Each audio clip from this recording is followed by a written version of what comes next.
What a great audience tonight.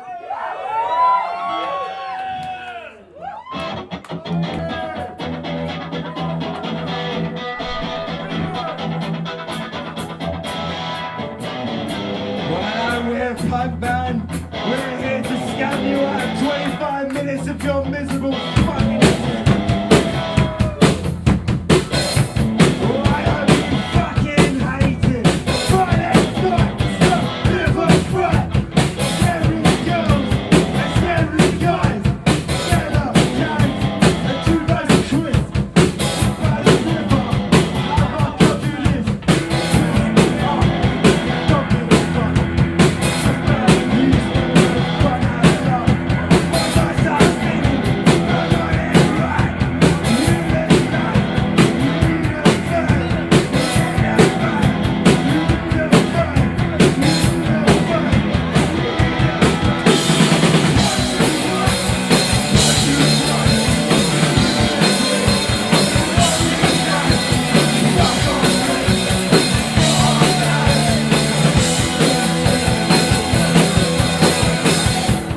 There was like loads of names we were throwing about. We were going to be called Dave Jason.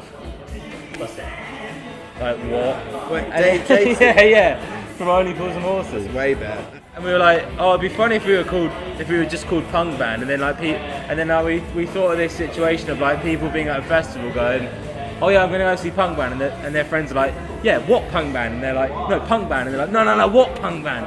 And do you know what? People fucking come up to us and say that about their friends. They go, oh yeah, I told my friend that we're going to go see Punk Band tonight. And they're like, no, what Punk Band? And they're like, no, Punk Band. They're like, yeah, what one?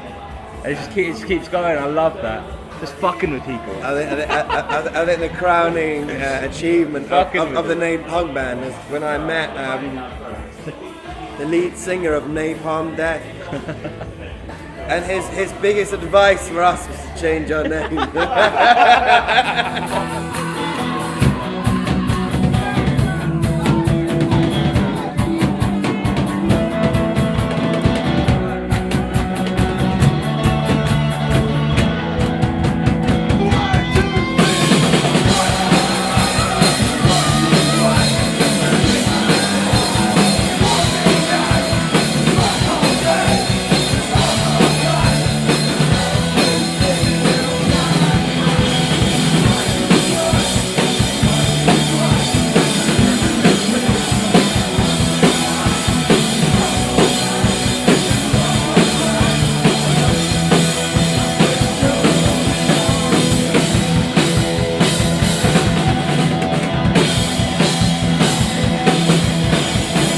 Decided that we're gonna fucking keep going.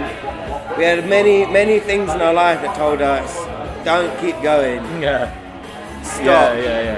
And we kept going, we pushed through that, and through that hard work we decided we're not gonna stop. Yeah, we can do it. Yeah. We can do it.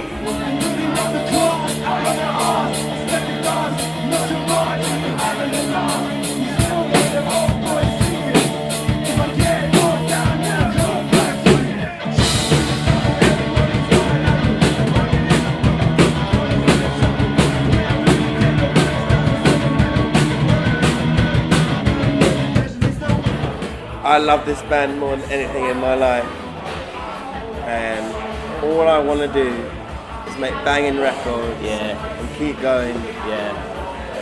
And after this tour that we've done with Slobheads, it's like been working with the best punks that you've ever worked it's been with. good fun.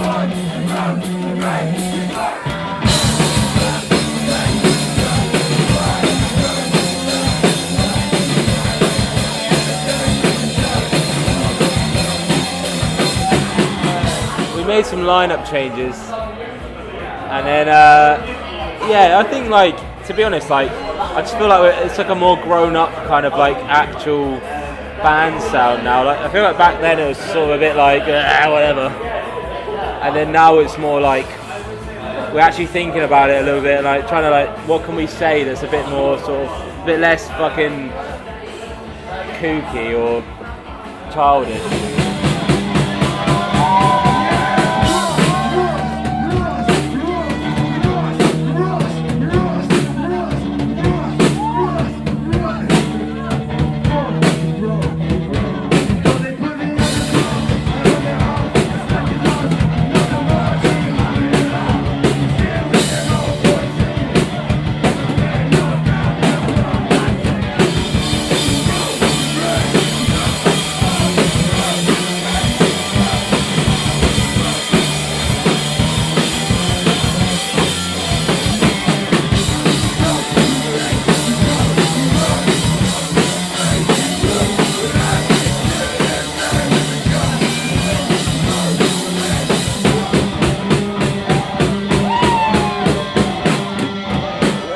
my experiences were times when I was living in Nottingham a lot. I was living in a really rough area of it, and I had to deal with a lot of shit, a lot of domestics, a lot of nastiness about the world, and that sort of gave me this sort of like grounding in like how the real world is. It's like it's not where you are from. A lot of the new album, the new EP was it came from. It was me trying to put my words and my experiences into something that wasn't so obvious, and trying to hide it a little bit in metaphors and everything, but trying to put them into things that are still punk and still relevant, but also not trying to like, bang on the obvious sort of like punk tropes of like, that's what's on the news, that's what's on there. It's like, there's other topics about the world that need to be talked about, but we like to talk about things that are more truthful to us and that affect us, and we're not really bothered about what the media tells us to be annoyed about. We like to be annoyed off our own back. Yeah. Paranoia, get out of my head. Another day, spent in bed. Oh, I'm desperate, give me some head. Oh, I'm desperate, give me some bread. Shelter man, aka shelf life. No expiring, my brain ain't downright. Poor boy, boy ain't chosen. No hope, boy ain't frozen.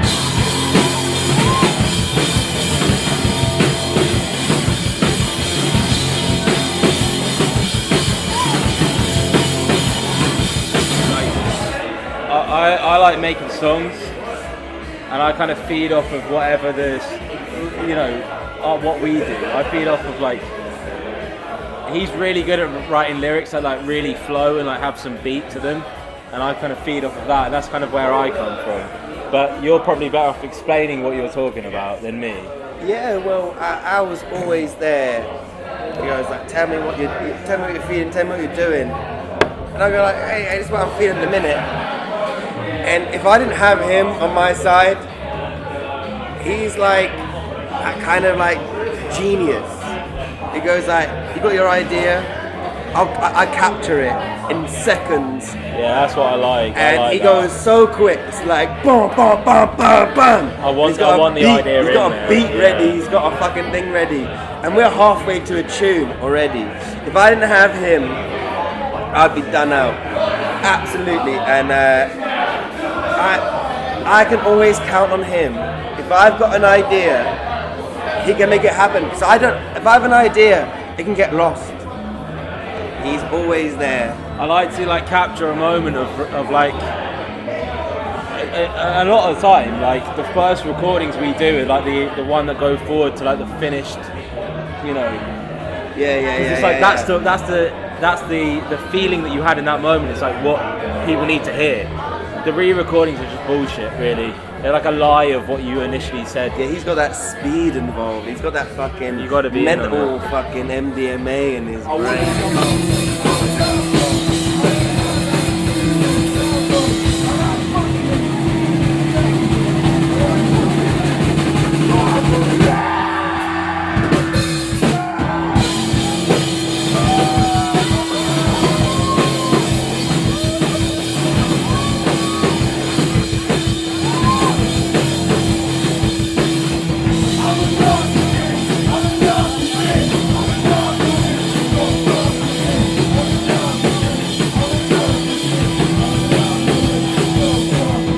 It wasn't like a natural coming together of like, we just came together and we were perfect. It was like, it took a lot of hard work, and it took like a lot of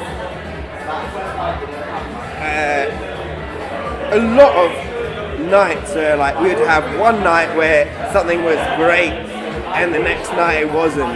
But we kept saying like, if we do this every like twice a week, we will come up with something. We'll come up with an album. And that just sort of let me know that it was like, I wasn't a natural at like writing lyrics or anything, you know. I wasn't anything good at that sort of thing. But Nah, it you showed are, that like, if you actually go in hard every week and you try and fucking make something of it, you can actually write a banger. Yeah, well, you can write a song at least. To be fair, like, when we met, like, we met, like, you joined us a week before we played Reading and Leeds Festival. Yeah. And we had this bass player who just literally just left, like a week, like literally a week before we were playing Reading and Leeds, because he didn't like us, so he just left. And we were like, shit, who do we know? So there's like loads of like people wrote like names, like, oh, this guy, that guy, whatever. And then like our old singer was like, you know, his brother Josh, who's our agent, he was like, oh, I got a mate. And then like you came along, and you literally had a week to fucking learn all the songs. And we just about got it. It was just nuts. And then we went and played Reading Reading and then Leeds the day after, like a week later. And it was just like we were brothers, thrown in the deep end. We were brothers from then, and we, you know, that led to such a strong brotherhood, I think. Yeah, it's pretty tight though. You know, I joined the band, and this is like my big older brother in the band. You know what I mean? Younger. And even though you're younger than me, you're my older brother. You know what I mean?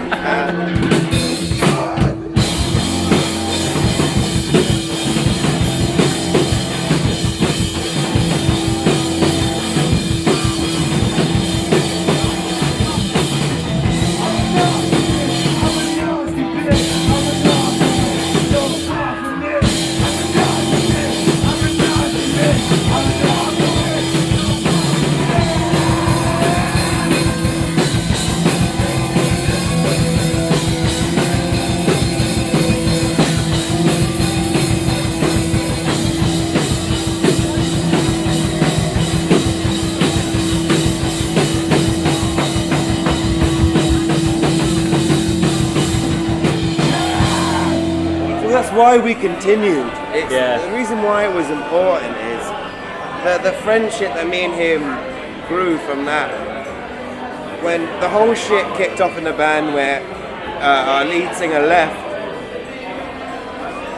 we decided that it was the project was bigger than any person. And we it was had like, to keep it going. There was a reason to continue. Yeah. And we still got songs in us, we still had fans that still wanted shit from us. It was like, how can we say no? So... Yeah. And we had this like studio, and we were just meeting up like twice a week and just, most of the time just getting drunk and just fucking around, not really doing anything. But then like, you know, occasionally something would come out, we'd watch a load of the YouTube stuff, and then something would come out, and then we just, like a song would like start forming, and then you'd start thinking of like, oh, how can I make these lyrics mean something? And then it would go off on its own train, and then like all of a sudden you got like an EP, and then we got like a record deal, and that turned out to be bullshit, but we managed to keep the masters from it, and then we're kind of here now. That's kind of like, where it started, and now it's ended. Where we're at as a band now is a band that doesn't need anyone. We've had this bullshit from labels and everything, and we can still bring crowds to anywhere we go. Yeah. Right now, our focus is literally making it's like our next record is our lifeline. Yeah. If we can make a fucking great record, next record, we'll go for the rest. We'll keep going. We're gonna go for an album this time. Daylight robbery, clap boom stubborn, 7 a.m. routine is sleep, bedside supper, bedside slobbery, tales of my perfect caution, live for the company, death from an army, everything's governed, not shit economy, exhale for the air, now I got that dog and baby, I'm the case, I'm a property.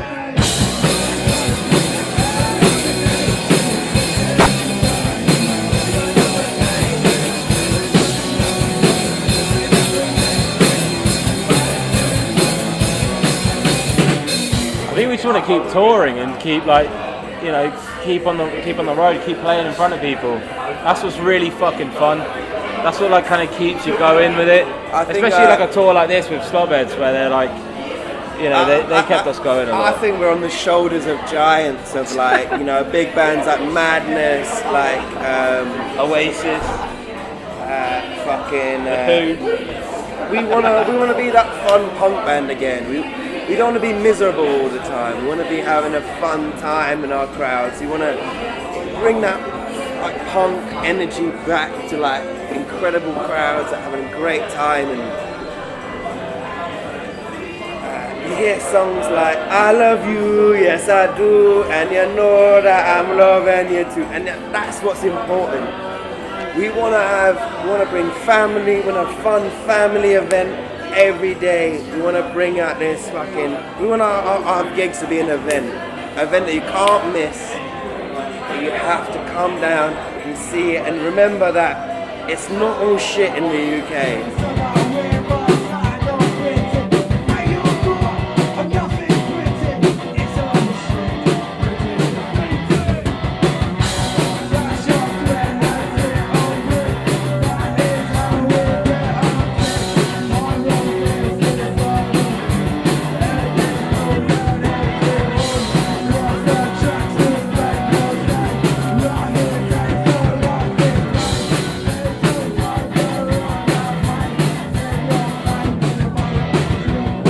We wouldn't have been able to go on this tour if there weren't like venues like this and stuff.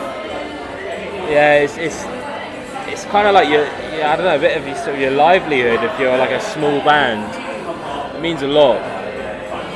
Look, you give your heart and soul and you give your fucking wages and your paycheck to play these shows. And to see a full crowd downstairs. Yeah. It makes everything worth it.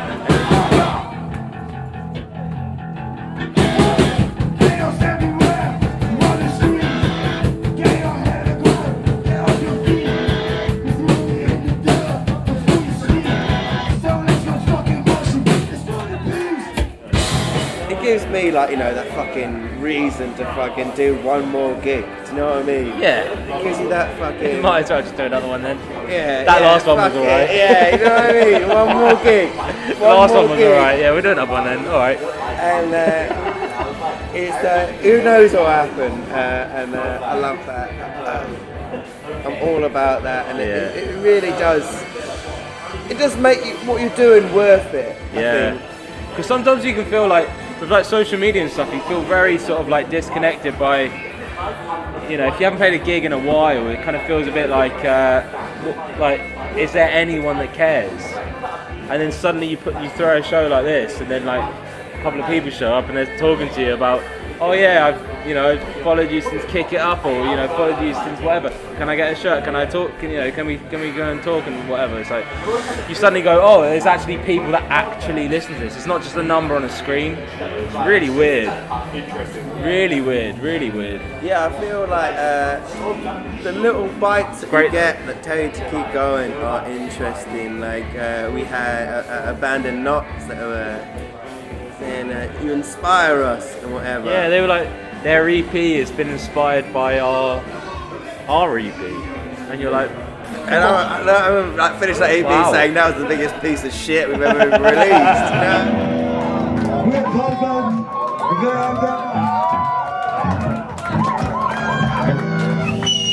We love you, thank you so much.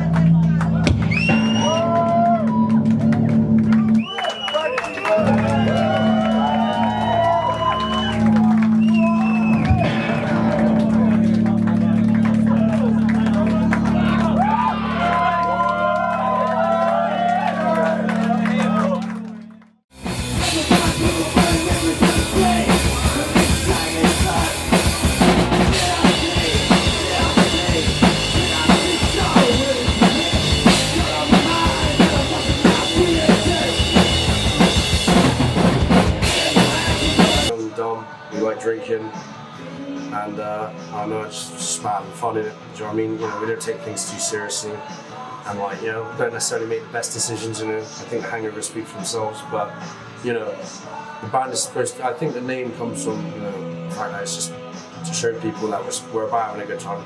That is the priority at all times. We want people to come to the gigs so they can have a good time and not worry about other people's shit. You know what I'm saying? You know, same with us. I want to go to a gig, so I don't want to think about work. I don't want to stress about shit my day to day. And I want people that come to the gigs to feel the same.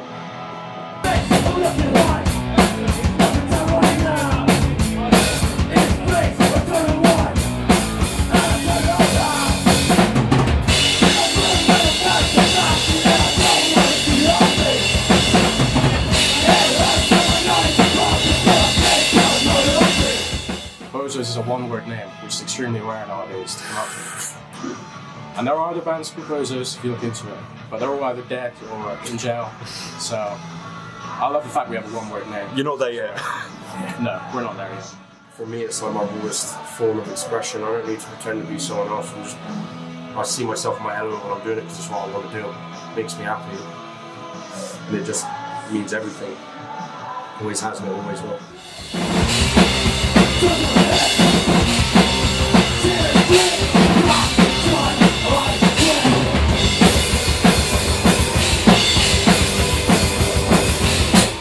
We're Bozos from Bristol, playing Camden, Lock Tavern, come with our friends Foo Bar, playing some more gigs outside the city, needing to get on that.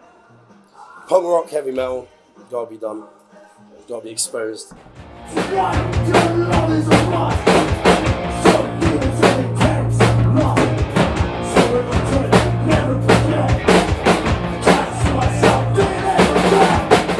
Three of us are from Bristol, went to secondary school together, grew up in similar areas, stayed in touch after, all grew up with the same stuff, you know, shit our dad would listen to, and wanted to do the same as that shit.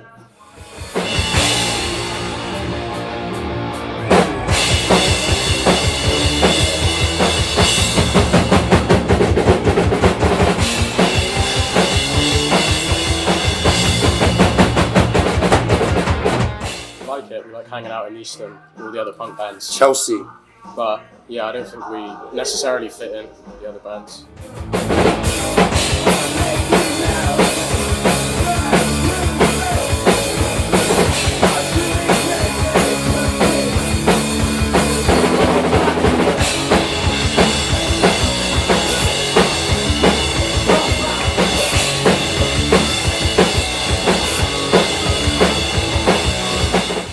It's a lot more rock, I'd say. All the other bands take influences from, you know, a lot of different stuff, but, you know, people bring up things like Slaves and Idols, and, you know, a lot of, like, cross-punk bands, stuff like that. But we're listening to Thin Lizzy, Black Sabbath, Motorhead, Moans, Deicide, Slayer, you know, which, you know, a lot of other bands in the scene take influence from, but, you know, I think we're just doing it in a different way, because we're just looking at, I don't think we're necessarily taken from the past, but trying to bring certain things back that we don't see other people do, especially not young bands.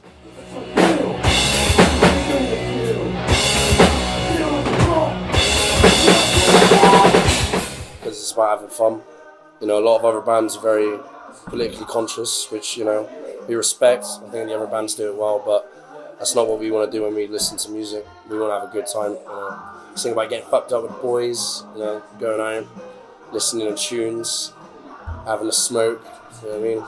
Just trying to, you know, express ourselves and what we do. And, you know, I think we do a good job of it.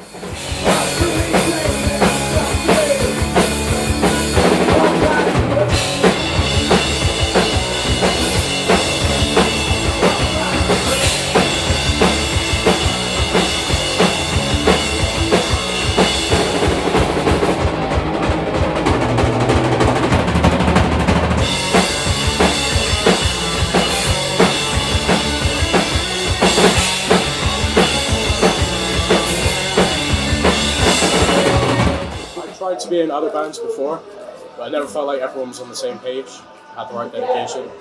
But when I joined Bozos, because they needed a bass player, I felt like we already sort of knew each other. I knew Fabio quite well by that point, and just the hard rock vibes hit me good. So you try and join other bands and it's like trying to do modern metal or something else you're not too interested in, but when it hits perfectly, I think we're all in sync pretty well in terms of taste. I was surprised he liked us, to be honest. Yeah, was that? I guess you were into more metal stuff at the time. Yeah. And we didn't have much. Our early stuff was more in the punk sense. We only really took influence from like Motorhead or Black Sabbath when it came to metal-y stuff until a bit later on when we were all listening to a bit more thrash and shit like that. But I did see the hard rock influence as well, even if it wasn't intentional. It's definitely there. We just tell each other what we think, basically. We don't really hold back when we're writing as well. And we'll try anything if someone wants to try it, and if it works, we'll stick to it. we're open to trying different stuff. We don't hold ourselves to genre restrictions. You know, regardless of whether we're a punk band or a rock band or whatever label, if we're listening to something that isn't necessarily that and we want to take influence, we will. We all listen to different stuff. We have a lot of common ground, but we listen to different stuff. You know, like he'll listen to Beach Boys the same day. He'll listen to Slayer. You know, I'll listen to Typo Negative the same day. I'll listen to fucking Stone Roses. And you know, what would you listen to the same day? Malignancy. Yeah. And Rolling Stones. And the Rolling Stones. Yeah. You know, we like a lot of different stuff, and we do bring that to the band. You know.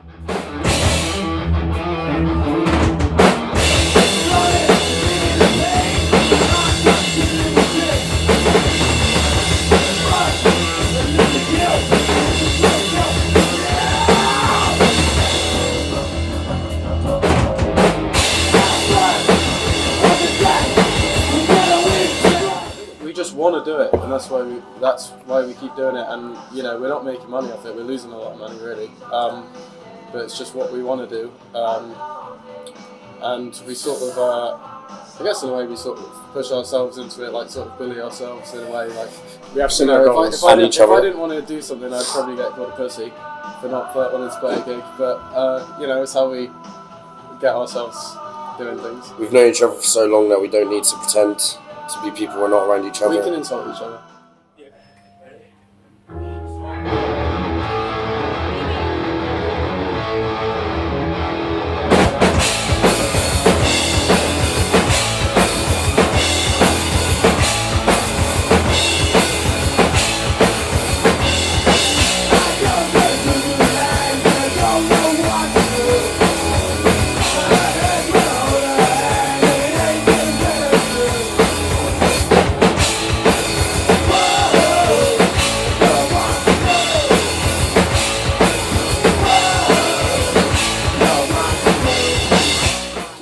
Show. Yeah, I fucking hate that as well. When you see some like shit indie band and they're all just stood there like dickheads, not moving, just looking at their fretboard. Sometimes you need to look at your fretboard, but you should at least put something physically. Like physical intensity is so important in live music. Rock has to have energy. Yeah. It is not rock if it doesn't have energy at all. It doesn't matter how good the music is. If you're not putting everything into it physically, then it doesn't mean anything. Yeah, I can't help it really. It's just what happens. People might think we're performing or whatever because, you know, we got our moves and shit like that, but we don't rehearse it. It comes naturally.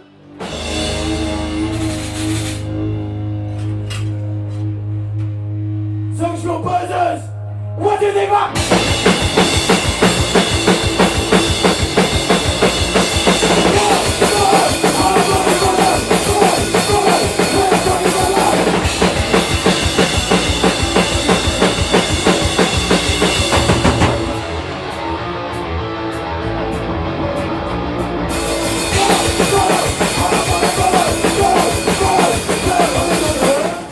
Almost everywhere in Bristol.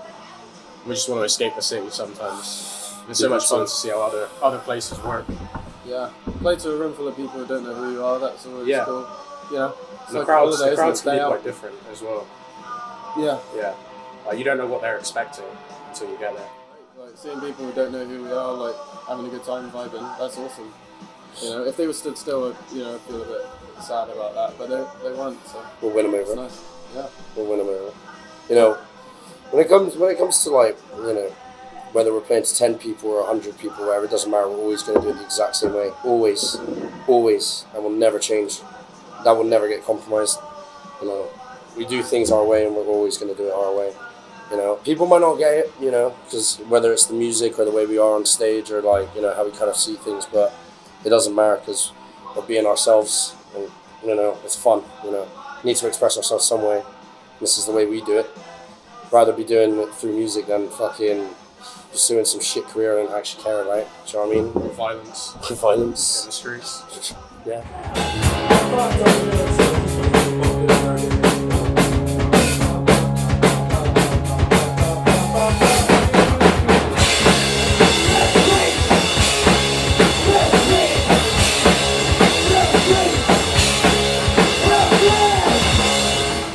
Grew up loving the bands that we listened to, and regardless of what's going on around the world, you know, because I think it's a really good thing that a lot of bands sing about contemporary issues. A lot of bands after COVID were about that. A lot of bands were about Brexit and all the like social stuff that's gone on since. But you know, we've always had the same mindset of like, we grew up listening to rock music, old rock music, and that's supposed to be out by having a good time. We want to have a good time, get a bit pissed, play some tunes, and that's why we do it. It was going to happen regardless of what was going on. A lot of bands are different, so it's pretty accessible to be able to play different things, you know. It might not be for everyone, but you go to what's considered a punk venue, but every band there is going to have their own thing. They're all going to take different influences from different places. The first gig we played at Chelsea was like folk and electronic shit. Yeah, and then like I can't remember what else it was, maybe indie or something. Yeah, it was. But yeah, playing a lot of those gigs, I think it has helped us knowing people and other bands. I think lineups help a lot in terms of gigs. Agreed. If everyone there has a similar mindset of what they like, then it's more likely that they're going to get into it. Agreed. And I think people see what we're doing, you know. People can tell that we like Motorhead, people can tell we like Black Sabbath, people can tell we like the Ramones. And, you know, we're not stealing from them, but we're taking things that, as much as people like these bands, and they do take influence, I don't think they take influence the same way we do. You know, I think a lot of bands, you know, a lot of punk bands are very experimental. People try a lot of different stuff since the genre's been created or whatever. But, you know, sometimes as much as I think music moving forward is important, you need to look at older bands and take influence from there. And I think there's a good amount of bands in the Bristol scene that do that. I think a lot of people are definitely trying to do their own thing because their influences are different than ours. But the Bristol scene overall is really strong because it's so diverse. And it is the best place, best city in the UK if you want to be in a band.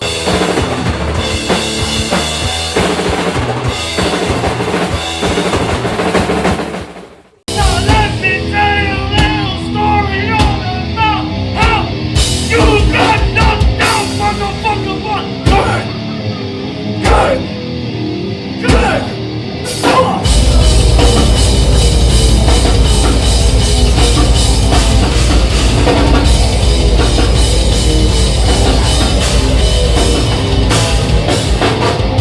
So basically it represents the street where I grew up on in 1995 when my mother and I moved back from India. And it's a representation of sort of what I've seen growing up as a young adult there, as a teenager, and the influence it's had on me in my life and my career. The influence had on me full stop in every aspect of my life. King Street, like Emma was saying, it just represents that part of London which is less white, is more cultural in terms of like Pakistani culture, Indian culture. And so when he first told me, he's just like, hey, would you want to play a guitar in my band called King Street? I was like, absolutely, because of what it represents and what we represent as a band of people of color in London, in the UK. I just see myself as a person, and I see the rest of the scene as people. And I've never really looked at colour, because I've only ever seen myself as part of the scene and part of the world where people are like me, where people are from the same kind of background, who dealt with similar kinds of things, which has made us gravitate towards where we have. It was only sort of once I was in the scene where I started to see that there was a level of people not understanding where I was from and my background, the colour of my skin.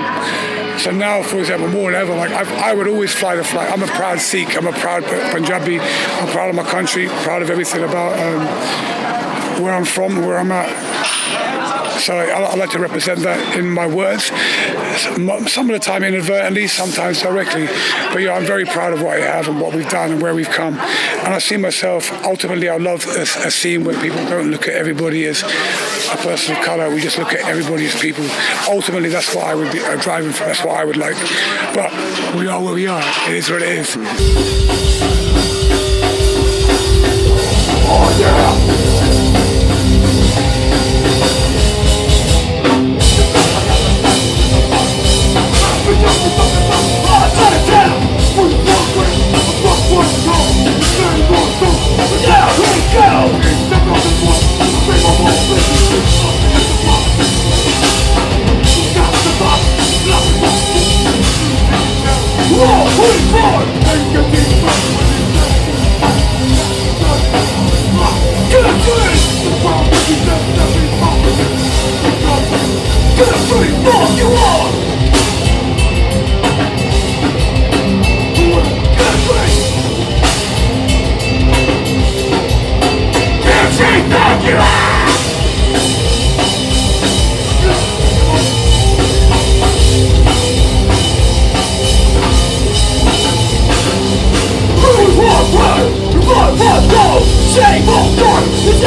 when I grew up, hardcore was mainly a white thing. It was mainly a white audience, white people on stage playing. So I never saw myself as something that I could be. I could be on that stage as well.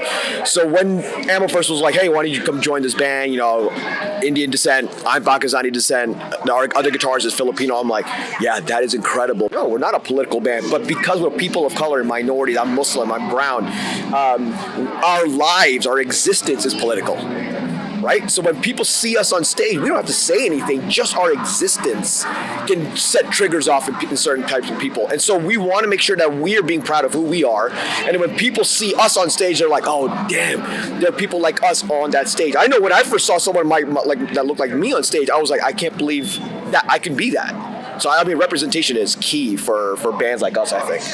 From the big, from the great, Black Street, and I lost it, never tip. Hard, look, that we're living this shit. I don't know your shit, but my fucking shit.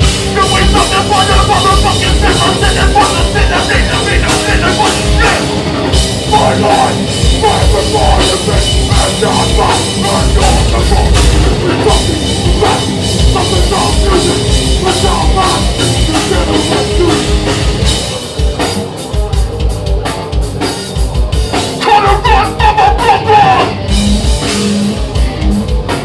Yeah, let's fucking go! Black man, for the devil! Black king, for the black man, number bigger! Lord, you've been living this shit! Gotta know your shit! I'm a fucking black! We're suffering through! Fucking more than this! I want God! You will lose one! Something about you! Something about you! We're all mine! Get away! Know what the fuck's up on your side? Let's fucking go!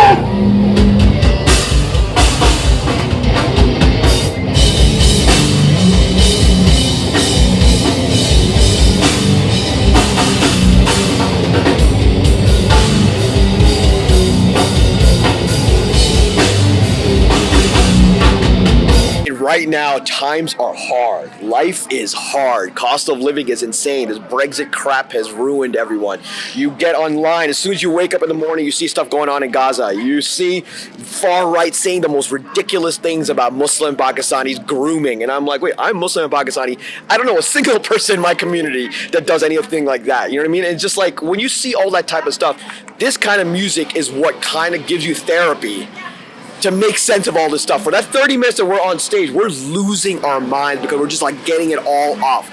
So yeah, the dancing is violent, but this is the kind of life we are living in right now. The world that we're living in is inherently violent. However, if someone falls down, the entire community will stop, pick that person up. You know, they'll be dancing, someone gets punched in the face, they're like, and they're like, are you right, dude?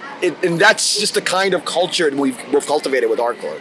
Rich was touched on earlier, there's enough hardship, there's enough like cost of living. We can touch on every crisis that's going on. It's one thing after another.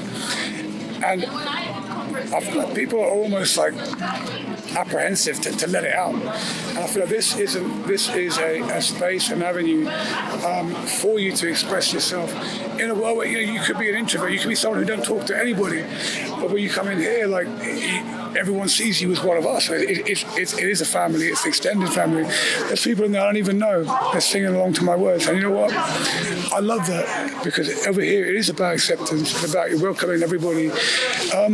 Not to be like, what do you call it, like cliched, but we're all outcasts. We're all from tough communities. We're all from a rough upbringing. And I feel like that's what gravitated us towards this for the scene that we built here now. And when you see other people joining, especially the younger heads and people we see, especially in this venue here, with the cut and run shows, it is inclusive, and that's what it's meant to be, man. Because we're angry people, and we're here to express ourselves. And I couldn't give a shit what you look like, you know what I mean? And that's how it's meant to be. That epitomizes like a hardcore dance mosh for me. Yo, big up to everyone that's a fucking person of color in this room right now. Let's go. Thank you. We don't want you to be scared of how many fucking brown and black people are on stage right now. It's okay. You'll survive. You'll survive.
It's such a difficult thing to put your finger on. So I've come up through different generations. I started coming around 2002-ish, and even then it was way different to now. We stamped shit down and we did things. There's a reason why we don't get, people might view this as hate music. There's a reason why you don't get Nazis and other people like that here, because we took them all out of it. We established, we put our foot down and said, this is something that we built and it's for us. And nobody's going to come here and shut it down. No one's going to come here and turn it down. If you're a racist, if you're a bigot, if you're whatever you are, like a fascist, like a homophobe, whatever, like, fuck off. You ain't welcome in this world. No way. So this start for me epitomizes all the aggression, all the violence, but also the acceptance.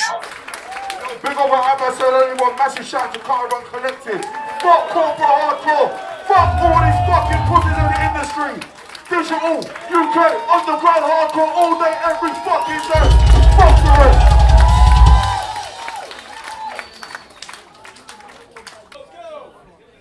Now this song's called I Will, so you love me.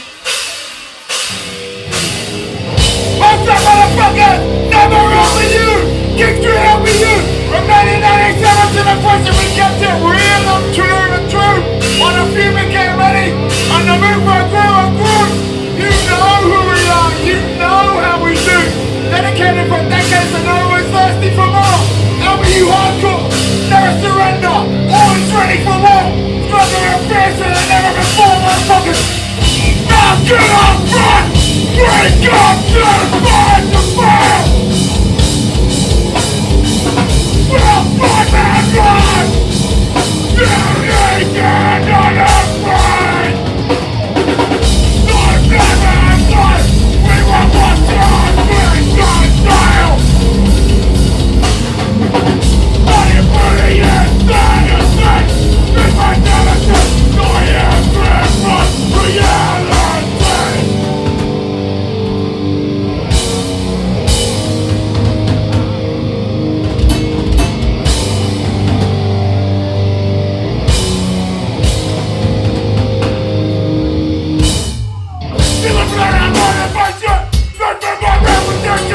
We fight on doing. No one is talking again in budget. We burn in attention. Then we want to raise the budget.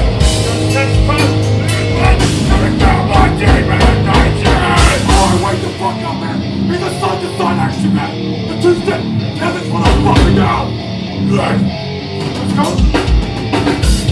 Never stop. Never fall. Don't stop. Let me off first. Never work. Never fall.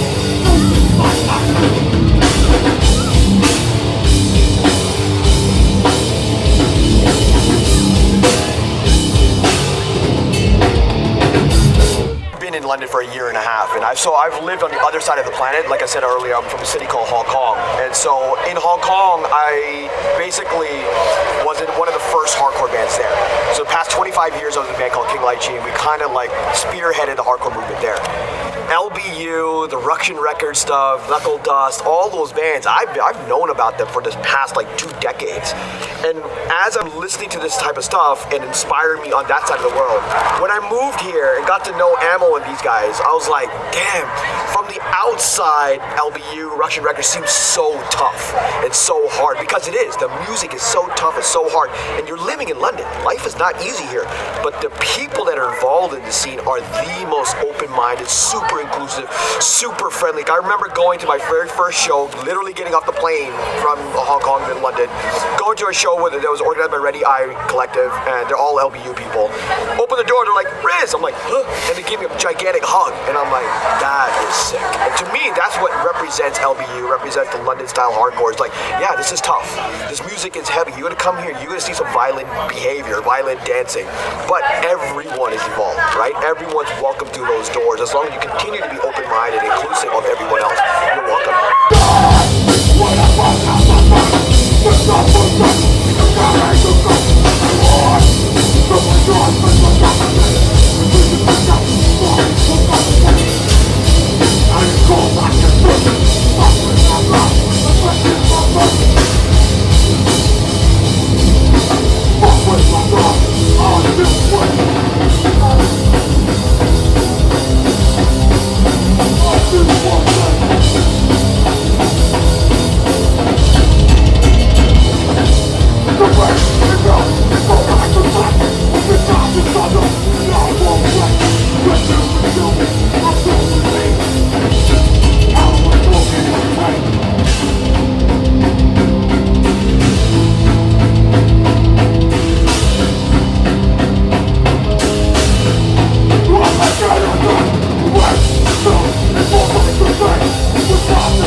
for you in the building, and this is for all of you. Why the fuck up? Let's do this shit.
Punk is very like successful. Not basic. It's accessible. That's a good word. Like it's very accessible, and like that was just kind of like 2017. So that was like Slaves and Now Softly were like making massive waves. I was like really into them in school and just super like. I think what's good about punk is like, especially when you're starting out, is like it's super easy to like learn the songs, and like that's so encouraging to like keep learning to play instruments if you can play your favourite songs. So I just love that, and then like the more I played, the more I performed. It's like punk shows are all about energy, and just it's so cathartic to be able to just like put that out there and go a bit mad, you know. So that was kind of what drew me to it, and obviously as well, it's like being kind of like it's like socially and politically conscious music as well. So you're able to kind of fold in other interests to it.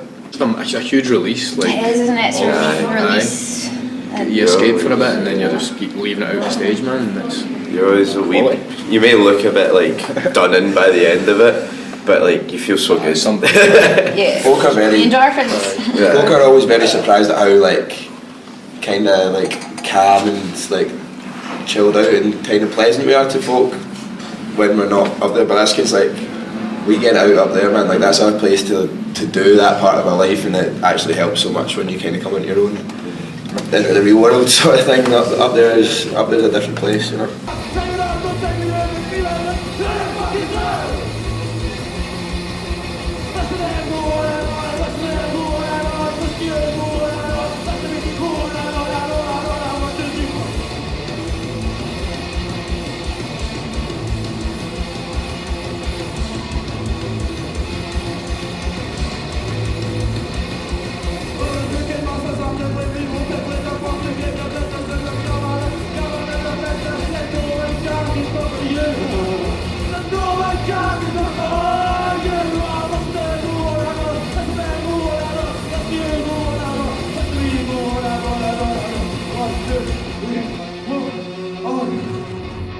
It's like the pattern in the chat's like kind of different. The way that we view things and stuff as well. The way that we interact with folk as Glaswegians is like different to other places. Like you just find that from like going about. Like it's a different way like folk that are from London or like act or anything like that. So I think there is kind of. I think there's a lot more appreciation of like regional accents in music in the UK than there was before. Not everyone's speaking the same kind of like south of England. Like Arctic Monkeys were starting with the Sheffield stuff. Like you look at the like Justified like explosion that like Irish music's happening at the moment, like Sprints, Kneecap, Enola Gay, all these like bands are just absolutely killing it, and everyone loves a bit of the Fontaine's fucking green chantings, like dub accent. Even like the Welsh and that, like the band Panic Shack, they're really cool. I seen supporting Softplay just a couple of months ago, and like even they're kind of like, they're not sacrificing their accents for anyone, they're speaking in their Welsh tones, and we do the same because that's just how we speak. Yeah, I think it's important not to lose that, especially in music, because so many artists, like, there's nothing wrong with it, but you just end up with, you've listened to American music and you end up, your accent gets lost. It's a nice change in it. Yeah. So to be able to hold on to that even a little bit is amazing, because you can't tell the difference from the music, you know. No, definitely. Like a lot of people think that the way it is, like West Coast accents are quite like abrasive and like guttural, so when you're playing like music that's quite got harsh in, you're trying to say things that like make you angry or like want to fucking get you up and going, those like kind of tones like blend themselves quite well, because like me going fucking like oh or boy just sounds good.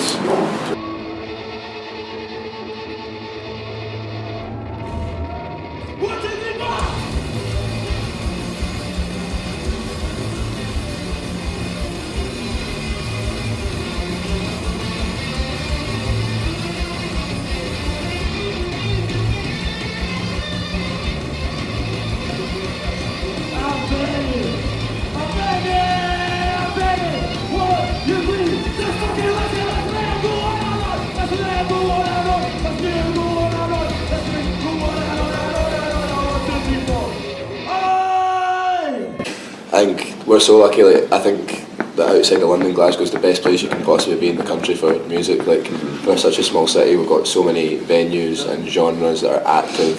So many like independent promoters are doing their own thing, and like just I think outside of London, the only other city in the UK that you can see any genre of music any night of the week is Glasgow. You can always do something. It's like so many iconic venues that we've got, and like for the size of Glasgow, the amount of bands that we put out that have like very notable worldwide fame is like pretty impressive. Look at like the likes of Franz Ferdinand, Paolo Nutini. I would say it's often overlooked. I think people do know about Glasgow. I think they know about the music scene. Yeah, but because there has been a couple of bands move up the other way that maybe just think done we well need in more- London and then they've moved up but I just Glasgow think we way. need more like kind of the whole business behind it in Scotland more than down here. Like it needs to be kind of. Yeah. There needs to be more like investment, because there's so much to come out of it, and like but it's all I guess it's good as grassroots, because it's all like kind of it's all venues that like independents are going into and kind of putting on their own shows. But like you look at the amount of potential is for like Glaswegian and like Scottish bands in general to come out of it, it's massively underrepresented. What, you want me to come to you? That's fine then.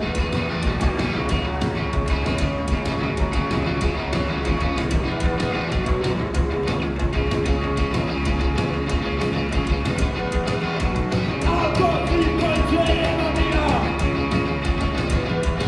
LB got sold 'cause I'm playing on the arm. I don't give a shit, I don't want to see it. Let me up, keep on talking, and that's my gun in my belly. I'll be your man. I've got money in my ear. Some boys could keep me. I've got money in my ear. Some boys could keep making a deal. I'll be your man. I was walking up and down Buchanan Street quite a lot, and then I was always seeing like the preachers on the Soapbox, and then just we were starting a band. I just thought, well, the stage might as well be our Soapbox, man. We'll just fucking say what we want, man. We did our first gig as the Tuscan Raiders, man. I wasn't there for that, I would have never. Jaws Lucas. What? The Star Wars? Star Wars, Yeah, right. he came after us, man. Really? It's Disney. Jesus fuck's sake. Disney had us at the net.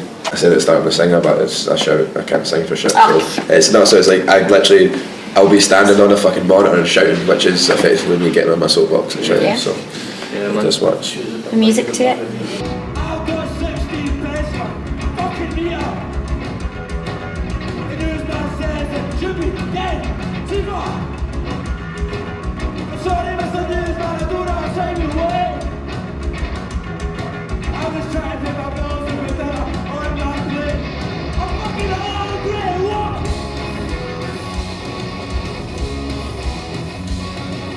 I've got money in my ear. Some boys could keep making a deal. I've got money in my ear. Some boys could keep making a deal.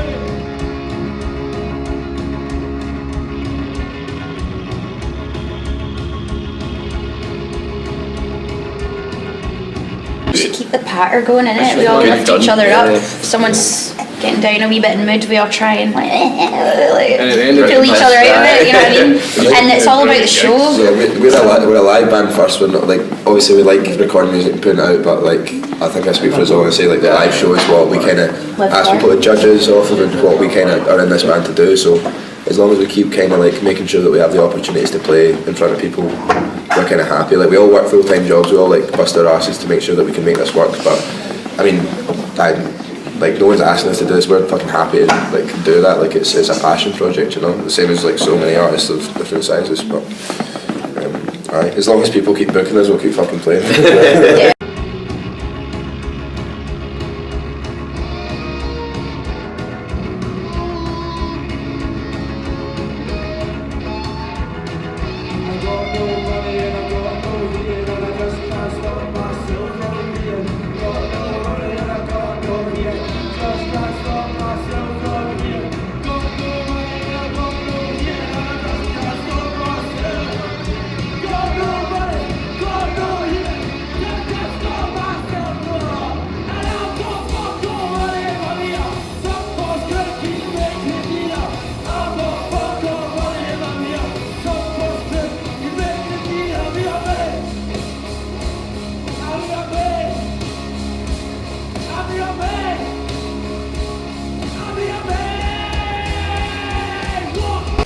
It's nice to like starting out, definitely just fucking keep at it and believe in yourself. And it was nice to have the music resonate with other Scottish people, but like it's like also super special going to places that are so disconnected from us and seeing them really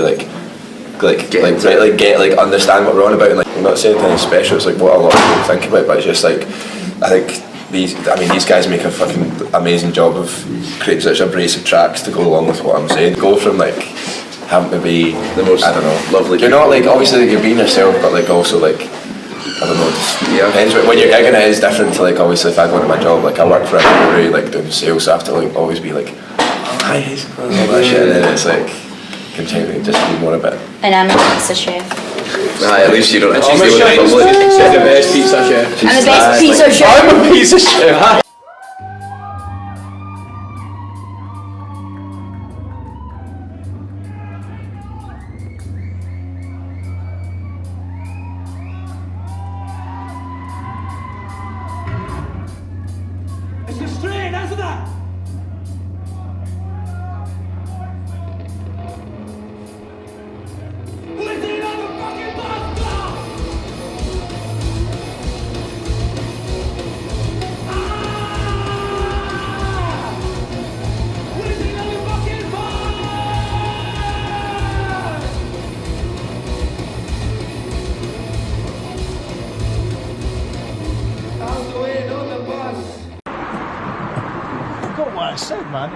We shot a video on the whim, no planning, nothing. We didn't even know if the weather was going to be alright.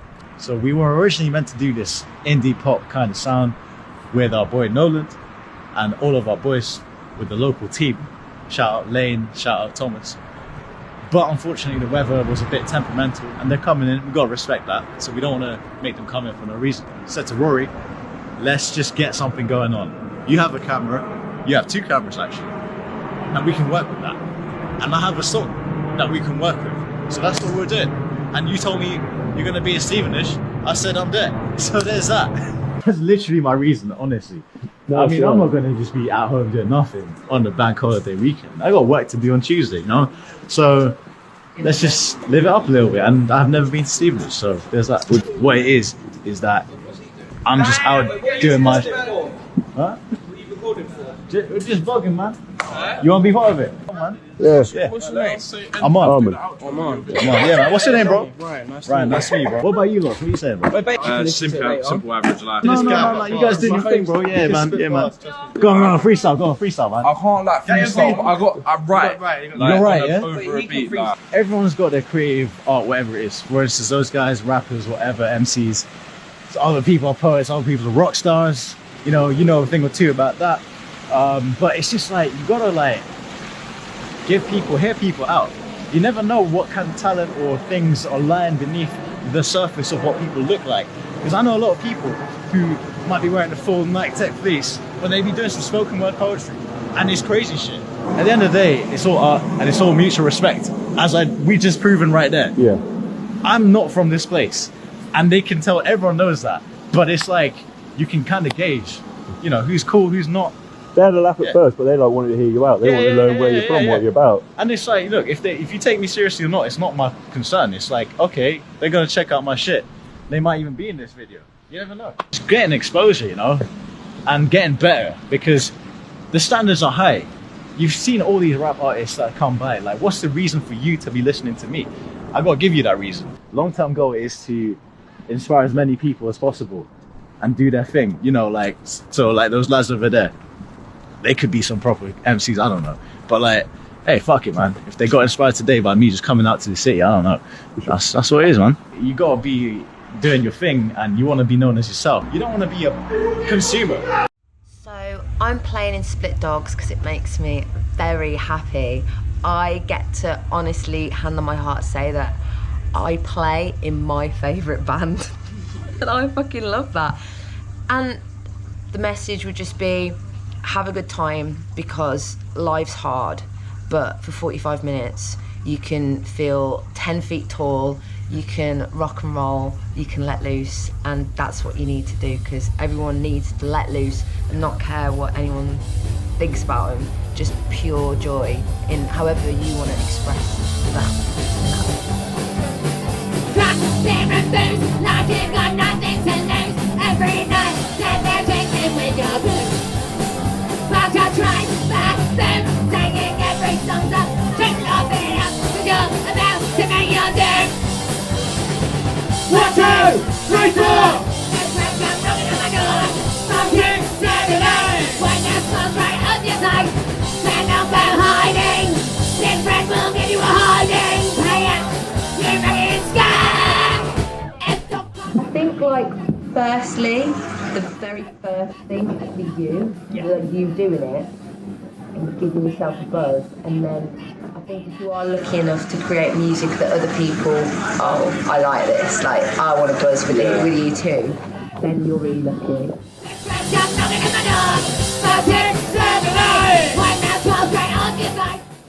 Music for other people. We don't go, oh, this will sound good because other people will like it. We definitely do it too for what we will like. But like, there's no restriction. Like, I like the fact that we can reach people who maybe wouldn't listen to sort of more hardcore punk or whatever, but they still enjoy us. But for me, I think it's just such a great release and very cathartic experience like for just, you. It's so fun, and I don't think like. I feel like really lucky to get the opportunity for someone to go, you have 45 minutes, do whatever you want. And like no one's going to stop me.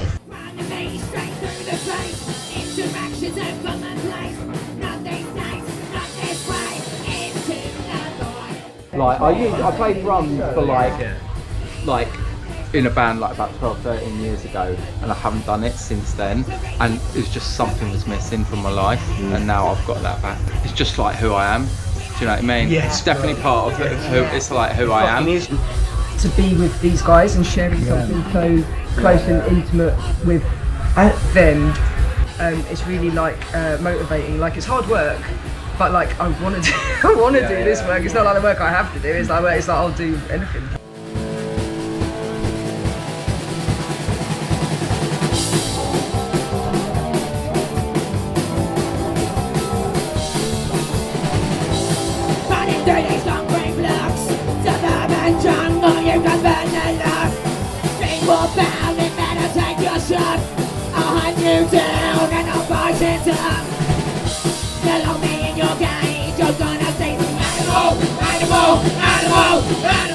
Like Harry has had an amazingly different journey to the three of us, but me, Chris and Suze we all like kind of grew up like playing in punk bands when we were younger, then taking a massive hiatus and kind of coming back to it.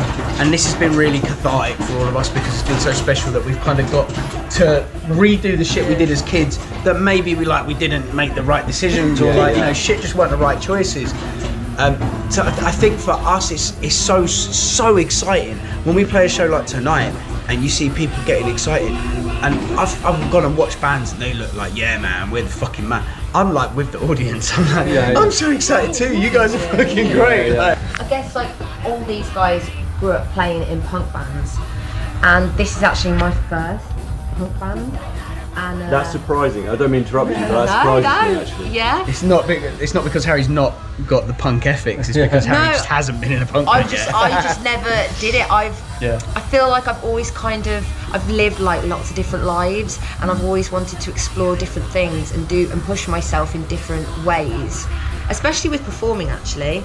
And but I always wanted to be like fucking Lemmy.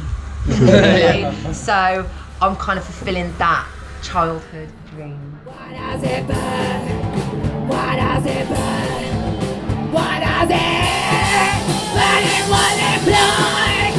Since now you're done, starting to run. Because we use another. After the lockdowns, everyone was so hungry for that feeling of being in control of their lives again. And that's what the punk ethic is, isn't it? Like, not being fucking part of the system, not working a 9 to 5 for some cunts that are paying you a monthly wage. Like, working out a way where you can survive in society and live your fucking life. And seeing young people doing shit that, like, because I came back to music, I took a decade out, as did Chris. Like, it was probably about 10 years, isn't it? And you fucking, maybe 15, longer, even longer. And coming back to it and being around like young people that remind me of me and my mates when we were these aggro little fucking kids just desperate to play shows.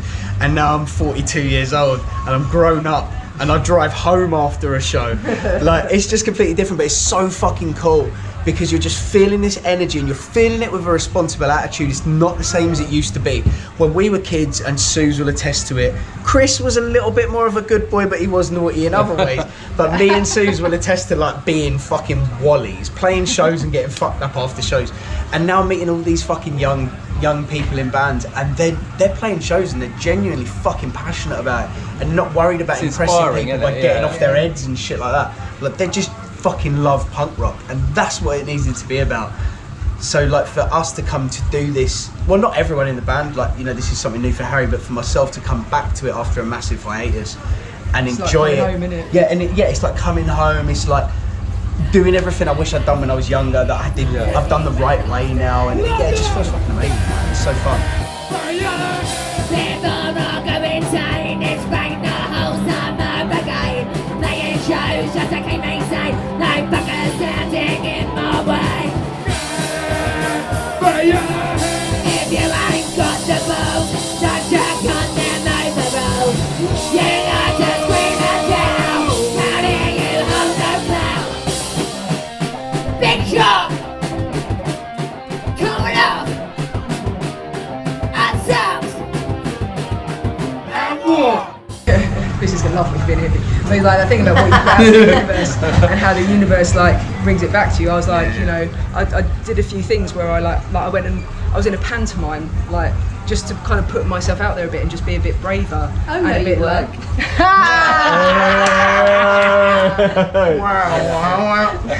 and just like try and sort of more like, I joined a choir, queer choir, and you know, no straight choirs for me. But yeah, like, somehow that was more accessible, and it was just kind of like, you know, I just did some things, and so when their bass player left, I was like, yeah, fuck it, I can go and audition for that. Why not? And you know, and I've met the most amazing people who are really aligned on like sort of like a deep level, and that's the universe giving back to me what I was like searching for. Taking that risk on yourself, isn't it? Like taking that chance on yourself, and music is. There's fucking thousands of bands out there. There's thousands of songwriters, musicians, all of that shit.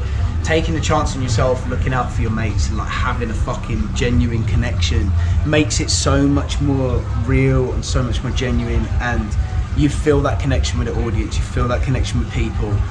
It's exciting. If someone's like, oh hey, I just came out to watch your band, I saw your video on YouTube last week, I'm like, mate, you've made my fucking life. To me, I don't care if no one else has come to this show tonight. It's so amazing that you have shown. And like no history of liking the band or not part of any scene, just like fucking saw your what we video, wanna like do. tick. That's what it's all about. Come along, yeah. There is nothing like watching that pit go nuts. Like, Yeah, you're just people getting excited for stuff that you and your friends are getting Because you know what excited it for in a feels room like. together, You know right? what it's like when you're in the audience and you're just like collecting with your band and just like, oh my god, this is like the best thing ever. Yeah. And to be able to give that to people,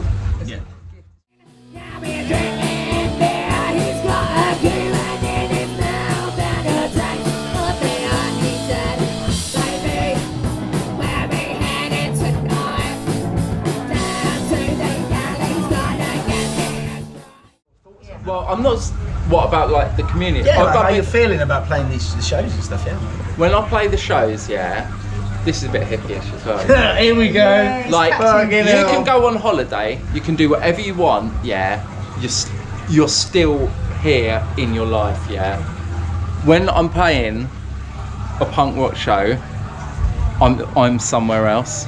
Do you know what I mean? Within that world, isn't it? Like, What is I'm that? just somewhere else. What is that? What's that somewhere else for you? I can't put a finger. I sometimes get it when I like draw, or like sometimes get it when I'm like editing some film or something that I'm doing, and you're just literally somewhere else. Like You're like no, but you're like Mary it's just Poppins like, when they get into and then the you come to and you're like, oh drawing. shit, how did I edit this video for like 8 hours without thinking about it? Or how? Oh, I was just on. How did I remember to play that song? Like, what the fuck was I doing? Yeah. I mean, yeah. You're just When like you get to the end of the set, you're like, oh, I've done the whole set. Yeah, and you're just. It's fucking. I'd just describe it as somewhere else, but you're just in the zone, I guess. If I really, really try. If I try. If I really, really try. If I try. If I really, really try. If I try. If I just It makes me really sad. I've got to wait 7 days to do it again, bro.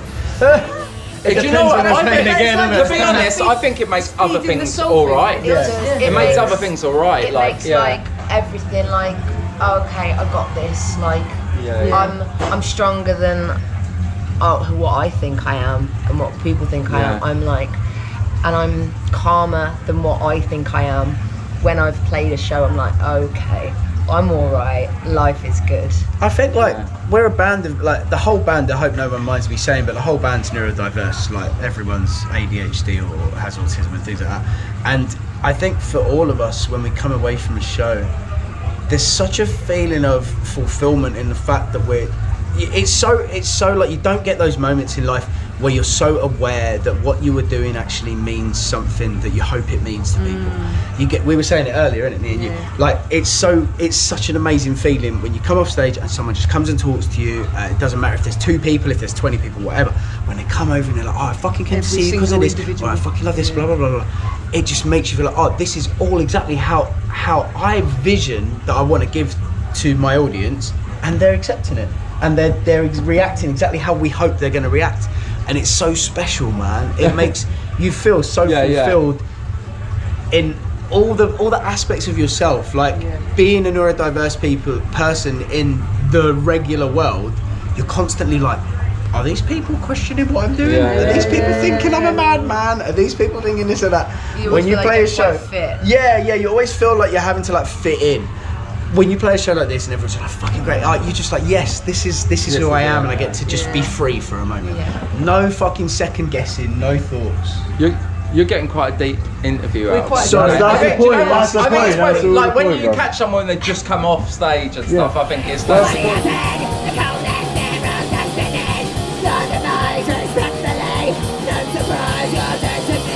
Good night. Sleep tight. Don't let the hell come Do it today. Do you know what I mean? Like, do it today. Don't stop Don't doing be it. like. Do you know? It's very easy to tell other people to do it, but it's true.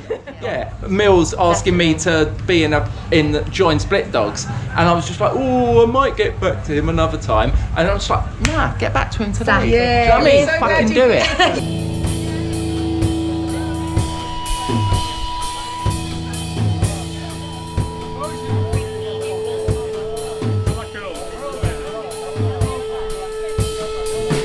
Big man, can't look me in the eyes. Big talk, every lies. Big gut, from stinking nail ties. Say, that was your demise. I think that if you like something, like for me, if I like a band, I want to rep them. I want to wear their stuff. Like if I feel like, oh my god, that was so cool, I love that, I want to buy some merch. And it's so that's important. it, innit? Like every show we play, we fucking trade merch with other bands, wear their t-shirts at the next show. If like there's a band on the bill and I'm like, I like that, I want to get some merch, and they don't have merch. Yeah. Because I'll forget. Yeah. I'll just forget.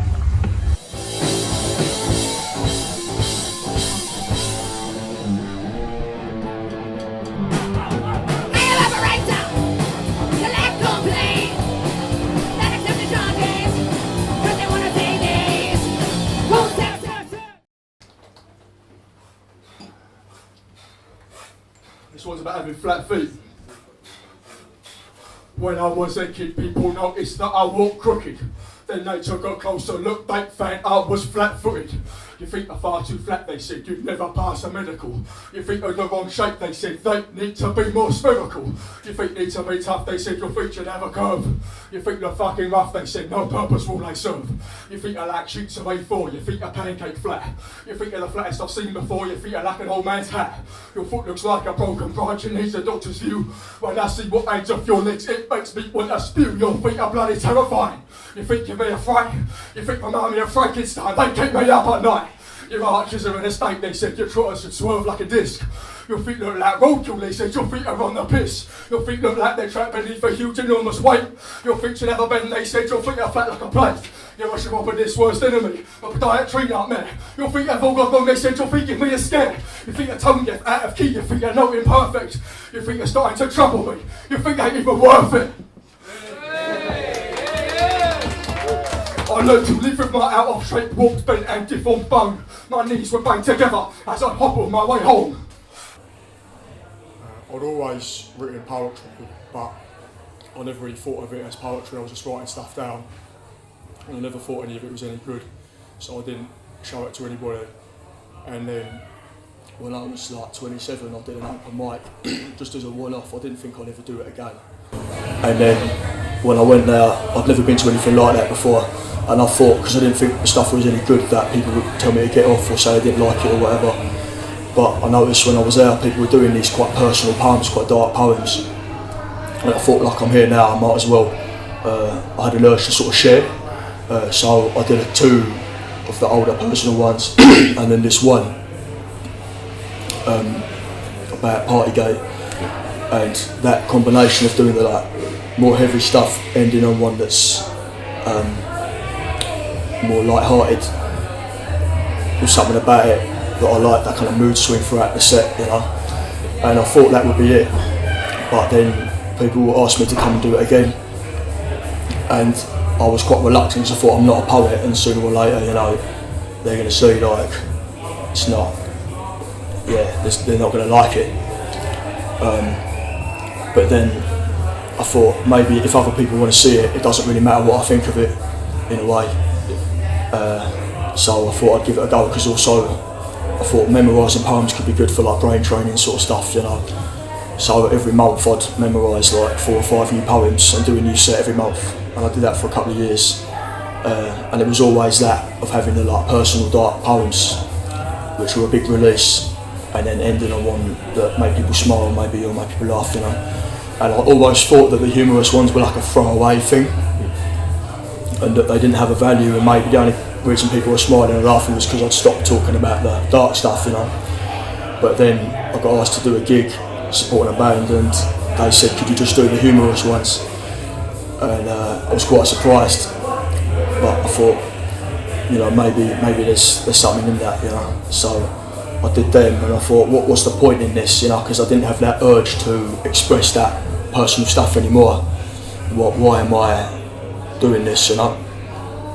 And this little publisher had asked me to put out a book of poems, and I'd said no a couple of times.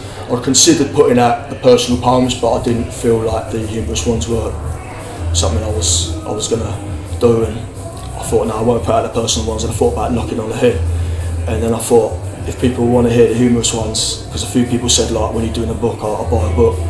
So I just thought I'll put those all in a book, sell it as cheap as I can make it, and give all of the profit to Mind, so that in a small way it's going full circle, in that the poetry helped my mental health, helped me express and share and let out, you know, energy, like anger or whatever at the time, and then when I didn't need to do that anymore, the poetry in some small way can help other people's mental health. You know, a little tiny bit on the day, if it makes people smile or whatever, makes people laugh, and in an also small but slightly more by like giving the money to Mind. I would have liked to do it to like a grassroots sort of charity, if I'm honest, but I thought like Mind, everyone knows what it is, do you know what I mean? And some people might say, I've not heard of this group, like where does the money go or whatever, you know, but that one, they do a lot of genuine good, and it's, everyone knows what it is, you know. This one's about bed bugs.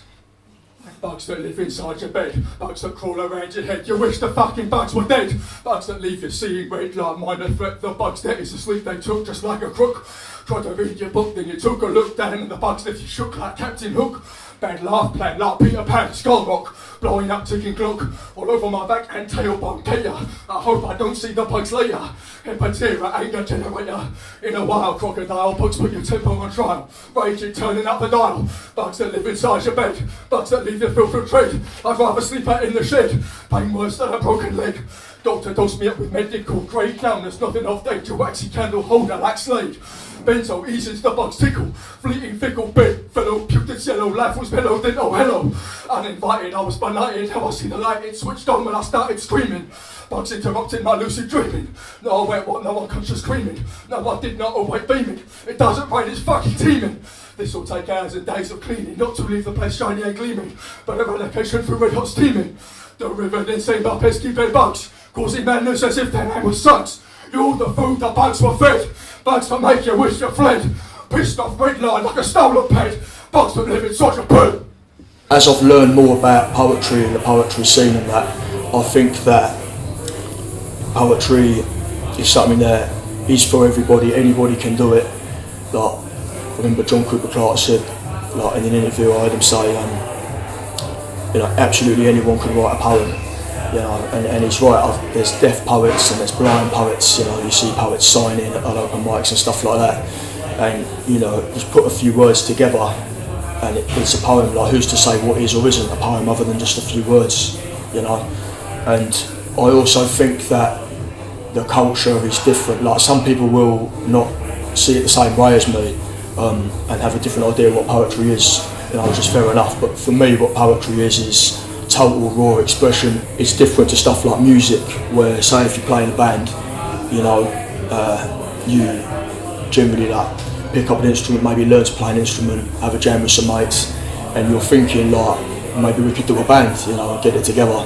Poetry often just appears in people's heads. You know, it's the same with me, like, you get a couple of lines and they just sit in your head, and then if you write them down, the rest just comes, and in half an hour it's done and you just leave it, you know. And maybe when you're memorising it, you might change the odd bit, but it's just as it was in that 20 minutes, half an hour, it sort of come out. So it's not really something you sort of plan for me, like, it's just there, you know. And also, I think often with music and maybe other sorts of art, like, people, they do it to be, you know, they want it to be different or something. Like, people will often say, you know, that band, they're alright, but I've heard it before, or they're not doing anything new, stuff like that. Whereas poetry, for me, like, if you said something that's been said a million times before, but it was the honest truth and it was coming from the heart, that's all that matters. It doesn't matter if it's original or anything, you know. It's not often, for me anyway, not put together as this piece that's meant to be something or meant to be good or improved upon. It just is what it is, you know what I mean? It's just something that appears. This one's about a radio station that plays the same songs over and over again. They play it in a lot of workplaces. Through the days and up all night, shopping centre and building site, the constant playing radio station rejoices in the celebration of the same repeating 20 songs. Once upon a time they were number ones. They play them until our brains are dust. In Heart FM we put our trust. Heart FM all day long, why would we need a different song? Heart FM constant play, Heart FM Groundhog Day. Beating hearts, top 10 charts like playing darts. Triple 20, no thanks for beat, they always sing from the same hymn sheet. It makes my mind feel toxic, rock set, listen to your heart when it's calling to you. There's nothing I'd like less to do. Total eclipse of the brain, fart, internal organ body part. This endless repetition is rough, disc jockey, play some other stuff. Heart FM show us compassion. You're playing these songs more than our ration. This radio station requires self-medication. Heart FM, you're driving me away from sobriety. Please just give us at least some variety. It's hearing this jumpy record tough. Me too, like T2, I'm heartbroken without your love. I'm heartbroken because I've had enough. I'm heartbroken, I don't know what to say, I've never felt this way. Please start playing some different artists. Oh no, the radio is gaining influence over me. Paying the penalty like Southgate, frustrate mind pollution. 45 revolution. Grab your catapult, this is revolting. Like the chartists, it sends you more crazy than Looney Tunes. 5 LPs or 60 tunes. It's too many songs for me and use. You don't get to pick and choose. Heart FM is the drug that the bosses use. My numbing's what Heart FM is for. Like Summer or 1984. Brave new station, what do you think? Heart FM pushes the mind to the brink. Cardiology, thought criminology, brainwash psychology, no apology for this last resort, my pop pathology. Longing for silence, violence in the mind. Maybe we're better off deaf than blind. And teaching workers all aboard this one-way trip to the psych ward. Emulate the same behaviour, but reception is our only saviour. Vesicular sanity test, give this cardiac arrest. Earworm, break, churn, day in, day out, what's this about? I know the lyrics, I've gone from cynic to enthusiast. And I'm gassed when for the 50th time that day I hear Bieber. I've spent so long in a place now I'm a believer. These days I find when I'm in the car, I don't have to travel far. Before my cave and switch the station to the favourite channel of the nation. The familiarity does something for me, when the roads are bleak and stormy. You could say it's going on me a tad, I stop being such an angry lad. It no longer seems to make me mad. I found you're not so bad. It's definitely, spoken word poetry is definitely an accessible platform, because if you have no gear, no equipment to make anything, no tools to make anything, no time to put anything together, even, just got a few hours, you can just write the poem on the spot and it just appears and it takes on this life, doesn't it? Like when you perform it, it's then this thing that is everyone's. Do you know what I mean? I think it's just real talking without the barriers we put up between each other, Obviously the stuff I do is just silly now, like, a lot of it's just talking about silly stuff, like, scabies and dogging and, just daft things. A lot of it's true stories or from true stories or, things that have happened or people you've encountered along the way. I never try to make it sound a certain way or anything like that. And I think there's so many people out there that feel they can't say what they've got to say in conversation, or they're not listened to, or they just can't express it in words. But somehow in a poem, which is just words, but it's like it has a beginning and an end, and it's just like in that moment they can get across what they've got to say somehow. There was times when I had these words come into my head that had some like wordplay or referencing and stuff like that, and it was at a time of stress or something like that, some intense feeling or negative feeling or something, and it like I don't know how, but I couldn't do it now. I wouldn't be able to think of those connections now somehow. This one's a true story about a skinhead in Hastings back in the day. They had a job we all thought was pretty ironic, all things considered. This one's called Skinhead Dave. There's a gentleman in a seaside town, you can't tell when he wears a frown because he shaves off every inch of his hair. Passers-by all stop and stare. Even his eyebrows get the razor. He's a scary bloke, but don't let it faze ya. Combi DMs, Levi jeans, tightly turned up at the seams. Out of your lazy, shaved off his name. Skinhead Dave is his name. But the funny thing about this fella with his cold board head out whatever the weather is you never guess what his job is. His mates can't help but take the piss. Every morning, rain and shine, he's there on the production line. Bottling up, couldn't give a fuck, 1,000 tiny bottles all in a row. The benefits of them he'll never know. What a way to spend his time, grafting, thinking these will never be mine. Despite his total lack of air, Skinhead Dave works in a shampoo factory, I swear. In an open mic, everyone's just sharing, being honest, being vulnerable, listening to each other. If the rest of the world was always like that, I think it'd be a better place. And it's just one place where people could come and be real, but also be kind. Like not ridiculing each other, having patience with each other, hearing what each other has to say, trying to understand what each other has to say. And it won't always be happy. Like, I feel poetry is just, if that's what life could be, then that's what a poem is. There'll be light and there'll be dark. and there'll be happiness and there'll be bits that's not so good. That's why people say it like it's a sort of comedy. I don't think of it like that because it's never written for a punchline. But if you talk about certain things, obviously it does have humour. But it's from real life, so there'll be ups and downs within it, I suppose. Yeah. This is back when I got asked to do a set at a hippie market. Lovely people, nice place, I had a good time. But I did this song about diarrhoea. A couple of them didn't like it. They told me to get off and made clear that I wasn't allowed to perform there anymore. It's fair enough, that poem's disgusting. This is about the thoughts you get in your head when you get banned. It's got banned from the hippie market. Banned from the hippie market. That poetry was too anarchic. Banned from the hippie market, cause I wasn't on a magic carpet. If I drove a hybrid, I would park it. Obsidian triggers, click sparking. I was jumping like Mario, fighting Bozos. They did Reiki and had parachute trousers. I offended some hippie ladies in blouses. They didn't think I was safe as houses.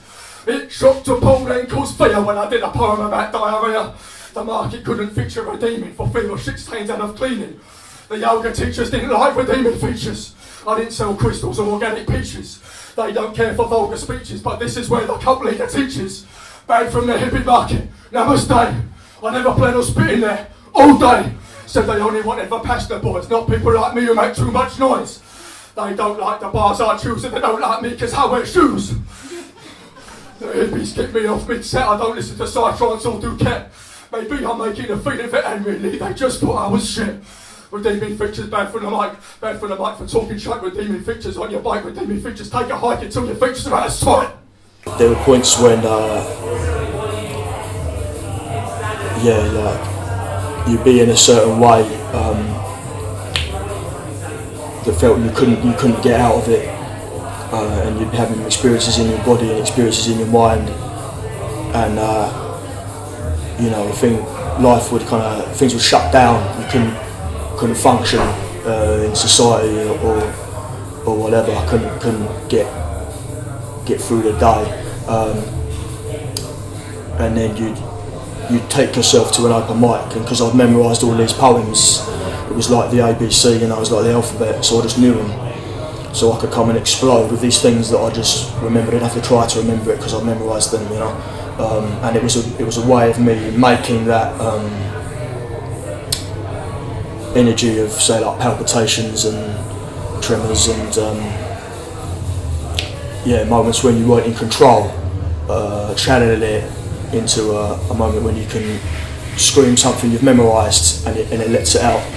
And afterwards, it would be like I've been sober for a long time, but it would be like I was on speed or something. Or like genuinely people talk to me, I couldn't hear what they were saying, stuff like that. And I wasn't, I couldn't properly function afterwards. I wouldn't sleep at all afterwards, stuff like that. It was huge exertion, and my mates and people remember it at the time.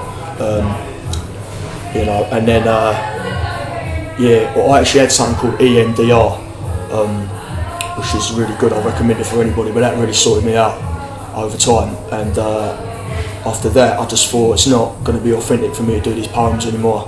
I could do it in a different way, but it's not like it was. And I had this kind of fresh start of feeling in control of my body, in control of my mind and stuff like that. I felt I could be better for the people around me and things like that. And the humorous poems, they were never something I tried to do. They appeared in and among the heavy ones. For every 5 or 10 heavy ones, I'd write a humorous one, And then over that period of time, I just ended up with this collection of light-hearted poems. And that was the gift, I guess, from that experience of those years when I couldn't control the kind of episodes that would come when you black out and stuff like that. So now from that time I get to come and just have a good time with people and have a laugh, and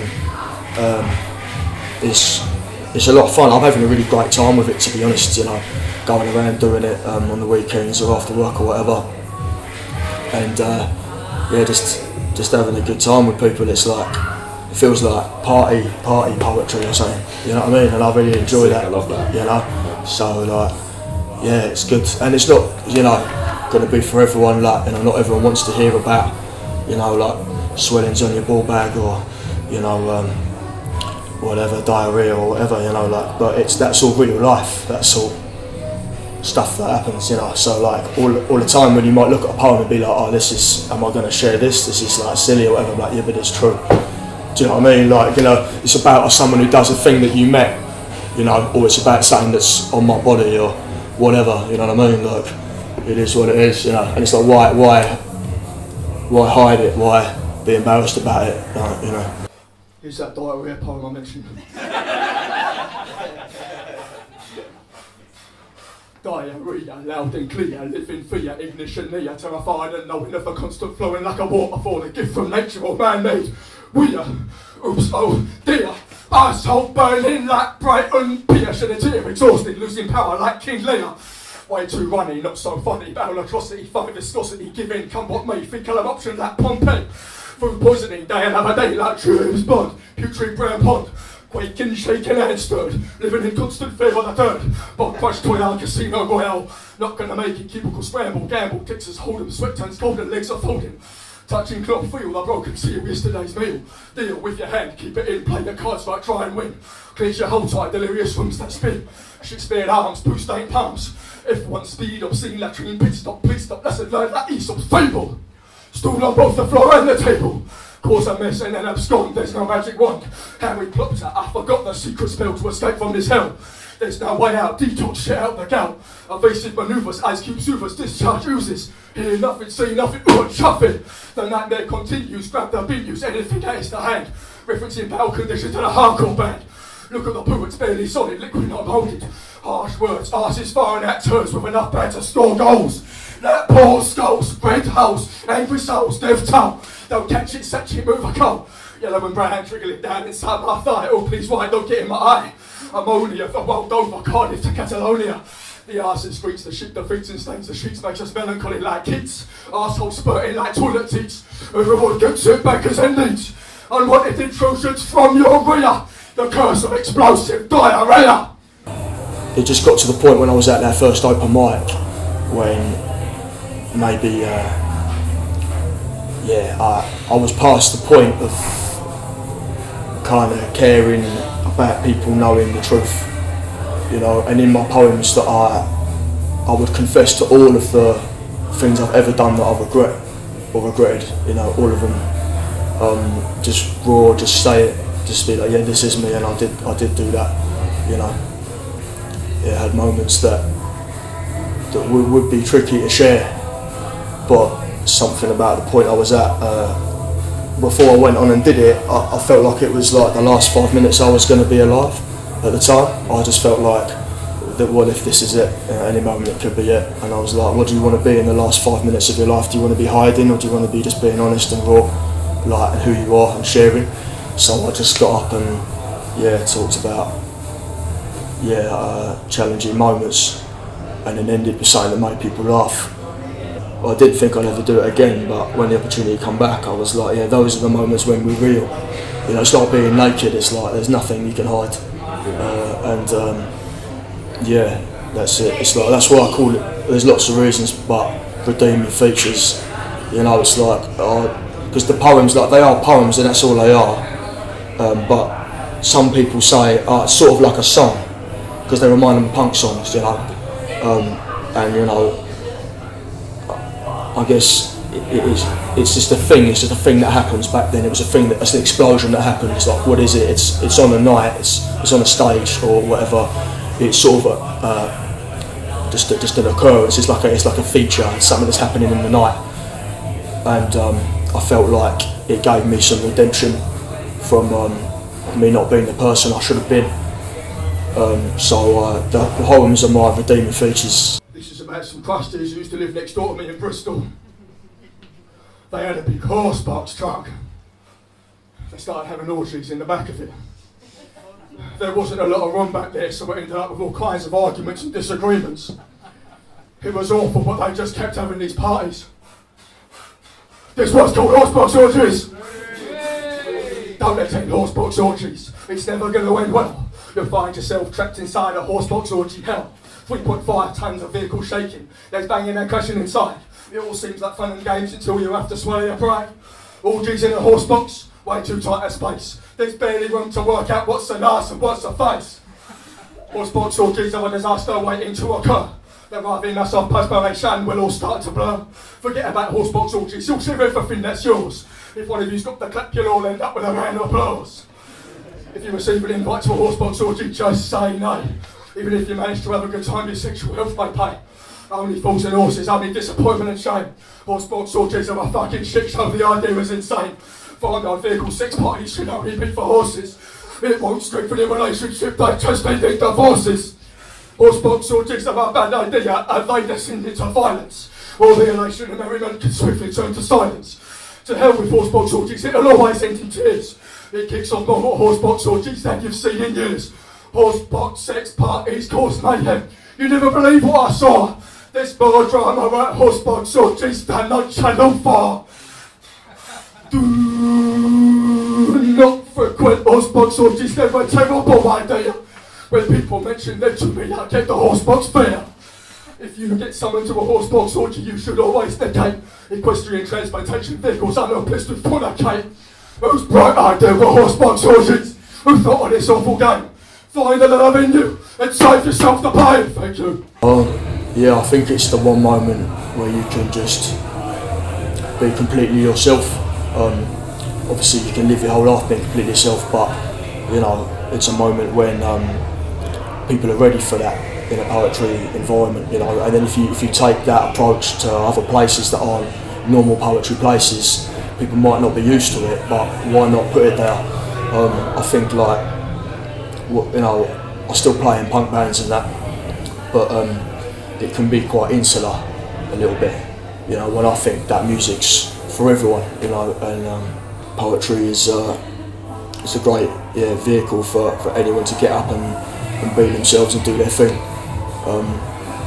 It used to be a bigger part of punk and oi, I think, you know, but we were talking about Gary Johnson, you know, like I think when I was a little kid, some older punks like showed me Gary Johnson, and then I got into Benjamin Zephaniah, Patti Smith, John Cooper Clarke and that. And although I saw these things that I was writing down as just words, I didn't think of them as poems. I suppose because I was kind of into that, it naturally maybe I started to see it as that. It's just more of a poem than just something I scribbled down, you know. Give us one more clap sync, just so I can sync it up. Sure. Right, in your own time. Bus lane payments in the mail, a terrible crime beyond the pale. The price I pay, my repentance, 35 quid is my sentence. Bus lane payments, Essex towns, causing grief and raging frowns. Bus lane payments and not again. Bus lane now and bus lane then. I can't seem to stay within the lanes that drivers are giving. Bus lane payments through the post, disappearing, going ghost, not again. What a pain to drive in the bus lane. Bus lane payments on the run. Pay for the bus lane is no fun. Avoiding the authorities, misplacing my priorities. Bus lane, keep your head down. Bus lane, skipping town. Bus lane payments, Groundhog Day. If there's traffic, the bus lane is the only way. Bus lane payments, bus lane payments, even if you're in receipt of benefits. Claimant, indebted, missing your repayment. No point in appealing, becoming a complainant. I fucking hate bus lane payment. Would you describe your work as political and why? It's a tough one. I think that word can mean a lot of different things, you know. In the literal way, like, yeah, I did a poem about the coronation. And I did a poem about the Jubilee, stuff like that.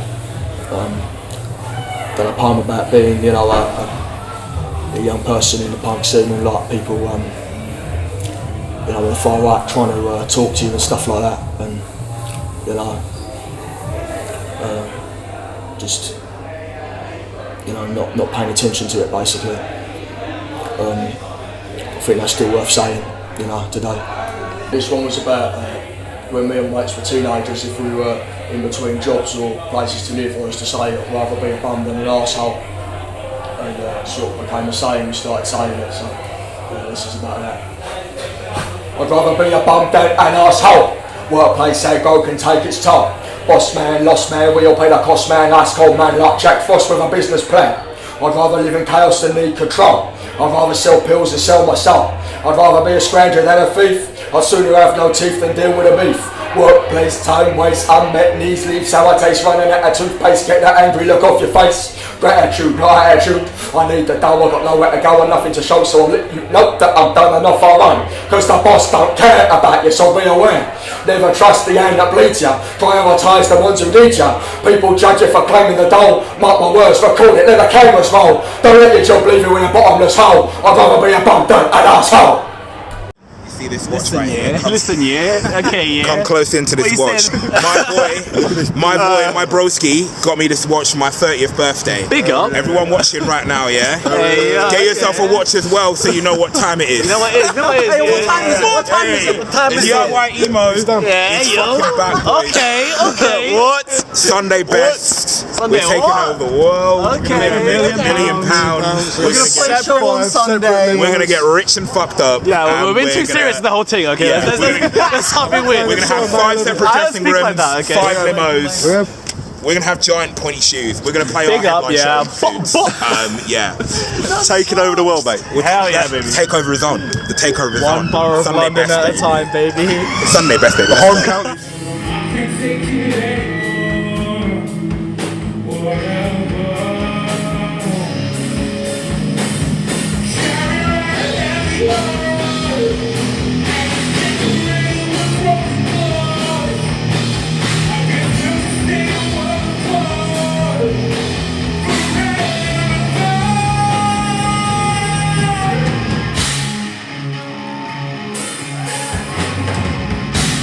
And this is a band that's been going for about a year now. Year and a half. And I was confident, and I'm really confident in this band, just because growing up listening to emo, there was no black kids in emo, but also even if there were, it was always just straight emo, and it wasn't mixing the other genres into it. Apart from obviously there's Skin Dread and other bands in the scene, but I never felt represented fully. So with this band, I'm I would have loved this band when I was 13. That's why I'm so confident in it, because it's I'm making the younger version of me proud, and I want kids to come to the shows and be fuck yeah, I can do that. So that's why I'm so solid on the sound. In terms of my outlook and my background, and I didn't always feel when we were going to shows and people the other people in my band would have my back, but getting to do this again is one thing, and that's a blessing in and of itself. But getting to do this with Richard, but then also Alfie and Jack, who kind of understand where we're coming from, and they share kind of our passion and our politics and that kind of thing.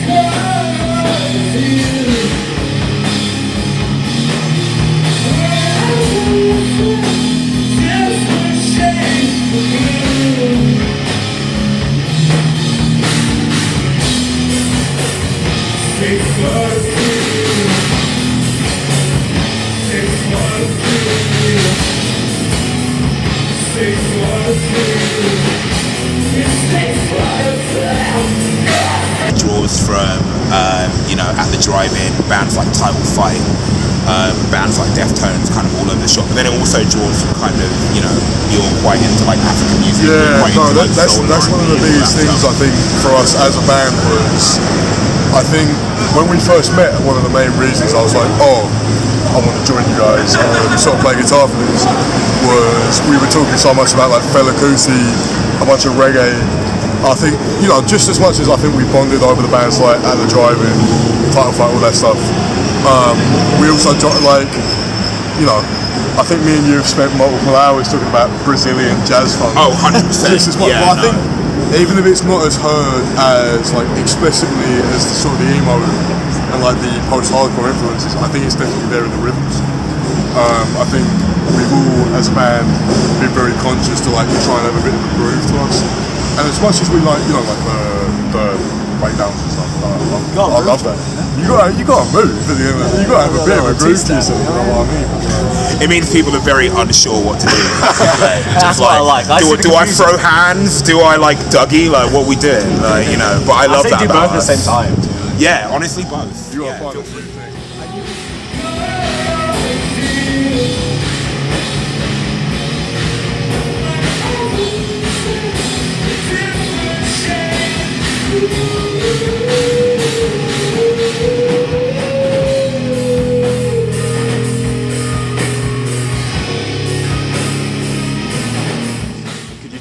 out a little bit. And sorry, I didn't even think I caught you. I didn't even notice you. I'm so sorry. I'm so sorry. Gabe is here. I was sorry. I wasn't. Big up Gabe, yeah? I like Gabe. Gabe is here. Gabe is a touring member of Sunday Best. Big up Gabe. Shout out to Gabe. Sorry, what is the question? One place where you're gonna truly feel at home as, like, you know, as an underrepresented person, like as a queer person, whatever it is in a DIY scene, because that's what it's sort of really formed of. That's the crux of it all. After I found these guys, I mean, it was nice to come into a band where they kind of had they had their shit together basically. So I just had to drop in and figure out my place in the band. So it's been nice to get back sort of into the DIY scene and be playing pretty consistently, and now playing in places outside of London as well. That's been a lot of fun.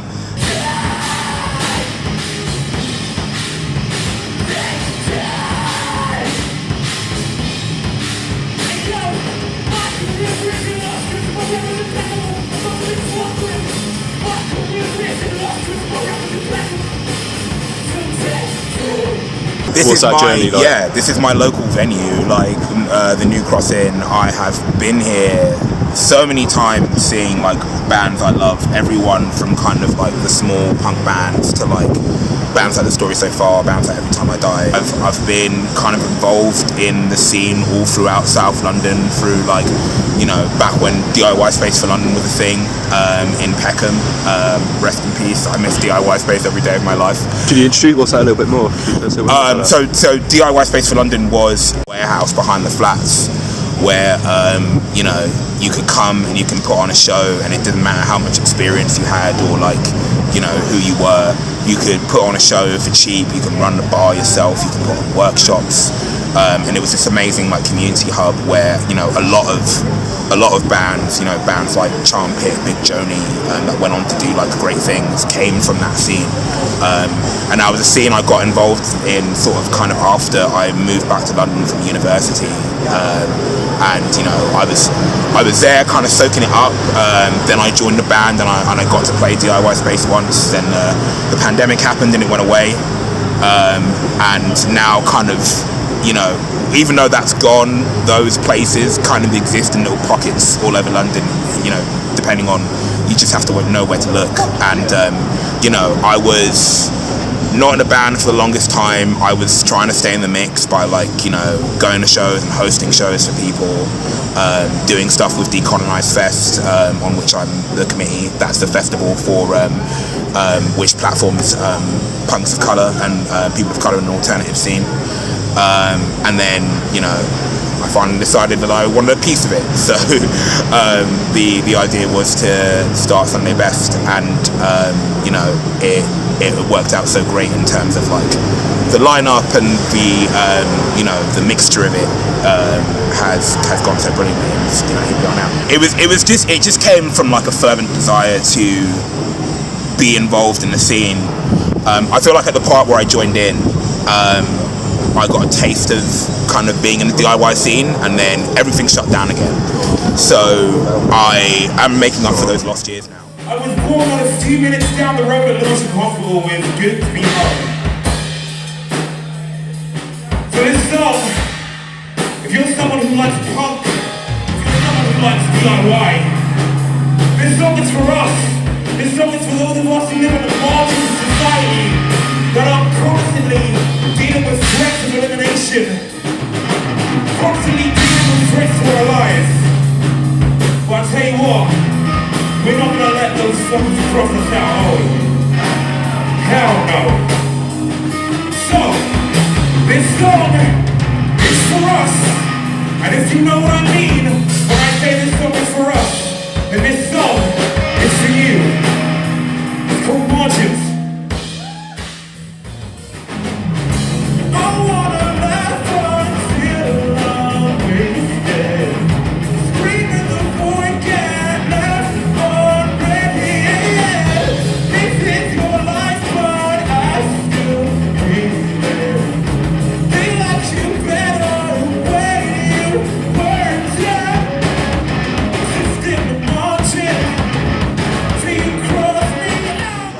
Like a very like, I guess like a reserved background where like we just didn't go, like music wasn't a part of our lives growing up. So in my hometown, we had a venue where I went to I saw bands like Don Broco, and that was my introduction to music. But nothing on the DIY space was always quite a lot bigger. And then I moved to London, and I realized that none of the people who were around me liked the music I liked. So I was on Discord with my friend Josh, big up Josh, and he was I was talking about this show I saw. I was I should go, but I have no friends. And he was just go. So I went. I took a camera, and I saw a band called Yours Truly, who are from Australia. They're lovely. My voice is gone. These shows are done. But yeah, I saw a band, and I was oh, I really like music. I really like live music. I like taking photos. That's how I can find a space in this. I can find a purpose in this space. Again, back to what I said earlier. I'm always the only person of color in the room, which they're all lovely. But it's just the type of thing where you notice it. So that's why I've been so heavy on Sunday Best and being I want to formulate spaces and curate shows of people who believe in what I believe, and it's a space where everyone's free to be themselves and not feel weird. But yeah, my interest to DIY just came from going to shows, and making friends like Gabe, who I met randomly through a friend called Sire from Marion Junkyard, and now we're homies, and I consider you one of my best friends. And the DIY space is that's what's important in it. It's even aside from the music, it's what the people you bring together. Like this. I wouldn't know these lovely people if it wasn't for DIY.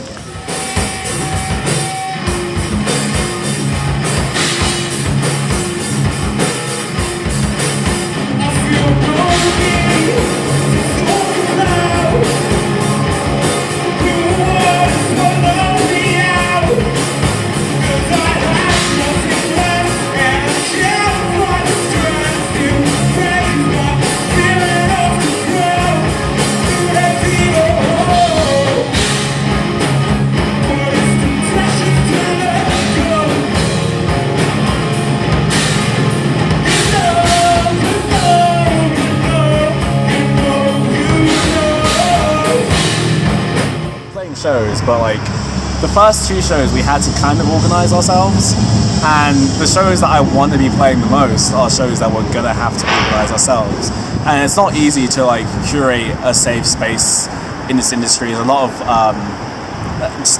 bad people in this industry, and bands just aren't the best, but if you rely on other people to put you on, then that's the space you're going to be in. If you really want to be in a space where you feel safe and everyone around you feels safe, you're gonna have to make it yourself. So it's not easy, but if you fight for it, it's definitely possible. Bands I guess While She Sleeps, they've proven that you can be independent, you can put your own shows on, you can do your own thing, and you can be successful. So it's definitely not an easy thing, but if you fight for it, you can do it.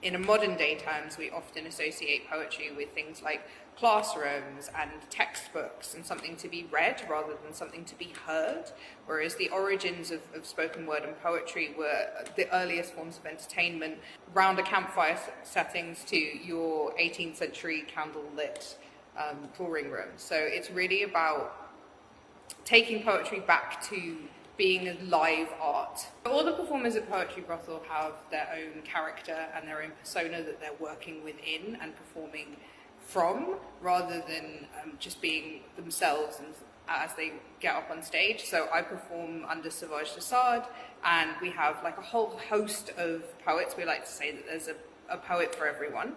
Many of the poets that work within Poetry Brothel express themselves through multiple art forms. We do like to consider ourselves somewhat multidisciplinary. The thing that, for me personally, that's so refreshing about poetry is that it really, it feels like it's very personal and like I'm writing from a place of self-expression. Whereas when you are doing more kind of theatre work or performing arts work, you're maybe fitting into somebody else's creative vision. So I think the thing that's really good about spoken word and performance art is that you're you're taking your own lead creatively. The title of our next event, which is going to be on the 20th right here in this wonderful ballroom, is going to be For the Blood, For the Rust, For the Chaos.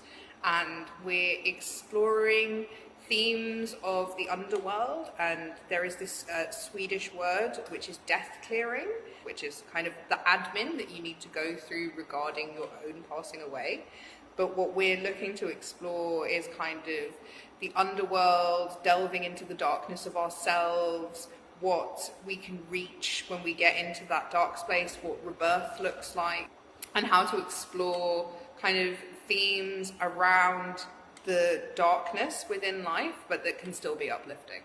Accessibility is really important to us, and diversity is really important to us. And that's something that we've really committed to in this iteration of Poetry Brothel, is really making sure that our audience are reflected within our poets, and our poets are reflected within our audience. We want to make sure that we are kind of representing all of the aspects of people of life in London, very multicultural, very inclusive, yeah. All right.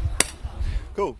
Always kind of, I think since the late 70s, there's always been an idea of being like, well, you can just kind of get on and do it. I think in terms of DIY, it's still just kind of thinking, what can you do yourself, or well, as yourself, but more likely as like a group of people. I think DIY can be a misnomer, and it's all about the community you're in and stuff as well. It is a lot of work, I think, as things get bigger, and especially as everyone has less time, everyone has less money, or it's kind of one or the other, and there's a difference between, in the maybe 80s, 90s, even like 2000s, things were different. You could squat, the rent would be, less than half what it is for everyone now. It's really hard right now. I think a lot of people are exhausted, a lot of stuff is getting even harder to do.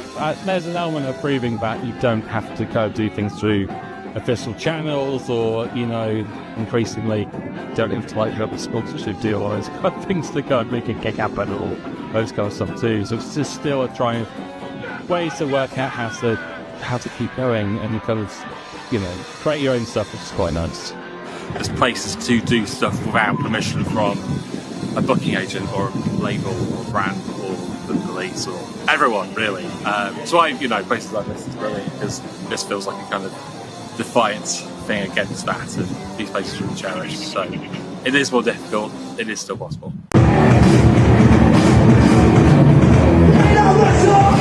My name's Boss Cass. I'm a one-man band from the southwest of England. I do punk music, or punk, hip-hop, rap kind of stuff. I'm my own boss. Boss Cass, dude. It's nice to have other people to bounce off of, but as far as playing the live shows, it's the best doing it by yourself. I'm so much more comfortable now. I've got my stage presence down, and it feels like I've got the whole band. Talking about DIY stuff, my pedal board is made out of a pallet. It looks janky as anything. I've got ownership over everything. It feels great.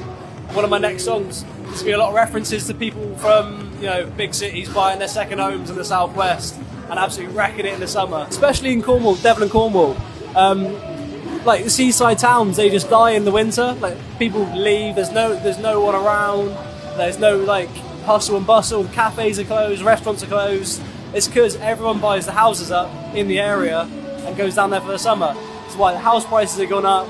It's why people like me can't afford to buy a house, or we're struggling to rent. Again, talking about the drug problem, nearly every public toilet in Cornwall has sharps bins, and that's a bit that shouldn't be a thing. I mean, obviously people can do whatever they want to do, but it is a problem. It is something that isn't being sorted because there is nothing to do. There is no industry. If it's not summer work, it's not work. On paper, the Southwest is so wealthy. There's obviously this where a lot of old people go to retire. There's a lot of money there, but there's also a lot of kids that have nothing to do.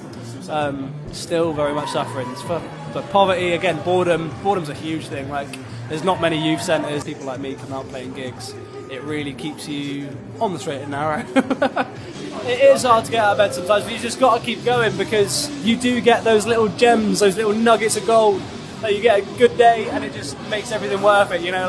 Again, me doing this gig tonight, I was so surprised that the turnout is what it is. It's a Tuesday night, but it's a half full room. That's really good. This is a really high point. It's starting my tour off so good. Little things like that, little highlights in your project, little highlights in your day-to-day. It's what makes it worth it. You keep busy, keep on trucking. And that's it. That's the secret to life. I say I'm a guitar player very loosely. I'm definitely a singer more than a guitar player. I make a living, that's my job. I'm a full-time singer, basically, singing covers. And I have no hang-ups with anything. I sing to backing tracks, no problem. I sing covers to backing tracks in pubs. I make a good living out of it. I just wanted to just be myself, really, and put my own songs out there. I write songs about life living in a city, and I think people can relate to what I'm writing about. I think that's the main key. If the subject is something that everyone can get behind, then it's all right. They had to go on strike. The rest of us had to go to work on fucking push bike. There's potholes on every street. They need some tarmac. You can use the money that you make for arrow tax. I try and write things about what I'm seeing as I'm walking around or driving around, and just about normal life. And I think that because I write like that, and I tend to sing in my own accent.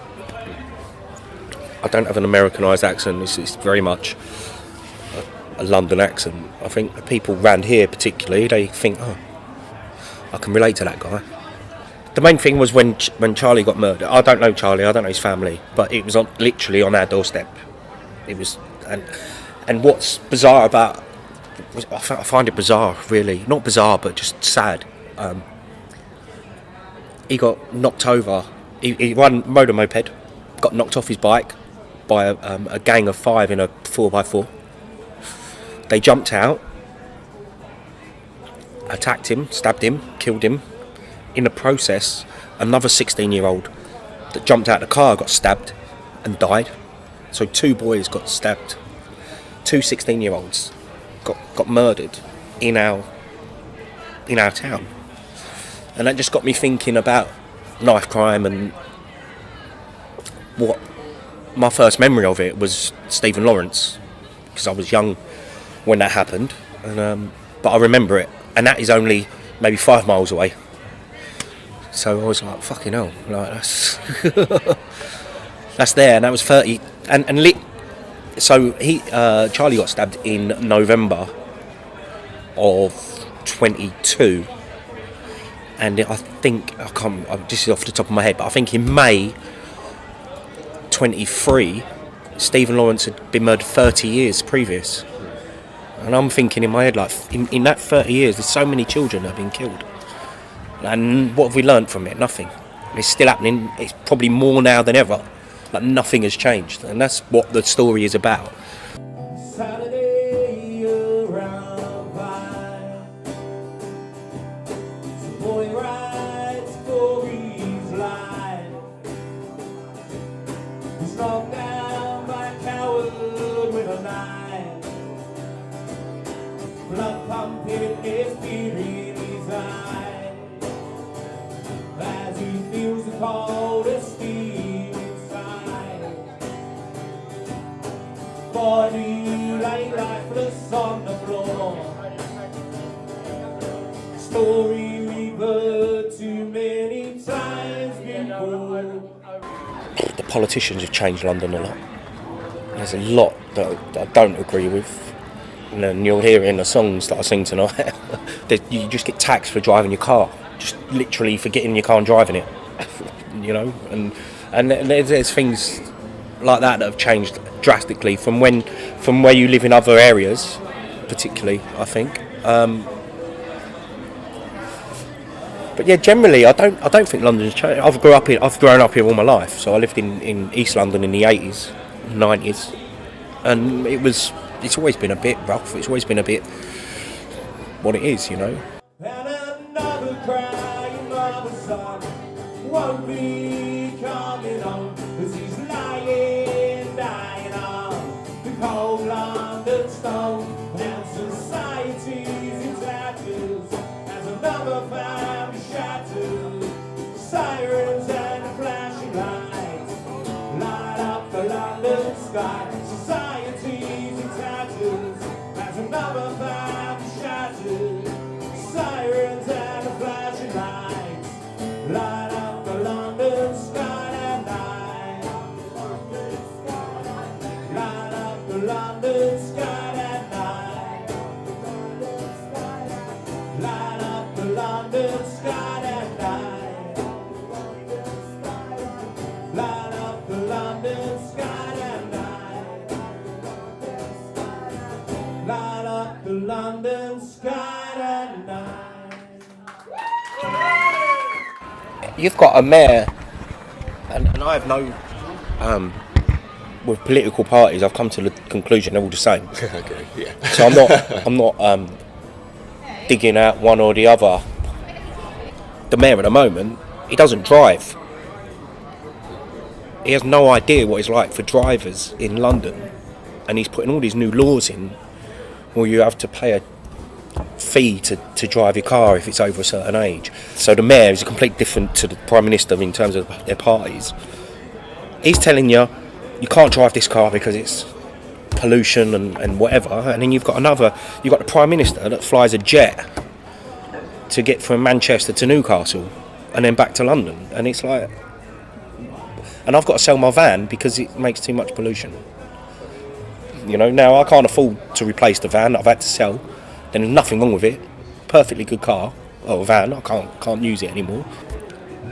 It's the poor people or the working class people that are always being screwed. A lot of people that are from London can't afford to live in London. It's so expensive, and it's not even the property that's expensive. It's just physically living in London. The council tax is ridiculous. The charge to drive your cars, I keep going back to cars because I think it's a massive thing. How can I take my son, he's just qualified as an electrician. He's 21. Now, if he wanted to take a ladder around with him, he's going to have a van. For him to buy a van, he's going to get in debt because he ain't got 16, 17 grand to buy a van that's ULEZ compliant, right? So he's going to have to buy a van. So straight away, he's qualified, he's in debt. Everyone needs the same opportunities, you know, and if you've got loads of money, great, right? Well done, that's good, no problem. But don't stop someone that isn't as fortunate getting up the ladder. Don't stop them, don't put hurdles in the way for them to earn money. They should allow people to make something of themselves. Yeah, what that is. Yeah. And if it means, again, I'll go back to the car, if it means them buying a fucking £300 car and driving it around to build up their business, then let them do that. Don't charge them because they can't afford 100 grand Tesla. Those were the best days of our lives. Although at the time we never realised. Those were the best days of our lives. 'Cause at the time we never realised. You've got people that go to work and they can't afford their bills, and you get a politician that can claim 66 grand a year expenses. It's fucked up. No matter how you look at it, that's fucked up. 100%. He's earning that amount of money and he can still claim 66 grand's worth of expenses. And you've got some poor sod that can't afford his bills. He'll go and do something a little bit dodgy and he'll get banged up or he'll get fined. And then you've got these crooks that are just it's annoying. Amazing voices, 18 waiting. And boy they shout, you got any money? That's it, a little money. You take away curry and I'm on the way up to my wife. She's been laying out a calorie and now she's expecting me, polishing and pulling out a coke. I'm down in the Tuesday shirt every night.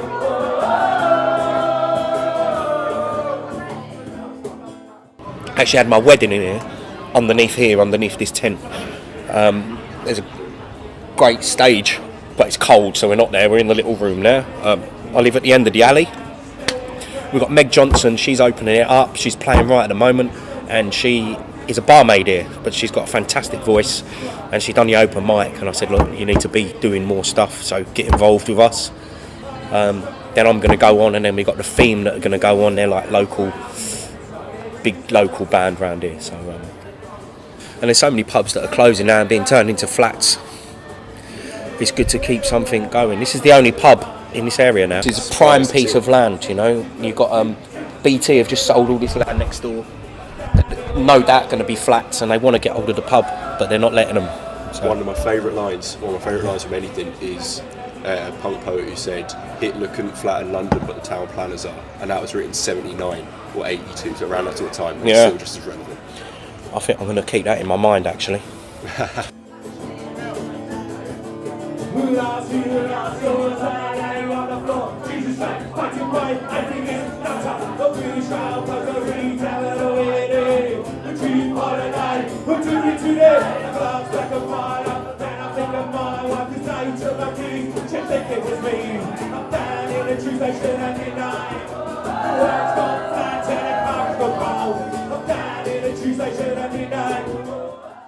How I met you and how I meet anyone else.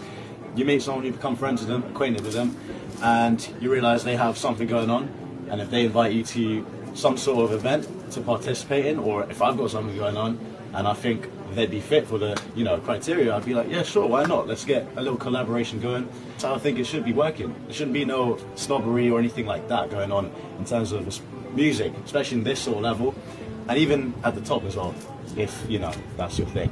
Sometimes you need to put yourself forward a little bit, take some time out from being involved so much in the community to go and create something. But I still think you should always have one foot in the community and giving back to it wherever you can, because it's the people that are going to help you grow. We've been throwing ourselves into any situation, any sort of jam night, any sort of live music event. So I'll be playing in community festivals, I'll be playing in jazz venues or whatever. Personally, been not too bad, nothing negative, because most people tend to enjoy live music and the passion for it, and especially if they see that you're projecting that on stage, they're going to encourage that more so. If you're confident in yourself, it's great. You'll radiate with other people. How do we channel in our sound, and what is our sound? Because that's the thing I think many small bands, especially if you're starting out, need to figure out. Because yeah, you can be a guy or a group of people that does absolutely every genre, but that's all well and great, but you kind of need to find your channel, or at least like a general channel of like what your music is, so that people have an idea of your sound. Pretty much the first time I met you, I was like in the First Timers Festival, which was earlier this year, and that wasn't about what, 6-7 months ago, I guess. It's been growing pretty rapidly, and yeah, just want to thank everyone for that. That's all I can really say, and stay tuned. That's the best thing to say. You never know what's going to happen. So there. Why do I what's the point in going out to all these events and venues? You're probably not going to get paid. Your travel expenses are not going to get covered. It's fun. It's a passion. It's like, I like the grind. I like that come up story. People I meet along the way, like yourselves, and it just builds your character a lot more. Because when you reach a higher stage, a bigger stage, and you don't know how to interact with people, it kind of shows. And I feel like, especially with community festivals and community fairs like today, and the idea of inclusivity, me personally, I think that should be a key thing for any artist in this day and age. And that is something that everyone should aspire to be, like inclusive of every genre, regardless of what you're doing and how you're making your sound and what kind of people who you're interacting with. I think that's the key thing, isn't it? Just to be all arms open and trying to help each other out. What's the point? Why did you start it? Have you seen School of Rock? Yeah. Have you ever seen School of Rock? I thought I'll have a fucking slice of that.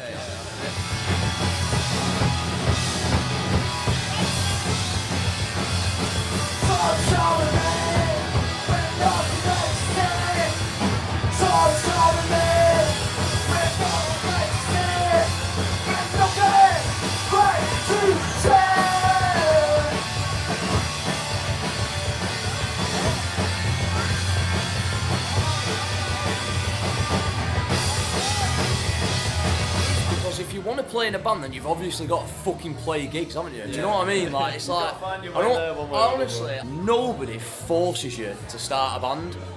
You do it because you want to. So it's like, it's not effort. It's like, this is my fucking hobby. Some people do like running, cycling. Some people play Warhammer. Do you know what I mean? Whatever it is that you do for your hobby, you do it because you fucking want to. So I think it's don't even fucking think about it. Like, it's a massive thing in life. It's just doing stuff. Doesn't really matter, does it? Doesn't really matter how it goes. Just do it. It's like football, isn't it? Some people play football, like a Sunday League footballer, and they fucking love it to pieces. And some of them become Premier League footballers. Do you know what I mean? And it becomes a job. Like, Just got to fucking, got to do it, haven't you? Fucking show up. Got to show up. You got a bat, yeah, you got a bat.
Why the fuck should someone bother, and why do you bother to do it? Fucking love it, it's sick. And as well, like, I like do the artwork because it's easier when you've got an idea in your head rather than obviously getting someone to do it and you're kind of like, oh, not like that, like, and especially, you know what I mean, you can't, a lot of the time, like, people do it and then they'll send it and then you got to send it back and it's like, you just kind of got, I can't really be arsed with it, so just like, it's like, I could do that. It's still the gig, do we not need to do our shit? What's that?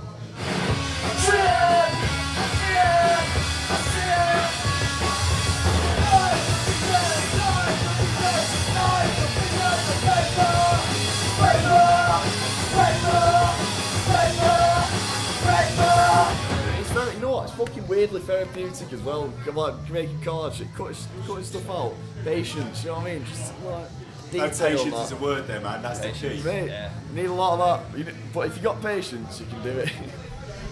Really, we'll let you head off and finish your stuff. We'll get 2 more questions. Yeah, go check the shit.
Well, it's fun as well, to be fair, and you don't want to sit there thinking, why didn't I try, you know, at the end of the day.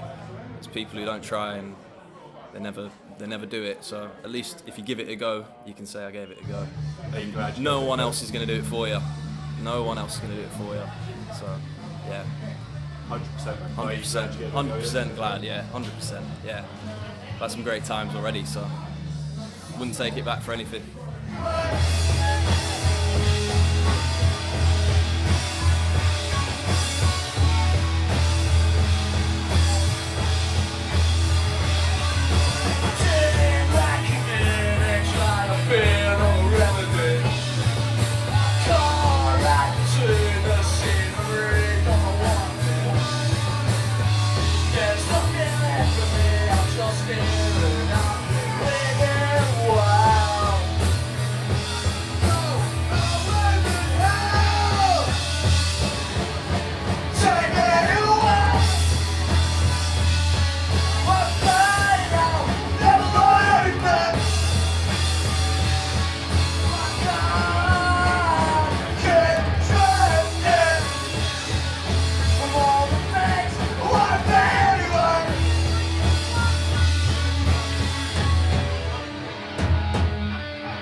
Basically that I'm not going to be young forever, and at some point I'm going to have to be slightly more sensible with my decisions in life. So in the allotted time that I've got, on this earth, I may as well do things that make me happy. And I feel like it's not about like, oh, it's hard work, it's not about this, it's about that. You know, everything in life is hard. Anything you want to do is fucking difficult, innit? Like, you know, so I think sometimes, obviously, you can be very lucky and you find fortunate situations, but sometimes there's hard work in those fucking situations of great fortune. It's like, what else would I do? You know, all I do when I'm not playing in this band is I fucking sit at home, I play fucking Football Manager, and I have baths, I light my incense candles, and I chill out, mate. And do you know what? It's nice and peaceful. I do like a bit of solitude, but it's much more fun getting out, meeting people and having interesting experiences. I think typically, like, it's alright to think your own band's amazing. I don't think there's anything wrong with that. Why would you do it if you didn't? If you can't sing your own tunes, no one else will. I need to go for a wee. Champion.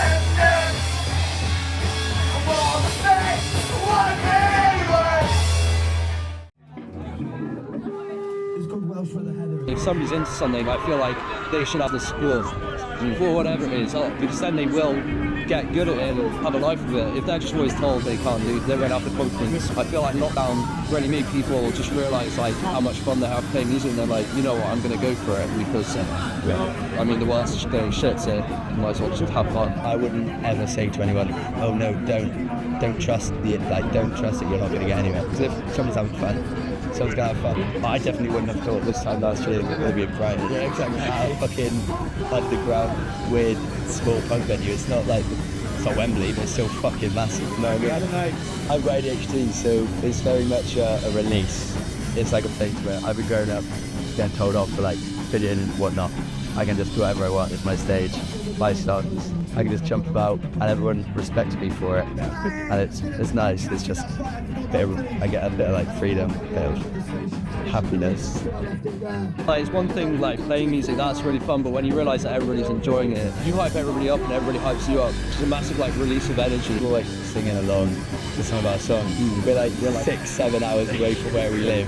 We don't get our sleep because we have to like travel a lot, and then we're playing all night because we want to look cool. We'll go out as well. We go out with the people that we meet, and then by going out with the people that we meet, we get more connections. And then when we get more connections, we start traveling a lot again, and then we go out all night. And obviously it's great, it's fun, but it is very tiring, yeah. But there's no downside for me. I'm just come to a show and we play half an hour on stage, but then there's the like months and like years behind that. We only formed as a band because our friends were looking in before bands to support them. We played once and then we said, why don't we just sing together? Because it was so fun. It wasn't like we were trying to be anything serious. It was just like, we'll just do this for this one time. Yeah. We just realised how much fun we had. So we were originally called Skate 3, the Xbox 360. And I didn't even play bass until we started. We did our first gig. It was a setup, just people were like, oh, there's music, this never happens. People wanted to do stuff. And then our second gig, a coach pulled up for people from the mountains and shit. And we were like, what the fuck is that? Yeah. And yeah, it was just not a coach since.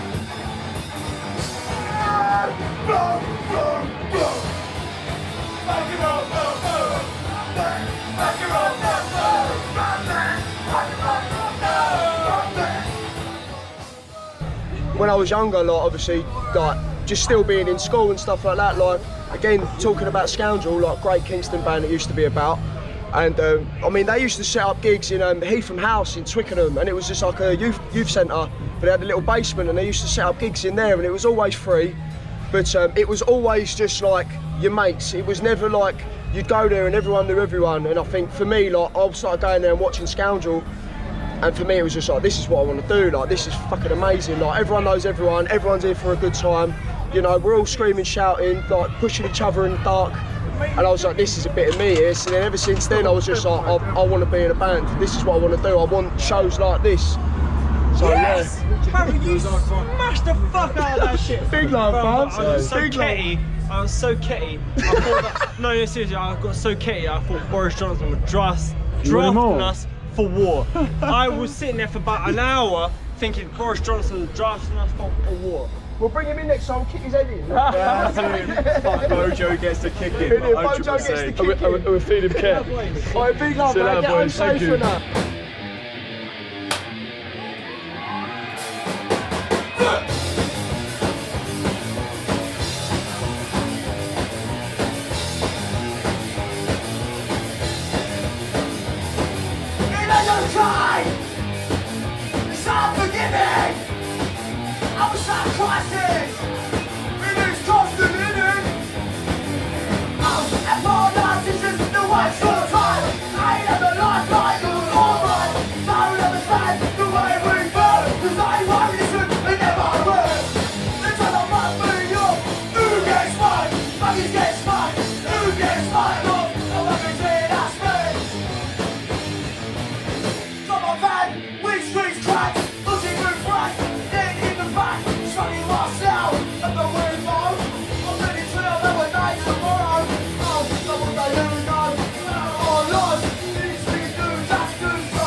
Well, originally we come together because I was skating House of Bands like ages ago, so we're both skaters.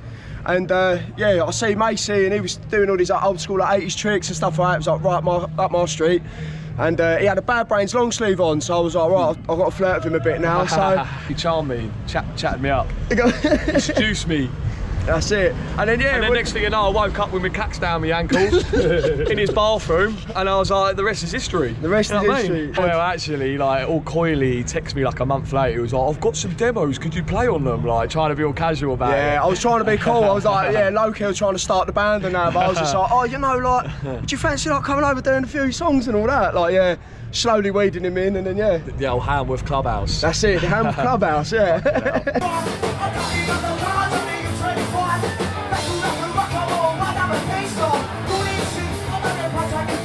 Well, no one's going to give it to you unless you put yourself out there, you know? So fucking... Yeah, it's not going to come to you on a plate, that's for sure. No, you've got to go out there and just fucking do it. Go to shows, make friends, fucking, This is it, fucking network. Not even deliberately, like, we don't even deliberately network, we just like chatting to people and making friends with people. Yeah, 100%. Just going to shows and meeting people. It's what it's all about, really. It's just got to be organic, it can't be forced, you know what I mean? There's so many bands out there that are just like trying to just be big, innit? And just make bangers to cater to the masses. It's like, that ain't They're the what it's worst all bands. about. Fuck them. That's not a band, you know what I mean? It's just like, you're a boy band, you know what I mean? Like, What are you about then? What are we about? Well, like we just said, innit? Like, just fucking having fun, smashing it, playing the songs, not caring how many people you play to. You know what I mean? Who likes it? Yeah. You know what I mean? Do you just do it for us, innit? Like, it's, 100%. You know what I Whereas mean? that's the thing, the world's just full of fucking misery, so it's like, well, you might as well have a laugh while you can, do you know what I mean? So I think that's what we're about. But I mean, it's just a bonus having like nights like tonight, and it's just absolutely just like rammed to the brim, sold out. Like, it weren't even just Ross that got on stage. Like, anyone could just, it's an open forum, anyone could just jump on stage and have a sing or a dance, do what you want. You know what I mean? It's like, we're open to it. Like, That's it, get like, up there fuck and this have rock it. star bollocks of all, like, the stage is mine. Like, no, it fucking ain't, like, do you know what I mean? We want people up on their feet, we want people moving. You know, we want you people on the stage. Yeah, that's Slobheads. That's Slobheads. No, it's like these Slobheads. Wait. Poster of you on my bedroom wall. Can I sign my dick? Put your ego to one side. This way I must be firm, you right? So what I should think you have the hierarchy. You're just a person, just like me. Out there. You. Not like you. Think like you. Now fight.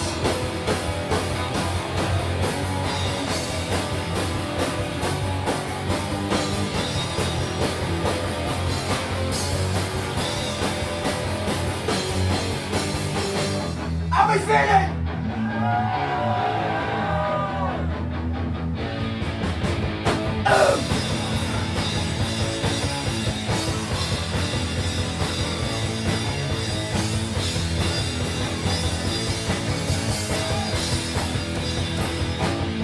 Not fuck you! Is it hard work then to get yourself seen in London, do you feel? Sometimes, yeah, sometimes, but I mean, like, well, it's just hit and miss. Like, I mean, we play Shacklewell Arms up in, like, sort of Dalston way, and we've had some fucking great nights in there, like, absolutely great nights, and yeah, we've had some smashes in I there. mean, no, we have had some good shows in London, I'll give it its due. Yeah. But not like, saying that we don't, but yeah, it's hard. It's definitely.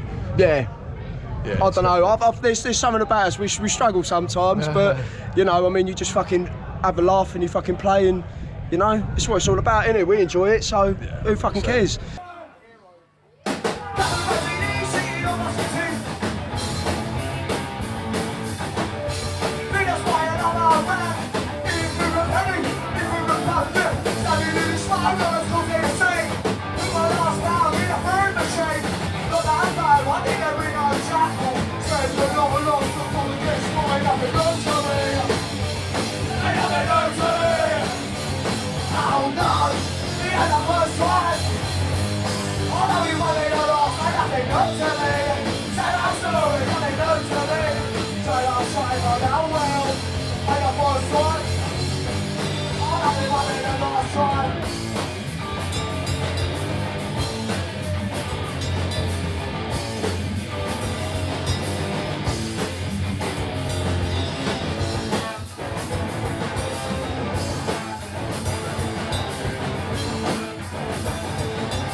I mean, Clobber said it right, they got that tune Tottenham Court Road, and I think that's a perfect example of, you know, how all these venues are shutting down, and it's such a shame because, like, you know, like, where are these people meant to play? Like, where are you meant to start out? Like, we've been very lucky to have this place, you know, but yeah, for a lot of people it's a struggle, you know, like, you need someone to get your foot in the door, and, you know, like, I mean, we've had nightmares with promoters in the past, like, absolute nightmares, so we just don't tend to sort of deal with, you know, it's the DIY lot that make it. The DIY lot is the scene.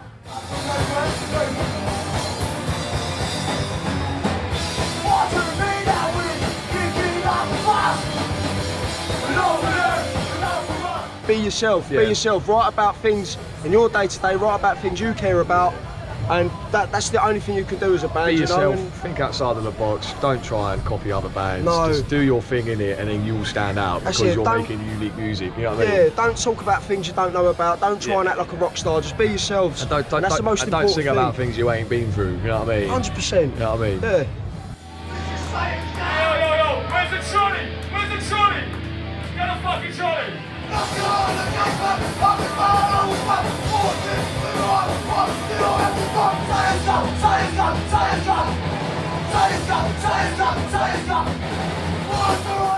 Everything's a bit miserable right now. Everything's miserable. I don't know what to do. You don't know what to do. Let's just fucking enjoy ourselves. Like, let's just go out and just fucking forget about the world for a minute and just fucking just have a laugh. Oh, it's, Yeah. a safe space, everyone, you know what I mean? Everyone's like Yeah. super sound. You know what I mean? Everyone's welcome. Even though it may seem chaotic, it's a mosh pit, but if someone hits a deck, they're getting picked straight up again. You know what I mean? Like getting picked back up. Everyone looks after Everyone everyone. looks after each other, and if there's a wronging in the crowd, they get flushed out of there ASAP. You know what I mean? We've had that and we do before. it, and we've done it before. And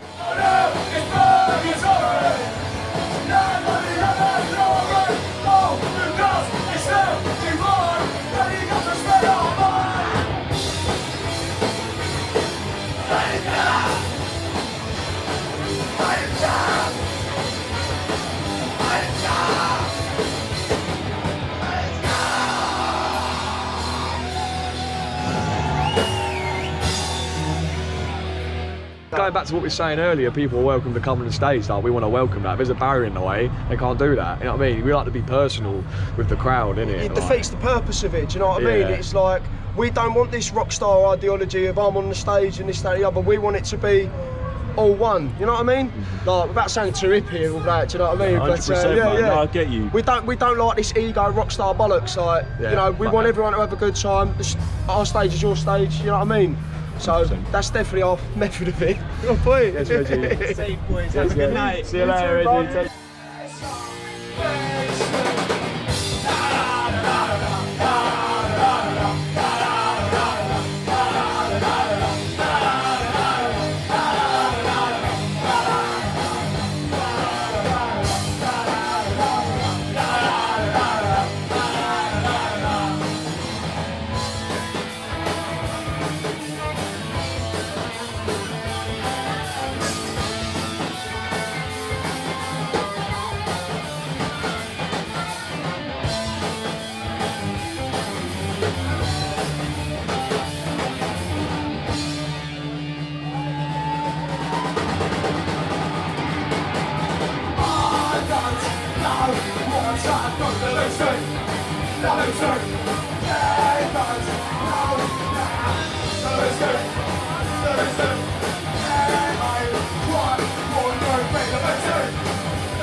It is hard because I mean we don't make no money off it. Do you know what I mean? And we don't really want to. Like it's fucking. Like, I mean, if we want to get merch, we go to work and then we fucking pay for the merch, like just through working.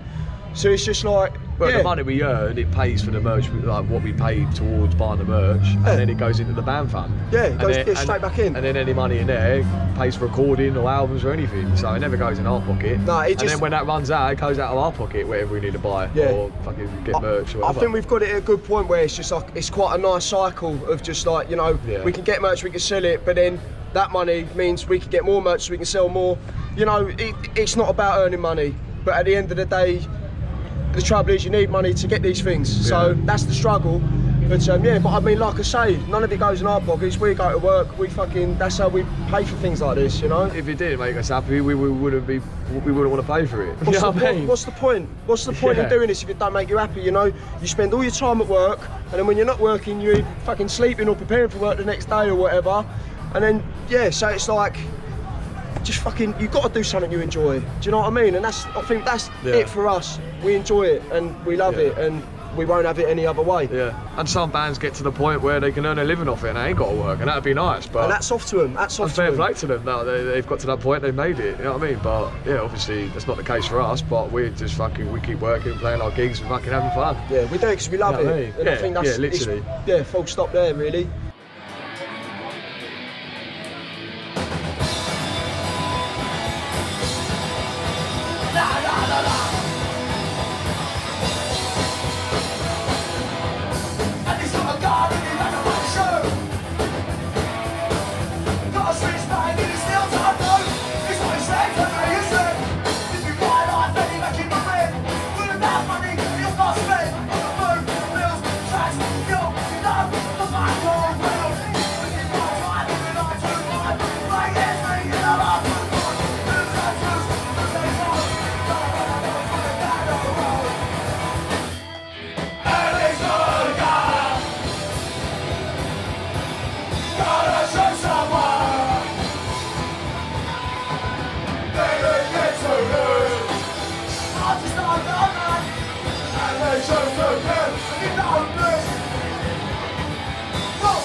We've been putting on gigs, single launch, album launches, every single launch, EP or anything we've ever released. See that, mate? We've had the parties in here and only in here, and every time from day dot to now, we've charged £5 entry because try and do it as little as possible. Because the struggle ain't just for us; it's for everyone else. You know what I mean? They're not in the band, but they got to pay in it.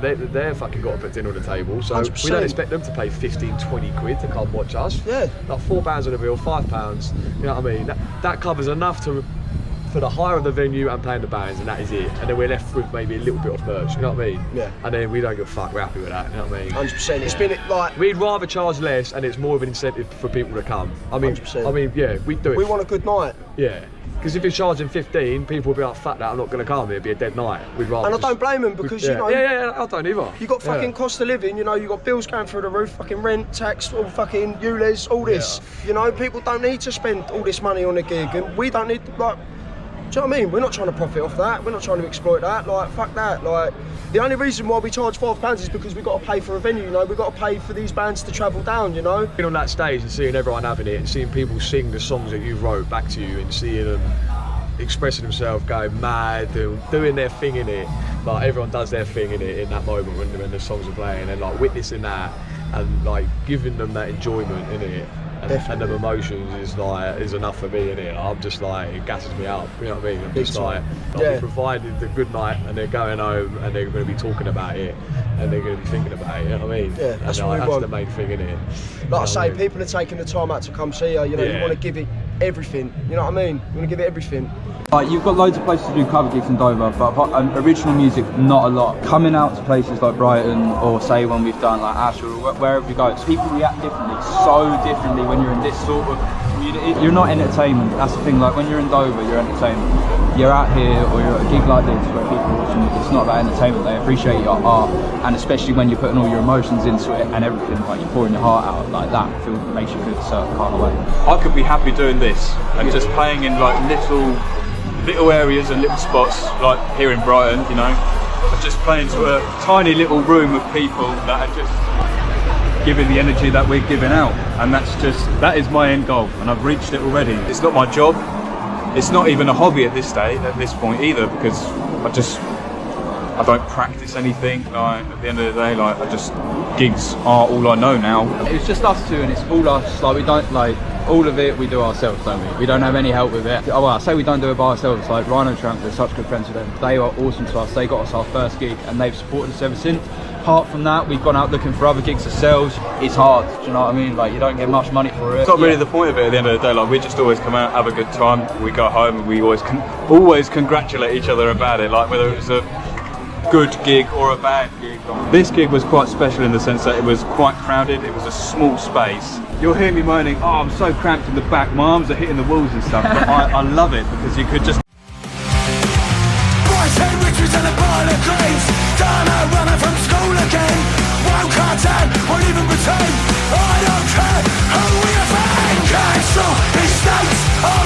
The estate that I grew up on is Marden Square, which is part of the Four Squares Estates in Bermondsey. I think it's important to remember where you've come from, where your roots are. It's just nice to have a little reminder, basically, because when life gets too serious and too stressful, you think, fuck it. I was a kid once having a good time, and all I cared about was egging the house that you always used to complain about.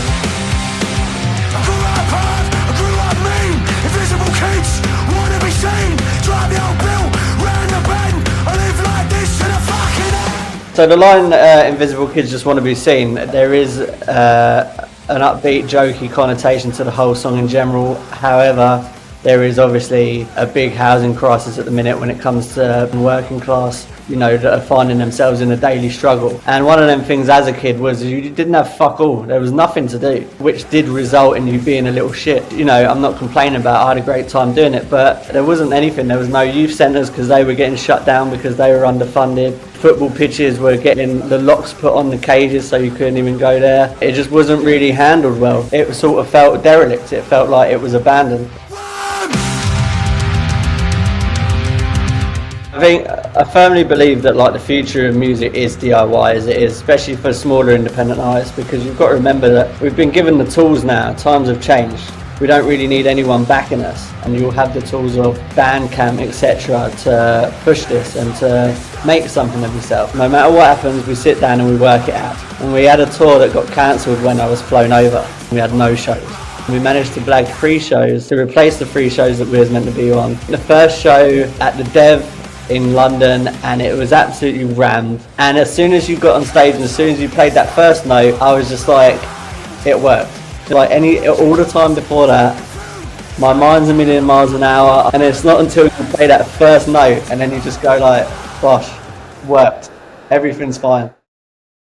I'm Tash, otherwise known as the Bash Promotions. We started up the company just to provide a safe space for young people to be able to present their art and their music and things like that. I feel like a lot of the things in the community can sometimes be a little bit hostile. I think people are very territorial about bands and venues and stuff like that, when realistically at the end of the day we're all just like a bunch of broke kids just trying to do something, so why not just help each other out and like work together as a team, because it's always going to work better. Whereas now it's like I'm able to work with people, and like I said, very community based. I just want everyone to be involved in it. I feel like that is a perfect representation of what my morals and what my mission is with doing the Bash Promotions. One of the main things that I wanted to start with was all of our gigs that we put on are completely free. We just offer a donations bucket. It's donate what you can, because we obviously know like things are rough at the moment. You can't just be spraying money willy-nilly over bands. As much as it's great, But if we all give people that option, give us a quid, give us 20 quid, it's entirely up to you. People can give what they want to give, and that makes it so much more accessible for people to be able to just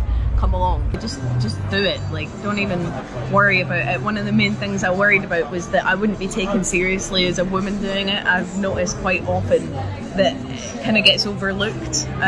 But like, do it. There's no competition. If you can just prove to everyone that you were right and you can do it, and that's how it is. Signature Brew embodies the vision of going to a gig and having great beer, not going to great gigs and having shit beer. A music venue that serves great East London craft beer, whilst also putting on some of the best live music you're going to find in the area.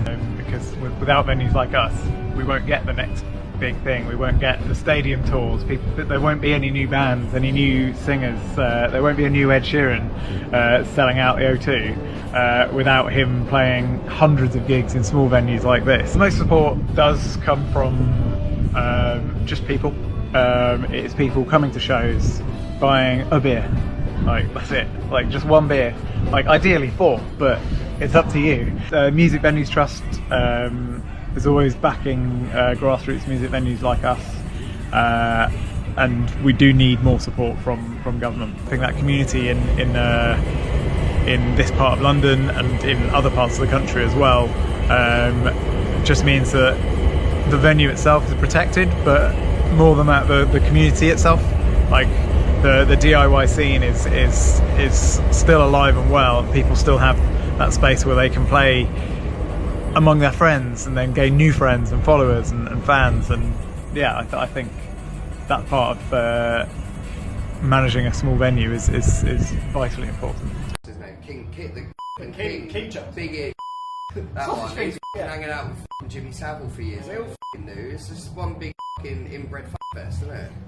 We were booked to go in the recording studio, and it was literally a week before the Queen died.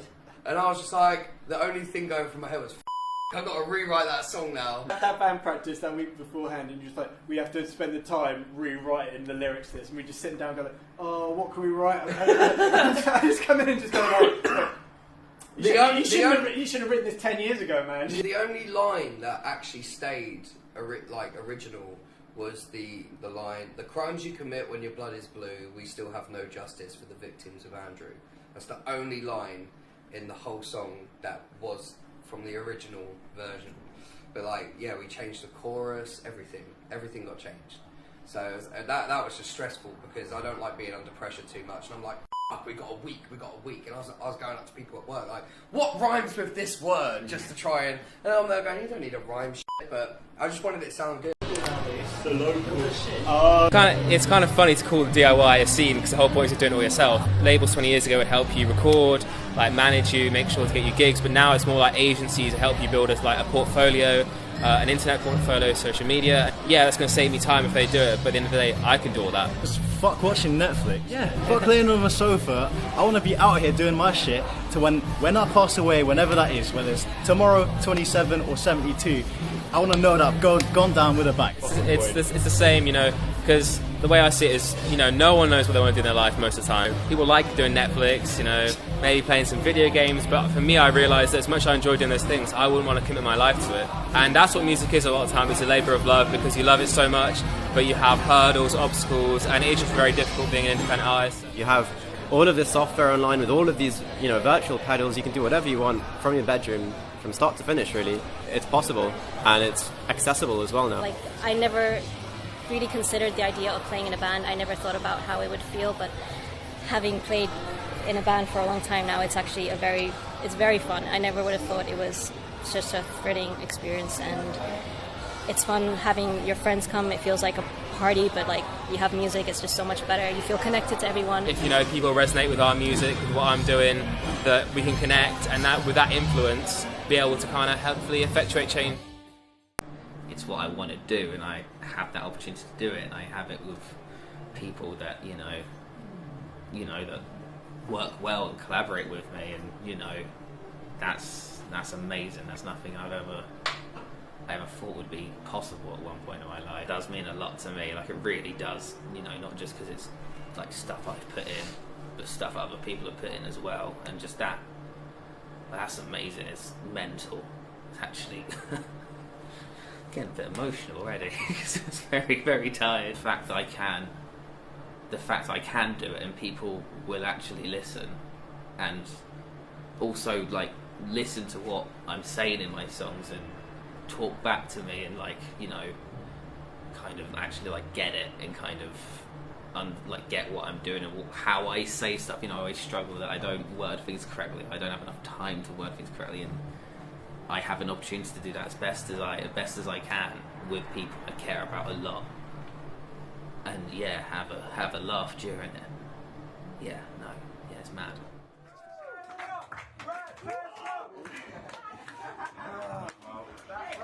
Should I play the set again? From the beginning. 2, 1. Go for it when you like want to do something creative, like whether that's like music, whether that's like art, graphics, that kind of thing. Just kind of going for it in the kind of media you want to be in and trying to find your like place in it. What I'm trying to say in the music is it's just relatable experiences, really. Like that's all the music is. You're right, you can do it, because we were just a load of kids that were really bored, and I kind of don't have anything else really. I don't really see myself doing anything else. Doing whatever you can with whatever you have. I think that's kind of what this whole scene is, really. Even if it's like perhaps derivative or similar to anyone else, everything's unique. Standing on the shoulders of giants, there's just so much sound that came before us, and we can use them to go further. Especially as, like Oscar said, we're all young, so it's just like putting out there, do it while you're young, so then you can like build up and stuff, because that's where you start off and you have so many more ideas. It's a pretty like mum-loving rock band, indie rock band, really. That's what it is. Yeah. I think that's all. I think that's all I'm trying to push. Is just like be nice, be a little bit freaky every now and then. Oh, 100%. Yeah, I agree with that. Live a colourful life. Yeah. Ever since I was like the moment I learned what a mohawk was, I took my fucking dad's shitty shavers and butchered my fucking hair with them, and had a load of really terrible haircuts for a very long time. But to be fair, I never really thought about it as like a way to make a living at all. It was just like what you did. Like it was like, oh, I've got into punk. Right, I want a mohawk. Right, do it yourself. But for me, like, you know, hair's the ultimate form of expression. Whether you're a fucking skinhead, a punk, a psychobilly kid, like, it's the clobber you wear, it's the attitude you have. The hair is that fucking thing that finishes it off. Right, everyone come in a bit. Come on. If you're upstairs, come down. We ain't starting until you do. We like to party. Me, Worm and Joey just went into a practice room without a drummer and just knocked out a load of songs, and then we was like, right, yeah, this is happening. Let's go find a fucking drummer. UK Hardcore returns. We met Sam at that, and me and Joey both individually grabbed him, took him to one side and was like, you've just moved to London, you play drums, be our fucking drummer. And he was like, oh, I would, but I've just said I'd do it for Joey. And I'm like, yeah, I'm in a band with Joey, you prick, like, let's go and do that. Put out like a needing a guitarist thing. Orgo responded to it. We took him down the ship around the corner, and he turned up with a dog, and we were like, I don't really care if you can play guitar, that dog's awesome and you can drink a beer. So that's us, like, that's how Clobber got together.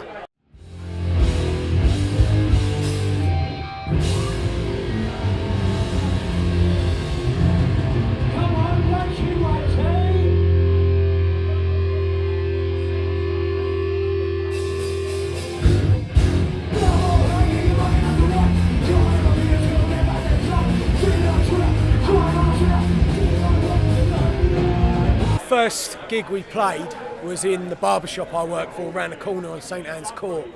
So I was like, fuck it, we don't need a venue. I gutted out our barbershop and we just put everything up in there and we played in there. Like, you got to make things happen for yourself, and that's a lot of what punk rock has taught me.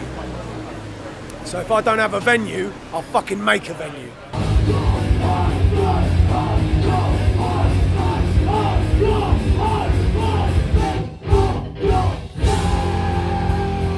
The shop was full, there was people out the door all night. It was fucking, yeah, it was great. There was bodies everywhere. And as well, it weren't just a punk show, it was a good mixed bill. Our mate Biggs, who's a hip-hop artist, we had a pop-punk band on there, a blues rock and roll band called Millennials, who were amazing. So it was all of our friends in like our turf, making things happen for ourselves. And that's how Clobber have always done it, that's how Clobber are always going to do it. I think that's like the most important thing for me. That's what punk rock told me. If it won't happen for you, make it happen.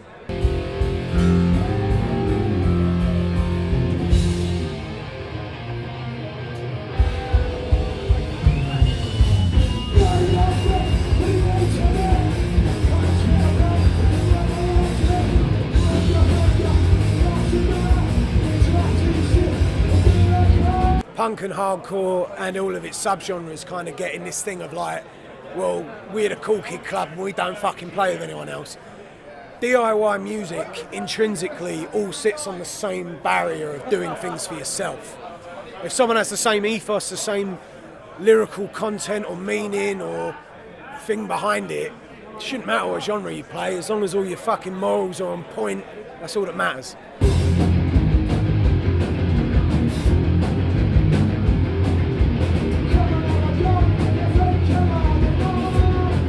We played that show before we'd put out the first EP, and we was a bit nervous about doing that because we was like, well, we want people to know the songs and stuff like that. But that EP kind of helped build a bit of word of mouth, and we took them songs, we took them into Sound Lab in Debden, which is where I'm from, and we had my brother record and master and mix the EP. And it took off a lot better than we thought it would. We thought that was going to be, and originally we thought Clobber would be, we'd put that EP out and we'd just play 1 or 2 shows and we might do another EP one day. But that EP really shot fucking, a lot of people cottoned onto it and liked it, which is great. I don't want to big my own shit up too much because it makes me feel a bit embarrassed if I'm completely honest. But people liked it. And gigs just started rolling in and coming in quick and fast, and so yeah, that was the sort of deciding moment where we were like, well, people like this, we like doing it, let's keep doing it.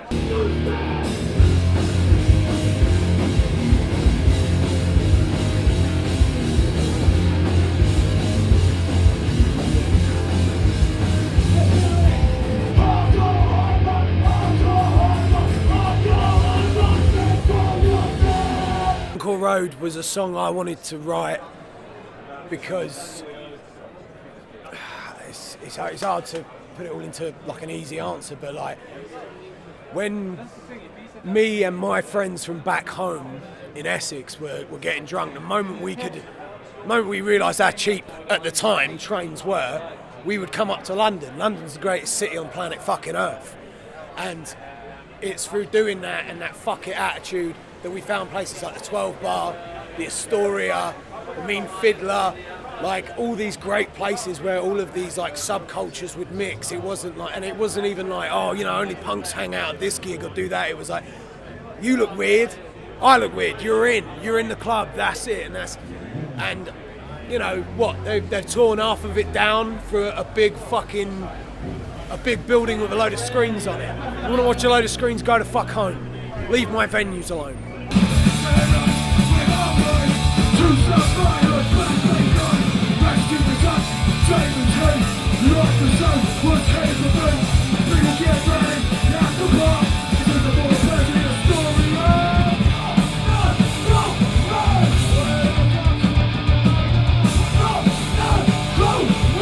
It's annoying because they'll do things like that. They'll tear down venues and all these places where youth groups and misfits and misunderstood people meet and organise and become friends with each other. They tear them down and then they wonder why so many people are on the street stabbing each other or becoming racists or something like that. It's because they've got nowhere to go and hang out and meet like-minded people or learn or educate themselves.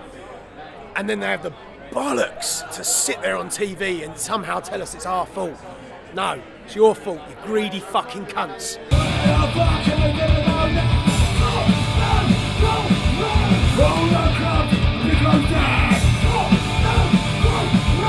to put it from my perspective, like where we grew up is a Tory stronghold, always has been, and if it hasn't been Tory, it's been BNP.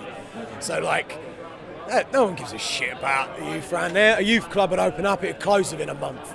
The kids would sit there and organise a meeting with the council and go, we want a skate park because we all skate and we keep getting kicked out of your fucking car parks and whatnot, and we'd get laughed out of the fucking building.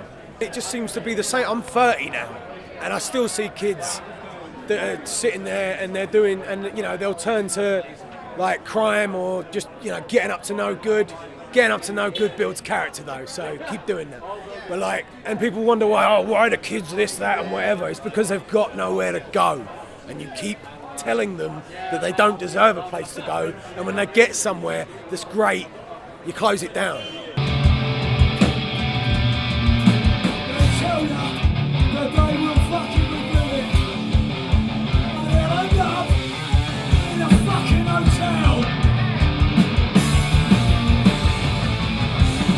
Tell you what to do. Let me go on the map. And we have this fight for the truth and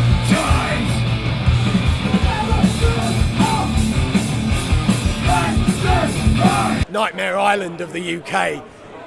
The fun never stops and it always gets worse. So we got out of the pandemic. We've spent 2-3 years clapping and telling nurses and key workers they're our heroes, they're brilliant. They ask for a pay rise and they're told no. And they go on strike, and then all of a sudden the government are telling us we're going to take away your rights to strike. You can't call these people heroes as a means of being like, well, we called you a hero, we clapped for you in the street, but we won't pay you. By the way, we're raising rent because we're all fucking landlords. It's bollocks. So that's what yesterday's Heroes Tomorrow's Snide means. For the opening track, Clobber Rock and Roll, it's a rally cry. Get behind people, push these people forward, encourage people to strike, join unions, shit like that, because no one else will tell you to do it. I learnt about a workers' union through listening to bands like the Street Dogs and the Clash and Billy Bragg. I never learned it at school. Get behind people, encourage people to do the right thing and stand up and talk and let your voice be heard, because no one's ever going to give you the platform if you don't make it yourself.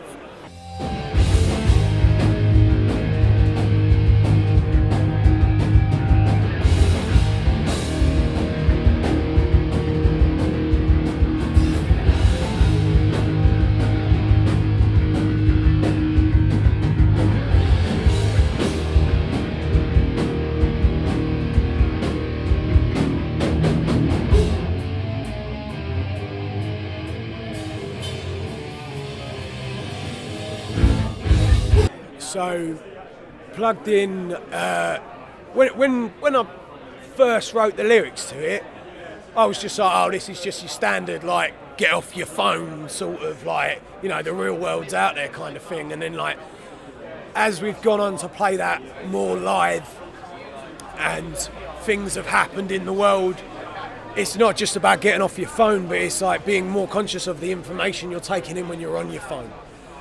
One thing that upsets me so much is the working class, we're easily duped or whatever the fucking word is. We're easily led, you know, we're not from private schools, we're not amazingly educated, so we look for people to share them ideals and views with. And as a bloke, it's even harder. There's a lot of responsibility put on blokes to, you know, be a man and be tough and always do the right thing. No one's ever told a bloke, up until very recently, it's okay to cry, it's okay not to have the answers, it's okay to not know what you're doing. Like if your dad leaves home, how the fuck do you work a washing machine or pay taxes if you're self-employed? Like, all this shit.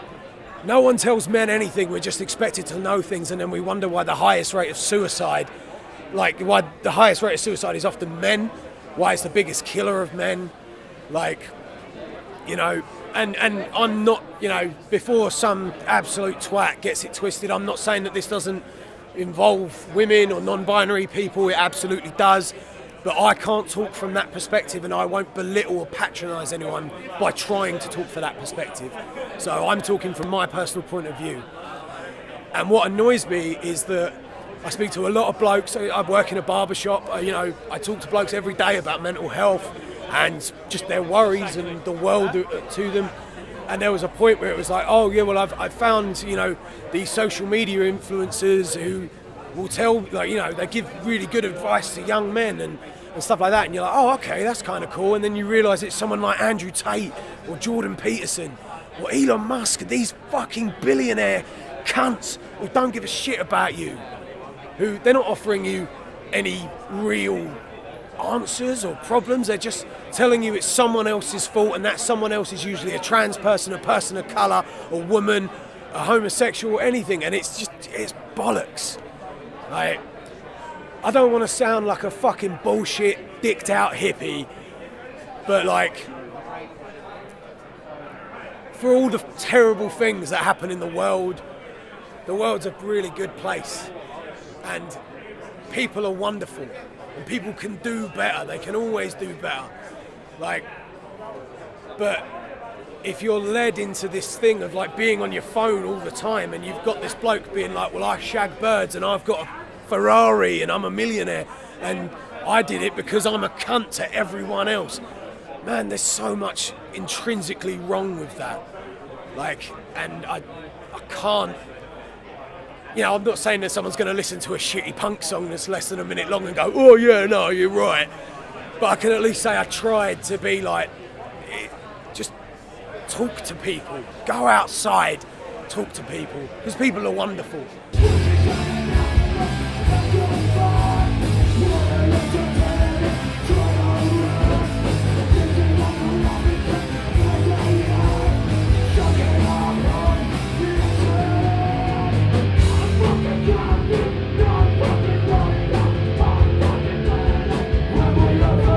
At the end of the day, like, it doesn't matter if you're working class, rich, poor, fucking whatever, as long as you're not a Tory, then I don't care. I want to talk to you. Like, I want to just be like, hey, how are you? Let's go have a pint. Let's talk about what your favourite Ramones album is. Like,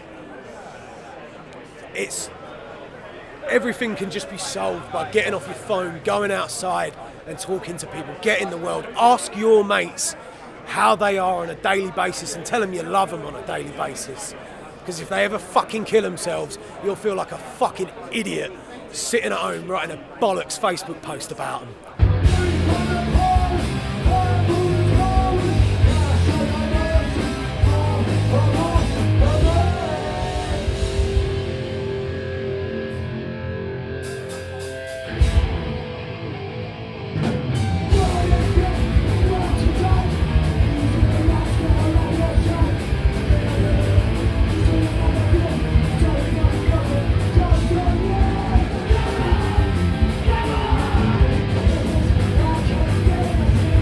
There's a Bruce Springsteen lyric, I've got it tattooed on my arm, right?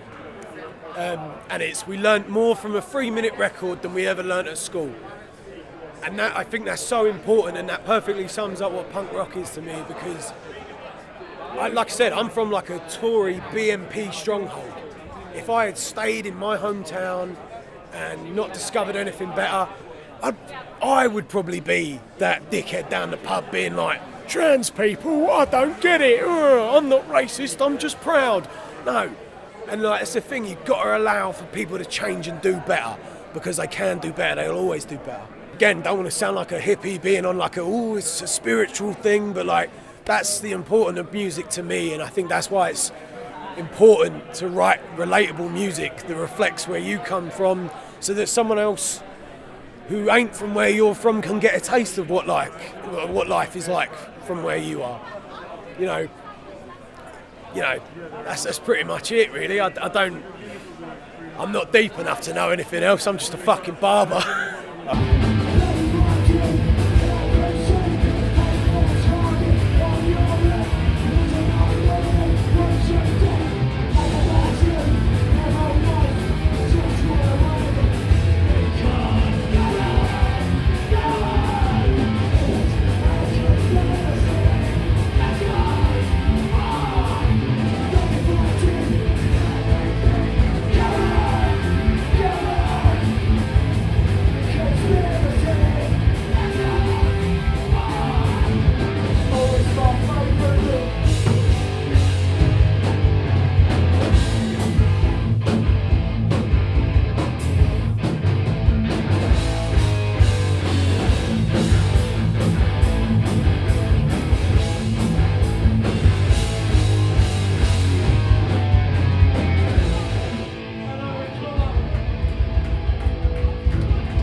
I was at work one day and Joey texted me and was like, do you want to do 17 days of grade 2? And I was like, let me think about that. Yes, I fucking do.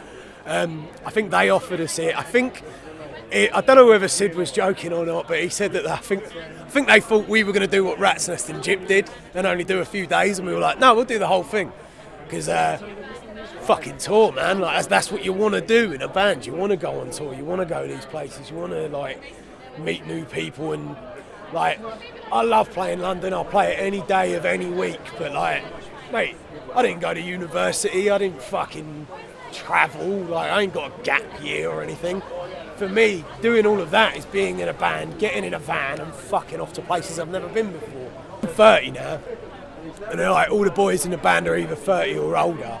So like, you know, most people who play music or get in bands and that, they do their first tour when they're like early 20s, teenagers. Like, I think grade 2 have been going since they were like 15 or something. B, it's like, well, it might not happen again. And that's a lot of things I look with Clobber in general, is I'm like, well, mate, it could all disappear tomorrow. We could release a record and everyone goes, nah, shit, and then that's done, you know. One of us could die, one of us could, you know, anything could happen, and then that's it, band done. So for us, it's like, well, if we get offered 17 days, let's do 17 days. Let's just take this and fucking run with it. Mystic Meg passed away today. R.I.P. Mystic Meg. You were fucking brilliant. Also, next song's about Bully Boys. Fuck old Bill, blah blah blah, goes out to Rites of Hadda. They're fucking wicked. Let's see some more of this. If someone falls down, kick him. It's on our fucking failure.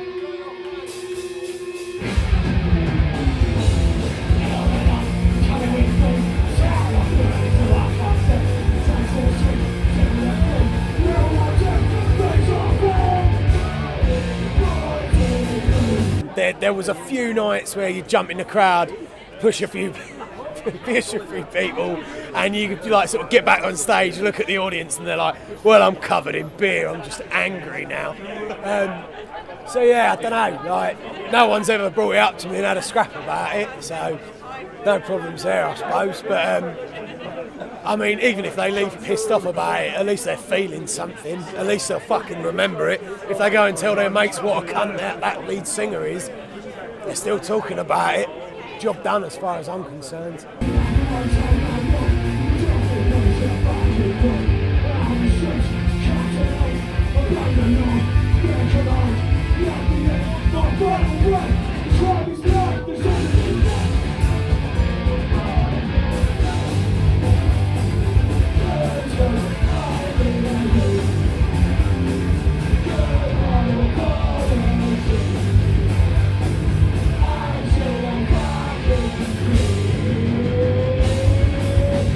Like, we got in the van on the last day, we drove home after the last gig, and it was weird sitting in that van. Me and Sam were just listening to country music, just sort of watching the like fucking lights go by the van, and it was a real weird thing of being like, that was the best fucking thing ever, but now I've just got to go home.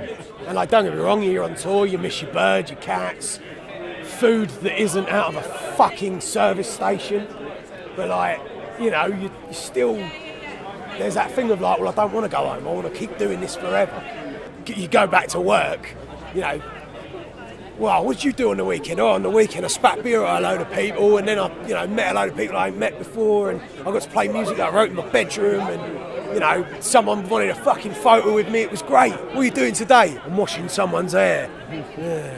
Like, it's a weird, like, back to reality fucking thing, but I suppose you need it to make the next one seem just as good or big or something like that.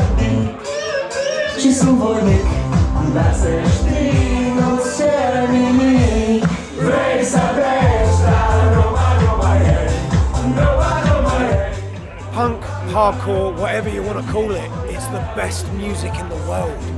Of course people are going to cotton on, and the ones who ain't like honest and real about it, don't worry, they'll be gone soon. But that dragnet will grab a load of new kids in, and they'll start bands, and they'll open fucking shops that sell good clothes, and they'll start writing fanzines. We'll recording videos, like putting on gigs, opening venues, like that's how things continue to grow. You've got to allow a little bit of that to keep happening. I'm waiting to do an exam. I was never any good at those. No, we've actually underneath the counter is just got suspender belts and stockings. You know, is that the kind of news you mean?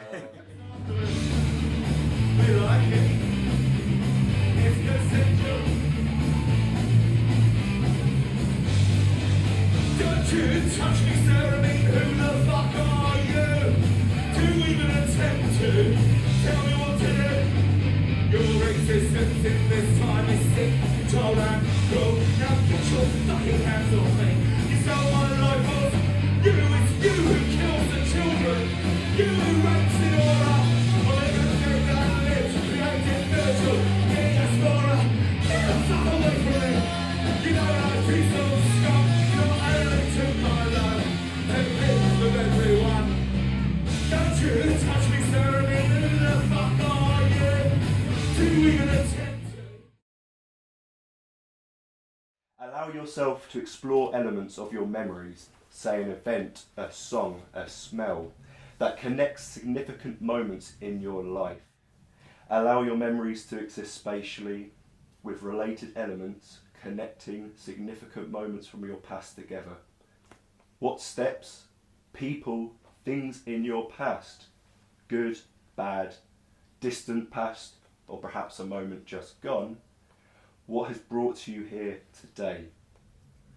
I'm going to ask you all soon to think of 10 memories, good or bad, that have led you to your place in the DIY art scene, in the band itself, perhaps the instrument you play, and then also just being here today. I want you to draw something like this, kind of shape. Just to reflect on those thoughts, I would like you to draw little dots, just 10, like this, representing, again, the event when it took part in your life, and if it was a good memory or a bad one. That makes sense for everybody? How do you join? Right, so Rites of Hadda, I was initially, I wouldn't say I was their number one fan, but I have been at gigs where I've been the only person there watching them, dancing. I was the number one fan that particular night. I'm in another band called Spirit of the Age. When we sort of both first started around 2014, I sort of started promoting other bands, and I got into just trying to go, well, look, you know, let's get a DIY thing going where we build a network of people. And the idea of the network is basically that we go, look, if we get 3 or 4 bands that all just want to play and all got really good around each other, you know, all feel good and comfortable with each other. You're not in it to, you know, to say I need loads of money to come and do this, you know, let's try and get venues that don't cost us much money and things like that and try to get stuff going, ideally free entry. There was a point in Rites of Hadda where the bass player changed, like, you know, their former bass player didn't want to continue at that point, and I was asked because I'd been to most of the gigs, and you know, as their number one fan, obviously, and I knew the songs, you know, and so that was around 2019 when I actually joined Rites, but they were about 5 years old by then. But definitely, there's a definite DIY ethic with Spirit of the Age and Rites of Hadda, and I think we gelled quite well together in the early days. So that's why I think I was approached to play the bass, unless no one else would do it. I don't know. You know, perhaps I don't. Who knows? I've never asked the rest of the band. Perhaps you can get. Perhaps you can ask. That's why we're here today. Well, singing is probably a rather generous description. I've always been really aware of my limitations singing, although as a child I was the lead in all the school plays and I was involved in that kind of performing. I didn't feel very confident singing. How I ended up singing was, actually, I can't even remember what year it was now. About 8 or 9 years ago I was diagnosed with a form of blood cancer, and that was a really shocking moment, as you might imagine. And in the wake of that, I just decided to do things that I wouldn't have had the confidence to do before, or I wasn't getting round to. I was jolted into action, and actually I was worried I was going to die, but I mean, looking back, that was a kind of a reaction, because people were telling me I wasn't going to. But when you have been really ill for a long period of time and then you get a diagnosis like that, you are questioning your own mortality. So basically the following 2 years I did everything that I had on my bucket list, and one of them was start a band. I'm still not comfortable calling myself a singer. Actually, I always say front person, because I'm a performer really.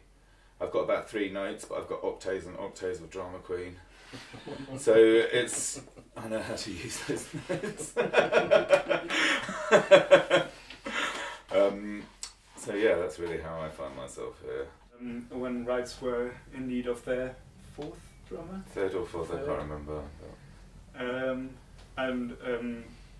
I'd been to the squad with Tom, who by now was the bassist of Rites, and I went to the squad, and you were doing you were rehearsing, and you rehearsed the Horn God, and I was like, okay, I really want to play drums for this. Rites of Hadda formed, as Matthias said. So we used to be in a street punk band, which when Matthias took over in drums, then Tom joined the band on bass, and Tom was a really good bassist. And always to we were never very good, but we played an awful lot of gigs, an awful lot of terrible gigs. Tuesday night at the Comedy Club in Leicester Square, every Wednesday for 2 months at Tommy Flynn's in Camden, where the only people that showed up were mates of ours that were probably trying to score weed. It was awful, but it was a lot of fun. Tom at the same time had met Wasp in the squat in around Finsbury Park, and so they sort of started a thing, and I think this all formulates around the timeline that Wasp gave. They were starting off writing lyrics, and Tom was just there and jamming and stuff like that. So Rites of Hadda came into fruition that way, and then suddenly they had a couple of gigs booked, and one was at the Plough and Harrow in Leytonstone, and the other one was in Brighton. And a few days before the gig, I got a phone call from Tom, totally panicking, going like, our guitarist just disappeared, can you learn a few songs like in a couple of days time, basically. Because I'd played with Tom before, it was totally fine. I mean, relatively simple music, and I still managed to butcher it, but that was fine. Still butchering it today, Alex. Still butchering it today. As Matthias said, through a succession of things, we started off as a 7-piece band. Actually, we were 8, but the 8th person never performed live. They were too nervous. So it was only 7 on stage, but there was 8 of them. We had a ghost musician for a while. And coincidentally, Spirit of the Age and Rites of Hadda met at the Plough and Harrow. Well, exactly. And that was so my initial band, or not my initial band, but my band. And so I became a fan. So there's some synergies in there. Yeah. Got back into playing music. I joined an improvising choir and started making improvised vocal music, which was something I'd never thought I would do, and that just reignited the spark of making music again. Meanwhile, I was playing cricket, and the cricket club, Matthias came and joined the cricket club that I'd been with for 25 years. So I got to know, we became friends, and he played in a band, so I came to see the band, got to know the people a bit, and then invited myself in to jam with them at the rehearsal place a couple of times, and it seemed to go quite well. It sort of went from there. I sort of gradually inched my way into the band. Space, the people, the influential interactions that form that stepping stone towards your current person. And now release those memories from your heart.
Open your eyes and then pick those 3 starting points and start free writing. Allow it to be a stream of consciousness. It's not a narrative, it's just the first thing to come to your mind for each of these significant memories.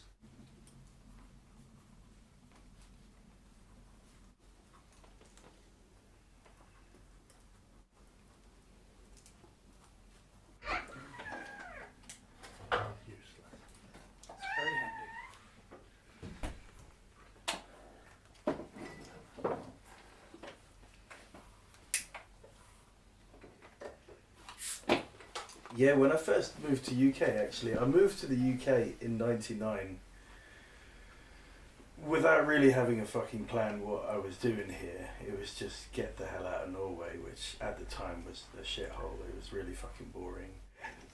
But yeah, it was a hurdle. I mean, it was a hurdle in the sense that, you know, I'd moved here from a different country, so I didn't know much of, like, I didn't know anyone here, I didn't know the scene itself. We kind of created a bit of our own scene. We were squatting at the time as well, so it took a while to accumulate, like, mates and, you know, to get into kind of more of a community musically.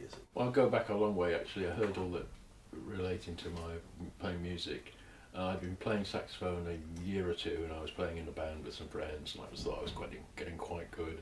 And I thought that the Guildhall School of Music were doing a little summer school. You go in for a week, and they teach you all sorts of stuff. I thought this sounded a great way to learn a bit more and become a proper player.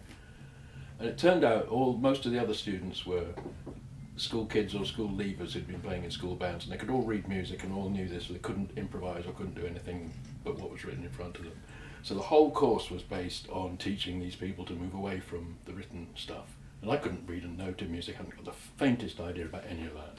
I basically can go from being the most accomplished player in the group, I became the dunce of the class, because I was the one who couldn't do anything, and I couldn't even follow the instructions because they said play this note and I didn't know what it was.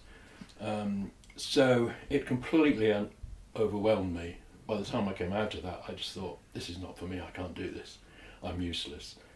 I can only do this, I can fake a little thing at a gig and a little local thing, but I can't really play. And so it took me a long time to get over that. And in fact, it was one of contributing reasons I stopped playing for several decades. And I only got back into it later, much later. Mid to late 80s, and formed a band, and it was a lot of, you know, oh, we've got to rehearse, we're gonna write music, and we're gonna, you know, I say write music, I use that term loosely. Get into this rut where every band that I was in those early days, just wanted to rehearse, because we're not actually good enough to go and play live. And that's not true. But, you know, you hit a wrong note and you beat yourself up about it because you've hit a wrong note, because you want to improve. But actually, what I think prevents a lot of people getting out there and doing music, there was this belief that people weren't good enough, when actually, yeah, they could have gone out there and done that. I feel really strongly I probably should have been performing my whole life, but I didn't for a period of about 20 years, probably because of confidence, really. Actually, as a child, I was really into doing all the plays and everything, but then at secondary school, when homophobia hit, that really knocked my confidence, to be honest. And also it distracted me and undermined me and undermined what I was good at, because it affected me so deeply, and I was just worried about my safety a lot. So and then I got distracted with all sorts of other things, like drugs, and a lot of activism and squatting and partying a lot, organising illegal raves, and I did a lot of that for a long time. I mean, obviously you're performing, you know, life's a little stage of micro performances. I mean, when you're doing activism, you're performing all the time. You're performing all sorts of roles. When you're organising a rave, you're talking to the police, you're dealing with dickheads. Do you know what I mean? But if I hadn't had my health diagnosis, I probably still wouldn't be performing now, because I lost myself and I lost my confidence in all that. Like, in a lot of distractions that they were enjoyable distractions. I'm not, you know, I wasn't flailing around worrying about myself too much. But you know, it was, yeah. So I had to re-find myself, and that's what the diagnosis, my health diagnosis, did for me. Really, it put into sharp focus what I needed to do going forward and what I needed to leave behind. And I knew one of the things I had to do was perform. Without sort of going into details, I've had quite an interesting and possibly violent life. So, well, you don't. I mean, you know, like there's and I've lived quite an edgy life in what I've done. That's just kind of naturally who I am. But when you're younger, you don't realise what you're doing too much, and the older you get, the more perspective you get. And I look back at it now and think, fuck me, I was mental. But you know, like from that, I've got a lot inside to express, and a lot of experiences, and yeah, I mean, you've struck, basically, it's just a wank fest, isn't it? So it's there's lots there that people relate to, and I think that surprised me a lot. As I've gone off on a tangent a bit, but that surprised me a lot. I wasn't expecting people would be able to relate to it because it is kind of niche. Well, the only thing I really needed to learn how to play is that basic dun da do da dun da do da.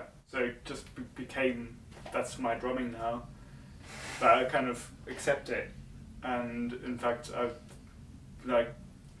when I drum in Rites, I always try to make my drums follow Wasp's journey through the songs, and I feel really comfortable playing what I play with the crappy technique that I've got. We'll be expanding upon one of the three memories to make that into a longer piece, so I say 10 minutes just to write that down. Take these three significant moments and visualise them thoroughly. Take that one key significant memory from those three, and you're going to place that visualisation within your hall.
I have a friend called Pilar, and she's a Spanish person, and she's used to live in London, but she's moved back to Spain. And I know her. We were in the same coven together for many years. We're both pagans, practicing queer paganism. And when I was going through my diagnosis those years ago, she really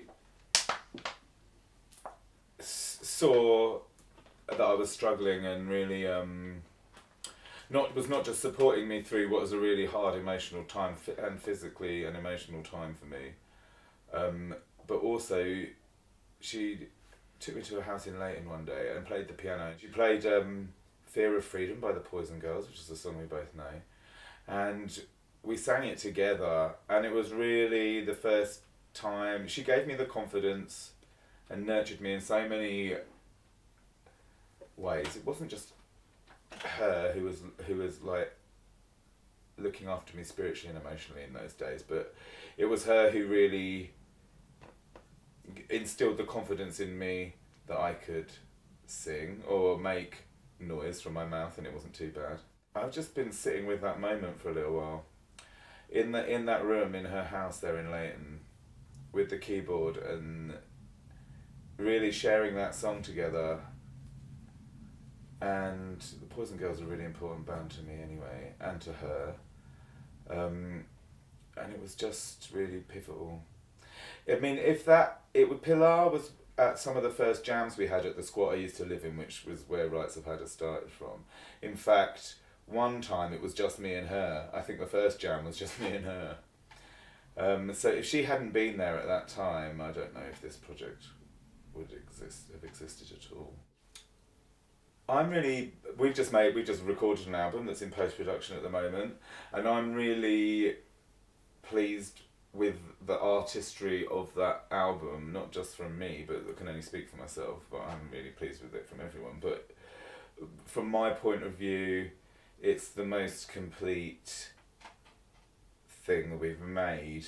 And also we're on this drive to try and be as ecological and ethical as possible, which is one of the reasons why the sleeves of the Horn God are made from upcycled cardboard, and it's all like plastic-free tape and animal-free glue, and do you know what I mean? We've gone as far because we're using CDs and we're using vinyls that, let's face it, are going to be here after us.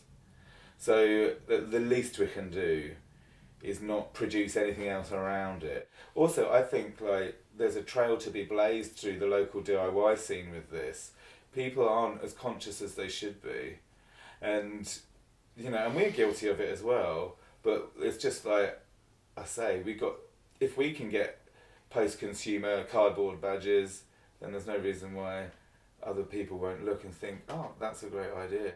But like everyone I know in this room,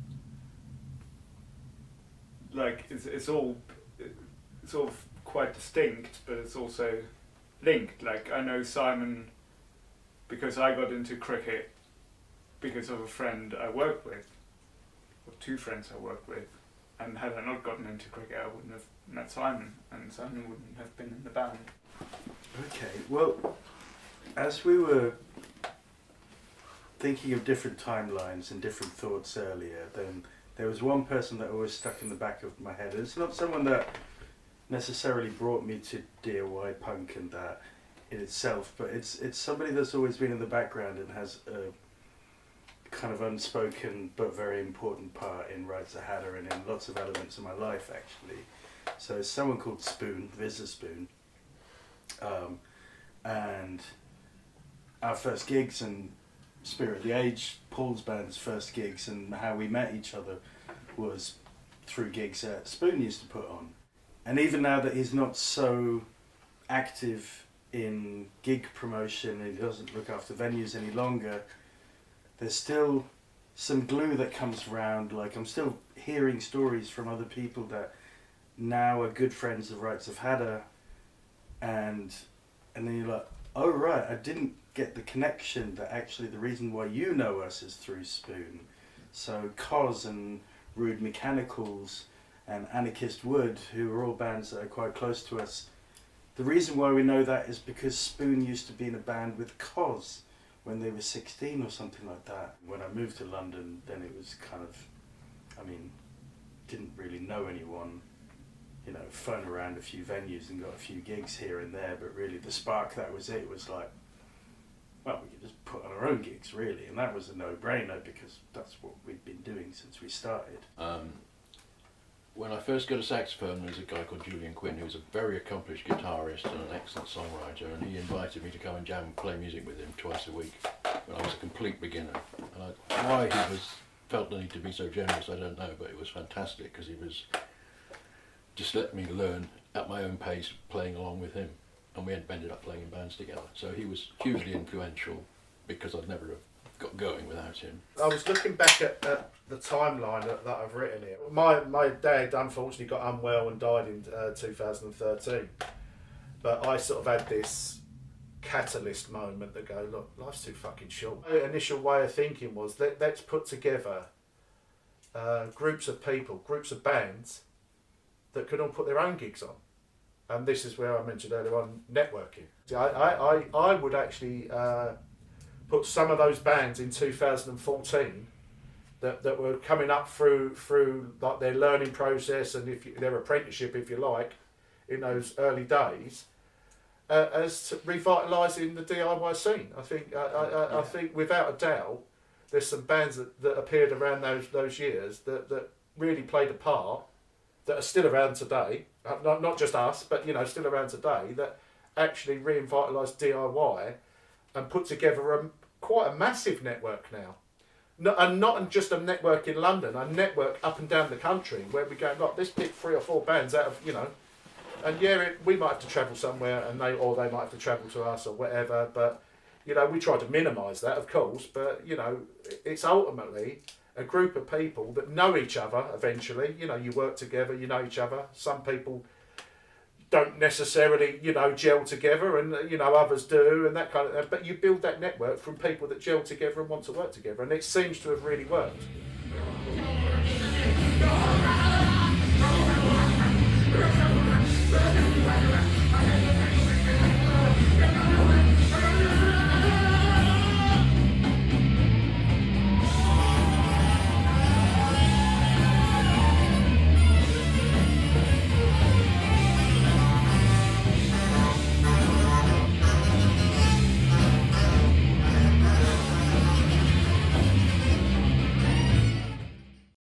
I'm Steve Brandon, local boy from Edmonton, big Tottenham fan.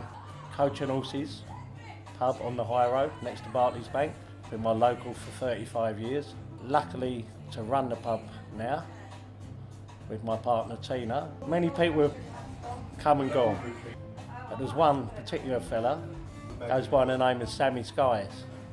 In my book, he's a legend, and they're proper Tottenham people. They go home and away, if trouble happens, it happens.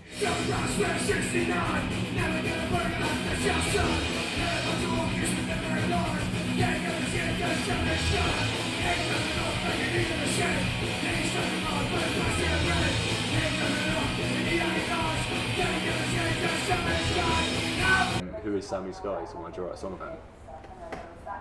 Where the fuck is he? Go. Sammy.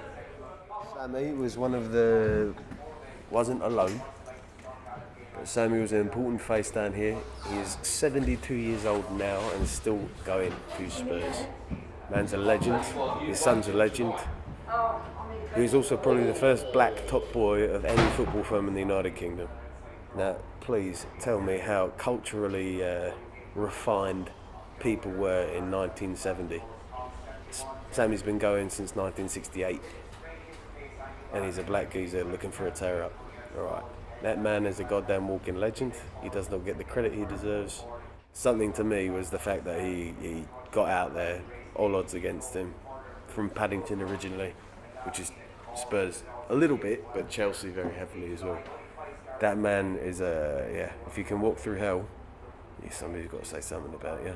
And there ain't no book about him, there ain't no film about him, he ain't gone spouting to the media, he ain't tried to fucking make a name or a penny off his back. Geezer is a geezer purely for being a geezer. That's it, immortality. And that wasn't my intention at the time, but something needs to be said, right? I mean, we're criminal at this over at Spurs, right? We have this amazing community, an amazing fucking culture. Nobody speaks about it, which is respectable, because it is not something. It's a bit fucking clandestine, right? It's a bit hush-hush, because it is something different. Which is the way it should be, but sometimes characters need recognition, especially when he's 72 on the place, and he gave us the name that we're carrying on today.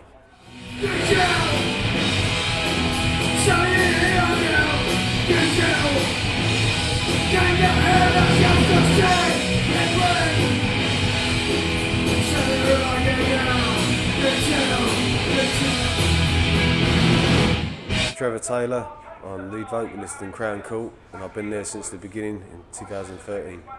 So I've been a skinhead since I was 14 years old, Got shaved in 2006, St. Patrick's Day. Yeah, hanging out on the street, hanging around church steps I was as a kid. And he's just been a little shit. Fucking drinking fucking water bottles full of vodka, doing whatever. And one day, some older geezers, who one of them was in the army, fucking had been Afghan and all the rest of it, we were very impressed with them, but they were skinheads. And they're funny as shit, and they some confidence about them that, as a young lad, I think I must have been 12 or 13 at this point, was like, alright, that's pucker.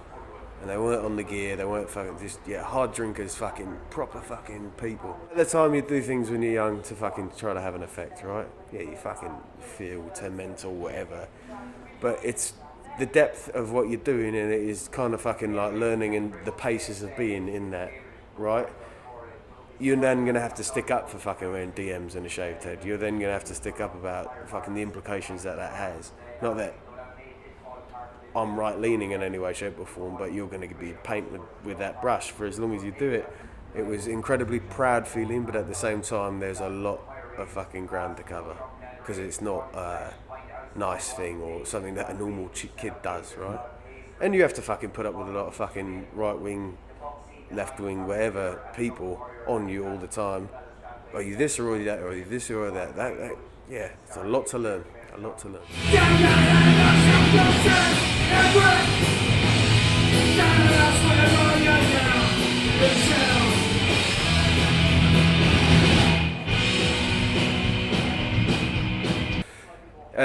My boys now, very, very proud about this. We're probably the only fucking rock band that can say this at the moment. All of us all grew up estate-wise. Yeah, not right. We've got fucking Danny's Glaswegian from Glasgow, still lives on the manor. You got Ralph on the manor still, fucking Derby. Jack, who's South London, same background. Knew Jack since, maybe 18, 19 years old.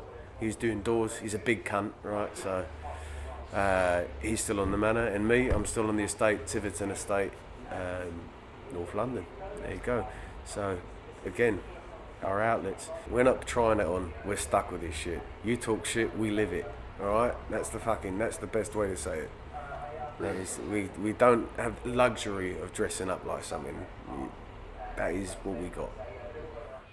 They say it ain't nice. They say you're paradise. All I see is distance. No place I will be. You can be your mansion, and I'll stay pouring through. We got, so the first album that people call our album is not an album, it's just a singles collection, right? It's all the early stuff. Trouble from London, right? And then we got Capital Offence, which was our debut. Brilliant music, well done to all the boys that did that wrote that music, that fucking put in that time. That was fucking beautiful. But it is what it is. That was an end of an era too, because people had other ideas. Best way to fucking put that. And this next thing, I think, is going to be the most charged thing that you've heard fucking from the oi scene since 1980s. If we fucking do that, great. If I fucking sound like a mug, it is what it is. But I'm very confident, very happy. That is, yeah, fighting music.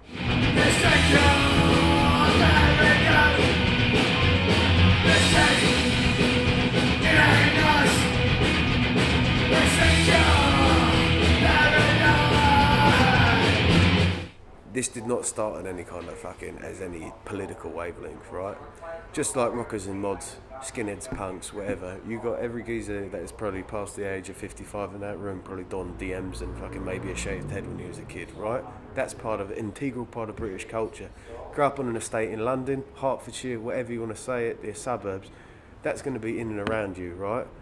And that is something that everybody shares in this country. And that is, we're talking about football culture, where we are right now.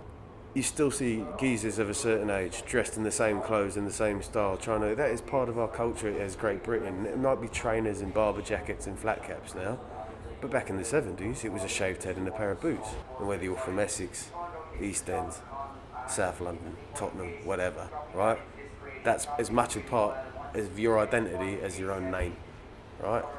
So here we are, this is a shrine. We're obviously right next to the stadium at the moment. But yeah, to fit in here, just like the saying goes, if you can make it here, you can make it anywhere. I know that's New York, But if you can make it out of this fucking pit, you can make it out of it, fucking do whatever.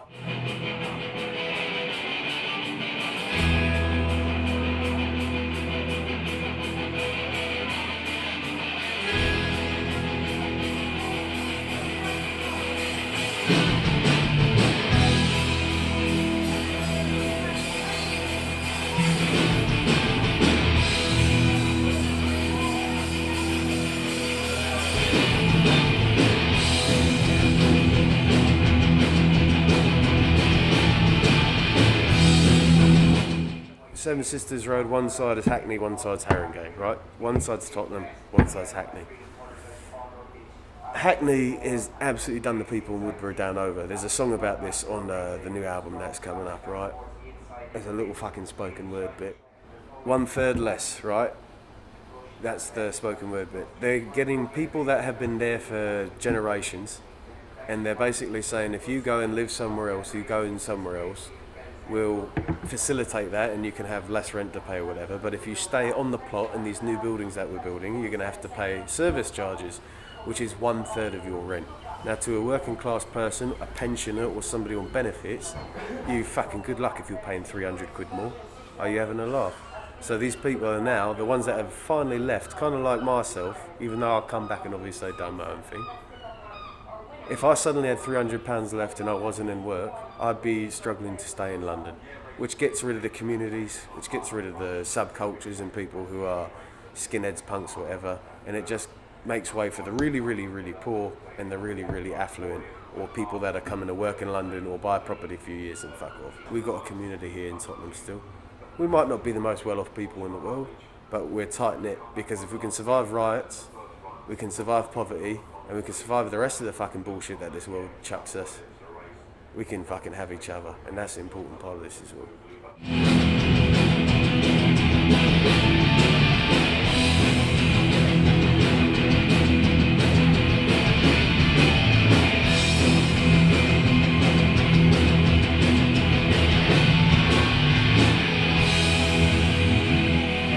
Growing up here, you can't grow up a racist, right? You got to fucking be smart.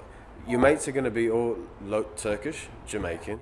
Those are your mates. Those are who you're going to school with. I looked like a fucking Martian because I had a fucking bomber jacket and fucking boots and all the rest of it. You're goddamn right, I got fucking called BNP and all the rest of it. That goes in stride. But for me, it was always stuck in about, right, this is my neighbourhood, I'm English, really, really proud about punk rock, and I'm really, really proud about football. But like, who gives a fuck about all that stuff, right? Your mates are from every walk of life that you're from, and your mates are from different backgrounds and all the rest of it. You stick up for your mates first, and it's got nothing to do with ethnicity, whatever. That's the melting pot. We're all in this together, and that's the most important thing in the world. I'm on my jacks, right? So this was my family over here. My mum and dad, God bless them, but they're not around every day. I don't have that connection as much as I should do with my family. So over here was people that I really identify with, in that the truth of the matter is, right, you come around here, nobody wants to know your fucking name, nobody wants to know your face. You got to earn that, and you got to prove yourself as a good character and somebody that can be trusted, and that is an important thing. Don't come to me giving it the big one, or don't come to me trying to be something that you're not. I'm not going to have time for you.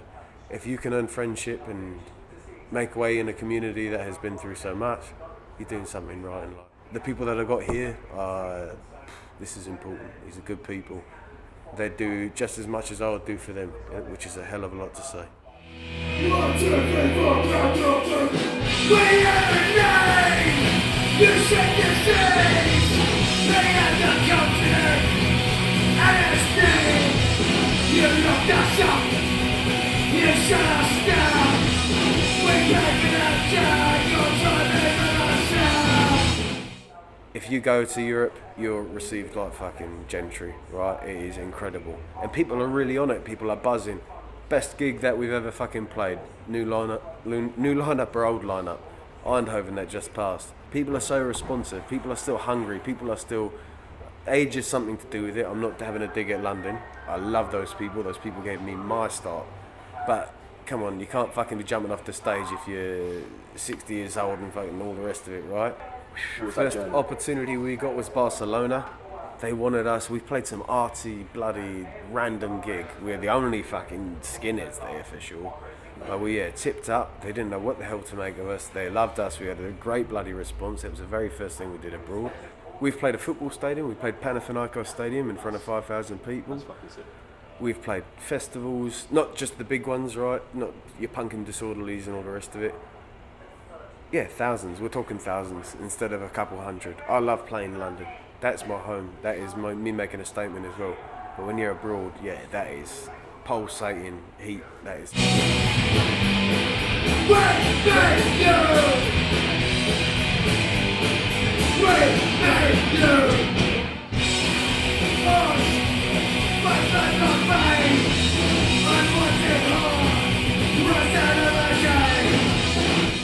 When you're angry and fucking... Alright, it was way more typical when I was 16, 17, 18 for people like punk rock. Because punk rock was very mainstream at that point, right? You still had like, I know this is totally wank, but the likes of Green Day and all this poppy, punky stuff that was going on. Rancid, great band, loved them as a kid. But yeah, that was mainstream, that was easily accessible. There's not that now. And if you're frustrated or whatever, you're probably listening to drum and bass or some trap music or whatever. And we're not hitting that demographic of people that we need. We're not getting people out to gigs. People are not seeing live music on the weekend. People are just out there getting a bag of gear, fucking getting for whatever. And they're not fucking getting off their ass and going to do something. But I ain't seeing it hit fucking tower blocks. I ain't seeing it there. I ain't fucking seeing shit. So... That's what I was going to ask, because there's definitely when it comes to street sound globally, there's kind of a cross between punk, hip hop, and kind of like reggae and that kind of scene, because it's all street sound. I love hip hop. I love drum and bass. They're all street sounds though, and they kind of come from the same place, and it's all for dancing, isn't it? Fucking, we'll give you that. Fucking, yeah. No, I wouldn't say dancing, but it's the outlet, right? It's that angry shit.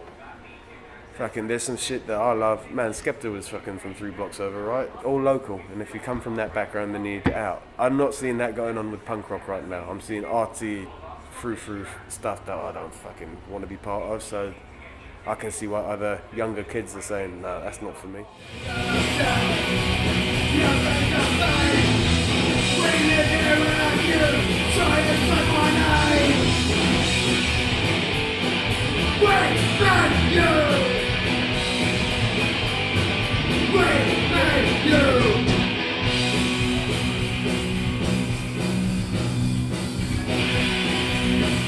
Business is just like any business, it's a ball leg, right? Punk business is it's not easy, it ain't gonna come easy for anybody.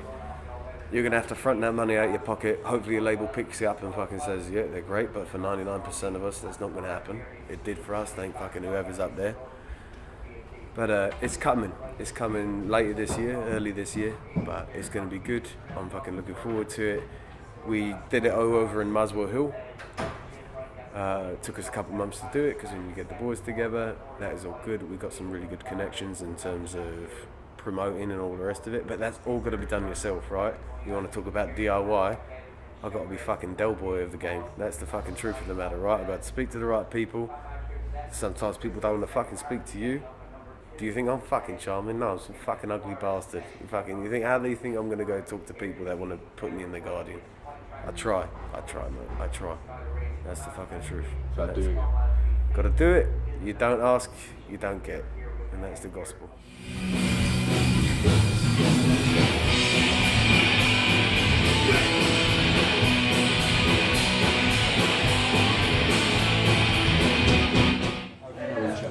That's alright. For me being very well behaved and then fucking... Steve's my uncle, that's what. We've met through football. I didn't know Trevor before this.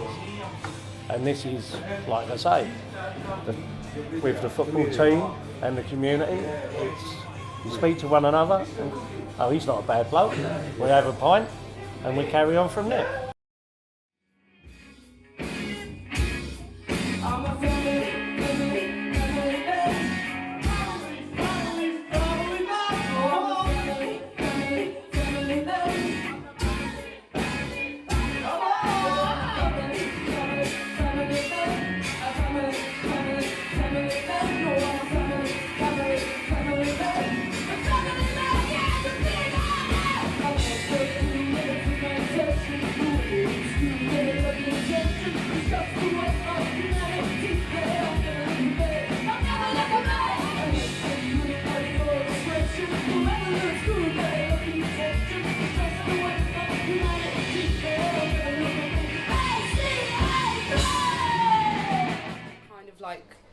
wanted to make something good out of a bad thing. So I was used to get taking the mick out of being mixed race or having curly hair or looking a certain way and being too shy and stuff. And I was like, do you know what? I'm just gonna make a band where I flip all of those things on its head and have something that I can just own.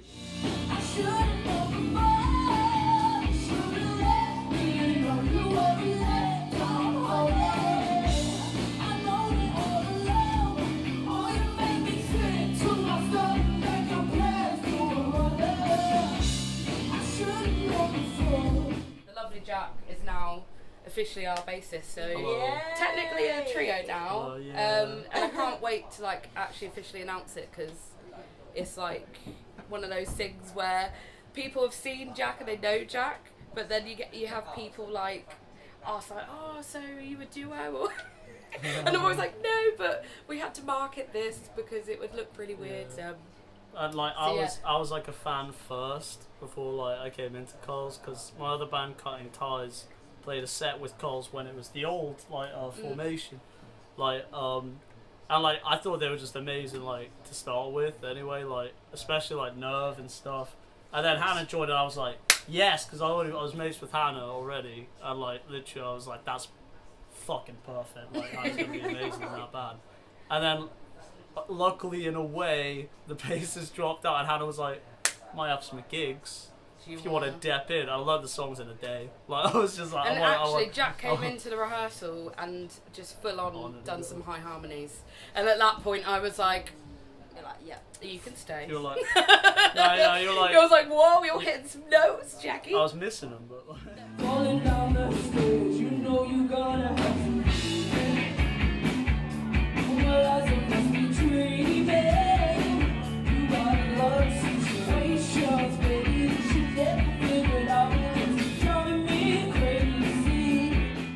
Forget about it. Portsmouth's yeah, Portsmouth, really cool scene, and they always have people that just literally will look on listings and just come out. Like we did a show there on Monday. Monday. It was a really good turnout because unfortunately both our support bands had to drop out for various reasons, illness and stuff, and we were really worried that there wasn't going to be anyone. But we had a good 60, 70 people there, and it felt really nice to think like they've actually come to see, and it is just us on the lineup. And but people are just really keen to discover new music and will come up and speak to us and say, oh, have you heard this band, and we had one guy who was desperate to have our EP on a CD, and so when he kept saying, oh, I want a physical copy, I want a physical copy. If we could like afford to do that, obviously we need a bit of money, we need a bit of funding, then that will be next on the agenda for sure. But it's so lovely to have that support from people and reassuring to think like we're on something good here, we're doing all right, so.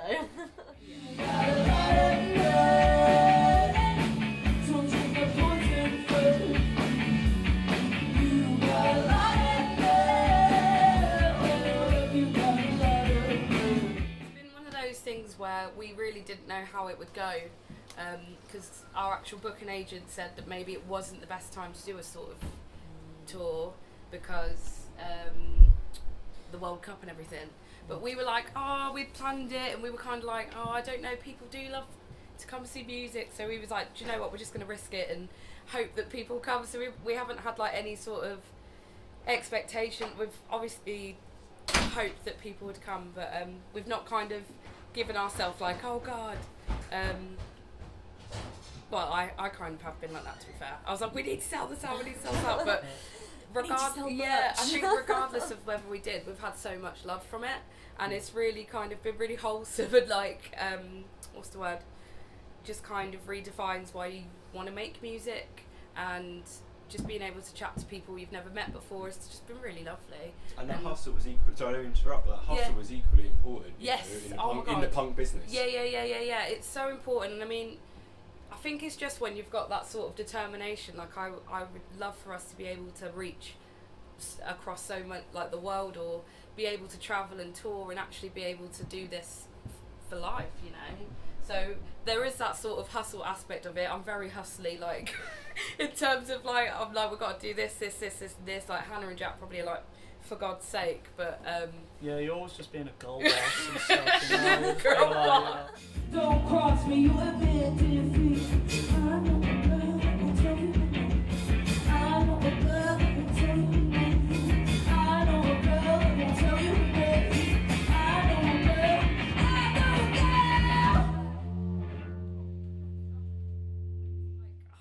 important, and I feel like we really have put the work in for this EP, and tried to do as much as we can with the limitations that we've had, or you know, like we wouldn't have been able to record it if it wasn't for Tony, who's here. You might have seen him in the hat and Tony, with his stick. sure. He basically funded our EP, so without him we wouldn't even have music. It would just be pretty much another figure in like the scenes. Another just figure in the crossing scene, over, yeah. like He really supports he new doesn't, music. He doesn't care about if it's London, Brighton, Nah, he's Portsmouth, driving. wherever. He's driving somewhere if he driving. loves that band.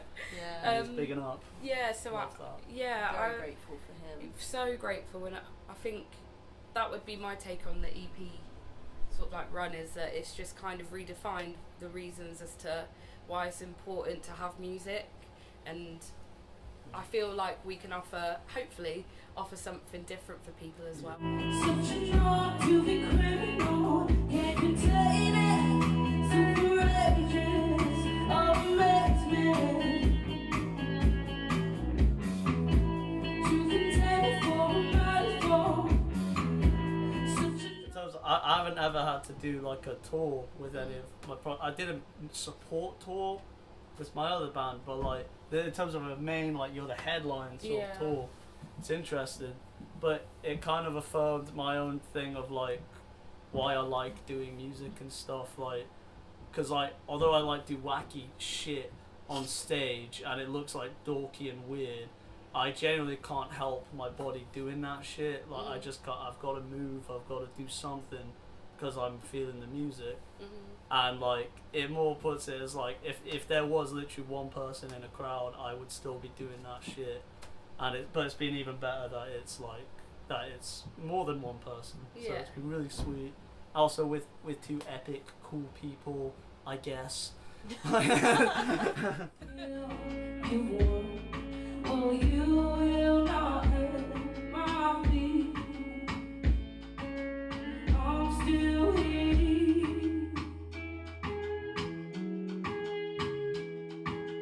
What must you take away to have it your way?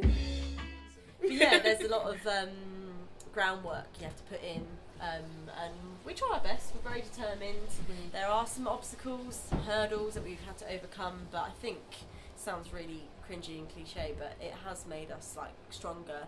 Just still persisting with everything, regardless of circumstances we've had to deal with in the past. Be forgiven and your solitude. Just looking around on these walls, you can see all the people that have played here, and yeah, it feels very special to be a part of it and to be like kind of sucked up into the scene and be supported by other bands and to be all playing the same kind of venues, and I don't know, to I guess be on this journey with lots of other artists and just to be trying our best to get to some level of success, I suppose. But yeah, and it's great to just have the support, and we love playing. Like that's the fundamental behind it all. Like Jack was saying, doesn't matter who shows up, even if it's just one person. We love playing together as a band, so that is kind of just the fun element that brings it all together, really.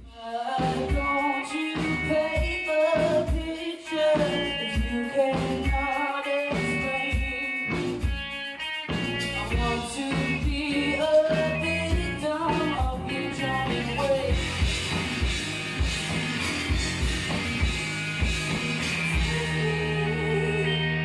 Take me to your way.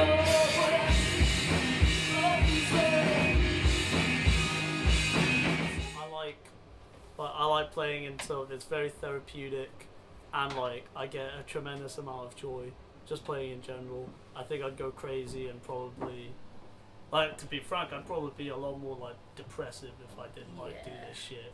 Like I love playing live, and like DIY venues matter so much because again, like you said, without this, like you wouldn't get the success of like so many acts that like play arenas and stuff, because they got their ground starting at DIY venues, and it sucks when you get dickhead neighbours who move in and they go, wow, I moved next to a pub, there's noise coming out, I better complain to the council. It's like, fucking hell.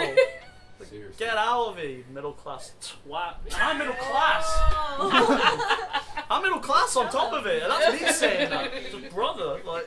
These sort of venues that eventually will, you know, give bands a platform that they need in the long run, or go to bigger shows, or, you know, it's like you have to do these gigs, and they're just every single one that we've ever done has been very like, they've all had their own little story, or, you know, I hope one day that I'll be able to remember them all.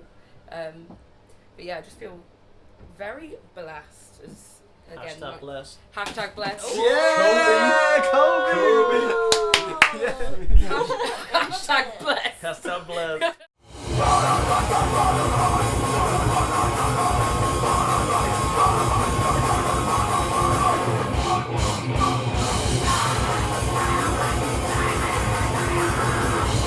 Free show at the Dev, man. Why wouldn't you do it? And it's always rammed because it's free.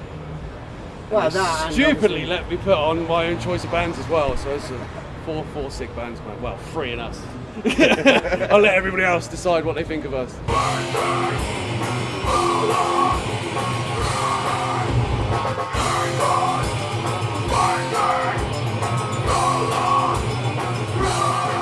They basically fund it out of the money that they make from the bar takings and kind of agree a fee at the start, and if you can make it work with the lineup you've got, then it's all good.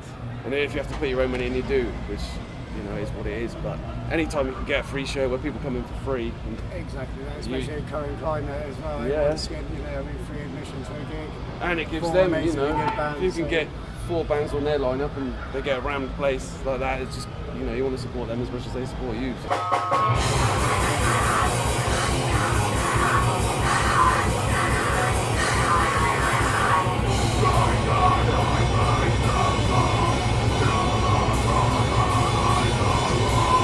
I understand it in other venues, but I do wish other venues would try and promote this sort of thing. I do, because it's the other way where they take, and then they go, you've got to fund the room, you've got to fund everything, and they've just made a load of money, and then that's it. Whereas a place like this, everyone's happy. That's from previous experience. No places mentioned. I think that's the whole thing. Is like having venues like this that like support the DIY culture, support, and, you know, give it that basis to grow onto.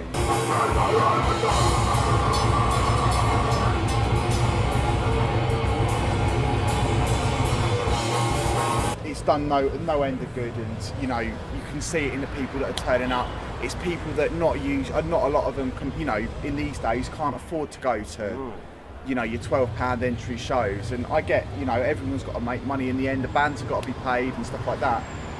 So for, you know, like spaces like the Dev themselves and like other DIY spaces across the UK, like, yeah, it's great that they're still doing it, and, you know, you can still make money out of it, and people want to support it as well. 100%. If they know that, you know, with like free entry shows, a lot of people want to support it more and give the little money that they've got. Yeah, to the bar. That's it. Yeah. It goes to the bar, doesn't it? That's what we want. I'd rather it goes to the bar. Yeah. They, you know, people, like I say, the people that support you, you want to support them. Whereas we played venues where we've been paid to, what, 3 people back in the day? Yeah.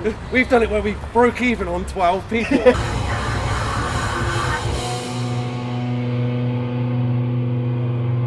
Right, here's a cover of an Iron Maiden song. It's called The Trooper.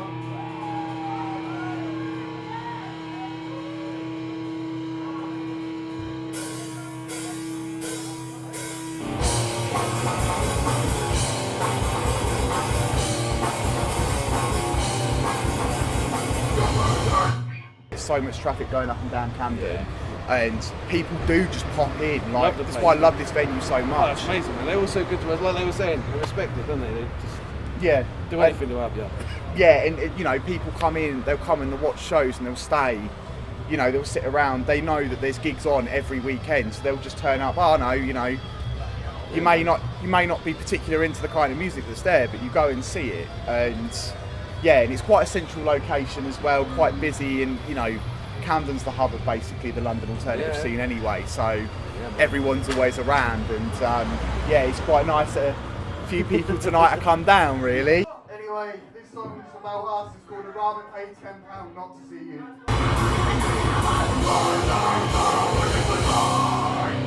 No, that's it. They get to experience it, you know, for free. There might be someone in there that's gone in there for free that would never have gone into that sort of music in their whole life and have thought, Jesus, got blown away by it. Or they might have thought, thank fuck it was free.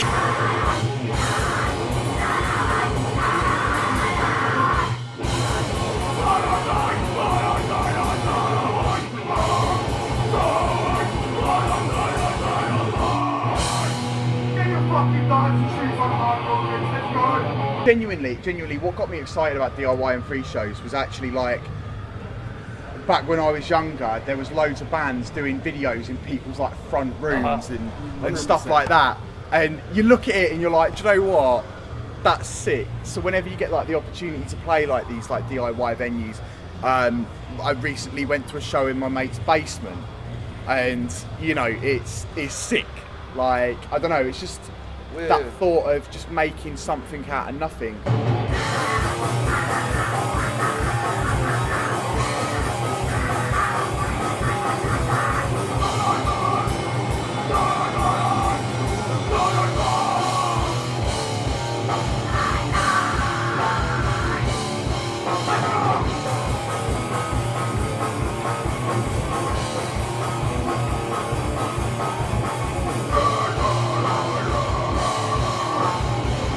Well, you're not stood there and there's that bloody barrier in front of you.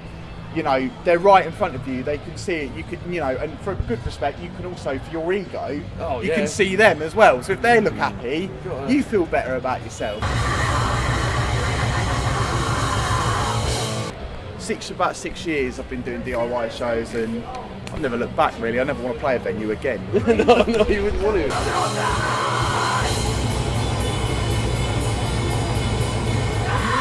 I've been in bands for 25 plus years or so. Most of the bands I was in my earlier life didn't really amount to much. Then I moved to Oxford and I joined Black Skies Band with Marksy back in 2012. We played a gig, and then with one drummer, because it was his last one, we played a gig the next night with another one, I believe, which was Steve. And that's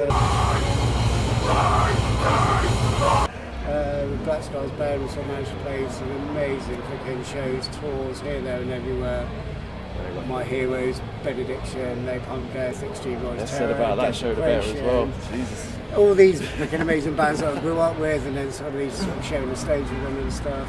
And so yeah, and then BSB sort of went on a bit of a hiatus, so I kind of sort of split up. That's the light way. Then we sort of set up Public Execution and doing that. And I'm also in another band with one of the other guys from Secret. Fuck racism. Fuck homophobia. Fuck the Tories. But at least fuck the police.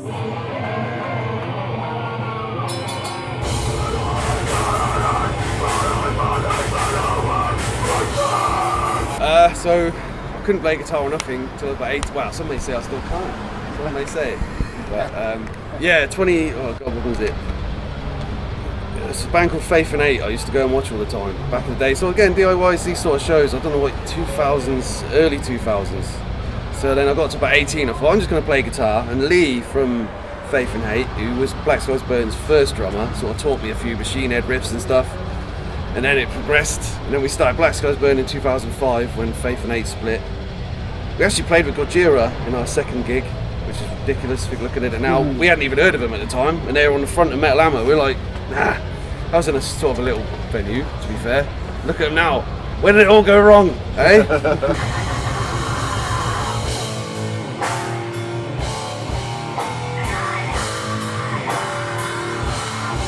We always try and keep it fun in the band. We always have these silly track titles, but we do keep the lyrics serious. Like I can't relate to anything sort of like humorous. I've always been, ever since I've been, you know, trying to be a rock star at the age of 14, scribbling down on a notepad these lyrics. I've never done anything, I can't do anything funny. I don't think of myself as a very funny person, but what I do have is an opinion. And it just comes out in the songs, and I think that's the thing is, you know, you spend. I look at a lot of bands that are the more sort of like, I don't know how to put it, more like comedy side of things, and to a point they're good, but like the kind of stuff that I'm into is always just fast, aggressive, just as standard ground. Yeah, as my mum would call it, the fuck you music.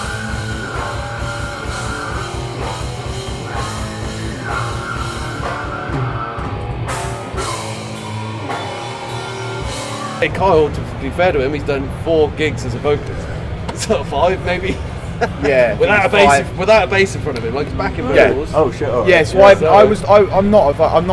don't consider myself a vocalist.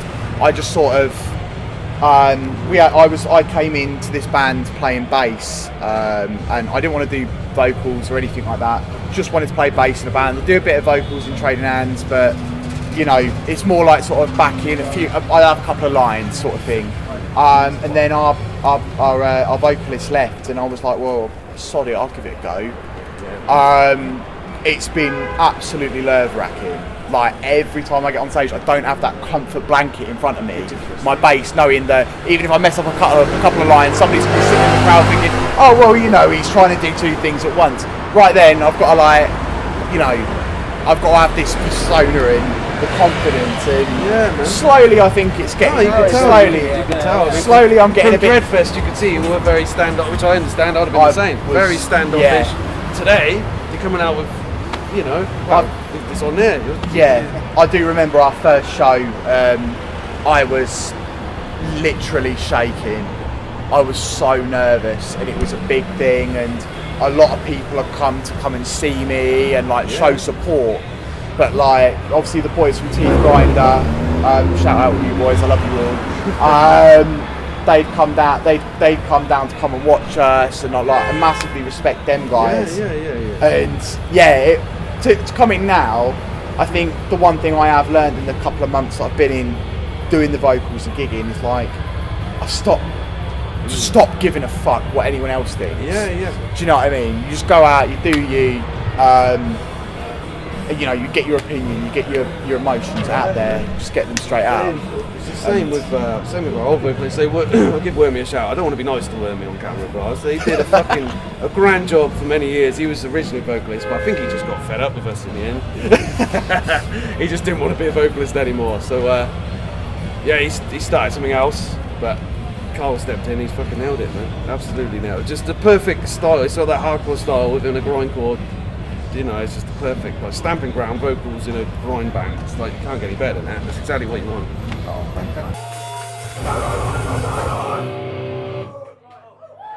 Grind is protest. Grind is opinion. Grind is fuck you to everyone and everything that's going to stand in your way.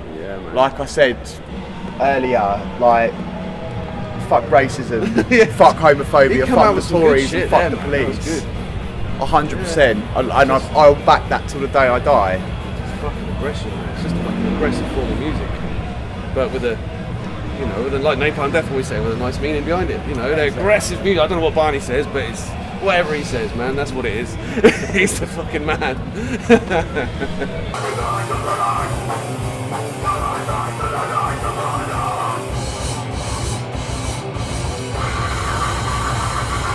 If you do happen to watch this and you're thinking, I want to start a grind band, just fucking do it, man. Pick up a guitar, just play fucking anything. Don't sit there and think, oh, I might do it. Just fucking do it. We all did it. You know, we played with fucking Sepultura, mate. Who the fuck? Dick Hot Boy playing with Sepultura, that don't happen. So, just pick it up and do it. Yeah. Just keep going and going with it. I literally, can't put it any better than that. It's literally just honestly, don't think, just do. If you've got an opinion, and you've got express it. Exactly, and don't just go out there, speak your mind. If you want to pick up a guitar or you're just learning it and you're like, oh, I don't think I'm gonna be able to play that, just learn it. Don't like just do it. Like half the time Chris can't play half the stuff that he's wrote. But you know, just get out there and do it, really. Like, and just sit there. we need Chris needs more support bands, so... Yeah, I'm running out. We can't play every show, but, well, we can, actually, but they're going to get sick of us in the end. We have, yeah, if you want to play, let me know. Yeah, definitely get in touch. Check out our page. And do it yourself. I think that's like the key takeaway, isn't it? Yeah, do it. So get out there, pick up a guitar or anything, just fucking hit it. 100%. And Blast. just, ask your mates, if your mate's in a band, ask them for the numbers of promoters or like their contact details. Just go out there. Or promote yourself. Put a gig on. Yeah. Fuck it, man. See, if I can do it, anyone can fucking do it. That's 100%. Decolonise is by and for punks of colour. I think they do a wicked job of really holding that space. It's very empowering. It feels like home. It feels like we found the people who don't need to explain ourselves around, and that's very freeing. On before us was Spirit Sai and Currls, who are all wicked, and I've never played this venue before. Signature Brew Haggerstone. The energy in the room was pure electric. It's pure electric. More alternative people of colour, which few and far between. So it's like to have a room full of people aligned. It's beautiful thing. All of these people that we booked here today, you know, they picked up instruments and they felt like they had something to say, and they didn't let a lack of whatever they were missing stop them from making that point, and I think that's so important. Decolonise as a festival, been aware of them since they started in 2017. Like me and my good friend Diessa, we were like, oh my gosh, it would be so sick to play this festival. The ethos like totally lines up, DIY as fuck. Let's try and play there next year. We didn't end up getting our shit together enough, but it's just beautiful how 5 years later to be approached by Decolonise and be able to finish off a Friday night. Like, it's flipping wicked. We all have day jobs, we all have quote unquote, you know, real lives that we need to get back to at some point. But you know, we're not festival organisers by trade or by profession. But we came together and we did it with very little outside help, and because it's DIY, we own all of it. Community owns all of it. It's about that idea. It's very important to have those pure, like, sort of safe spaces for us to exist. I chose to come here because I've got this tune that is brewing in the works, and it's called Big Boots. Rory, show your big boots. Massive ones, got big boots as well. And essentially, what the big boots are for, if you're a big fan of big boots, what these big boots are for is for stamping on the heads of the monarchy. It's for dancing on them graves of supremacy.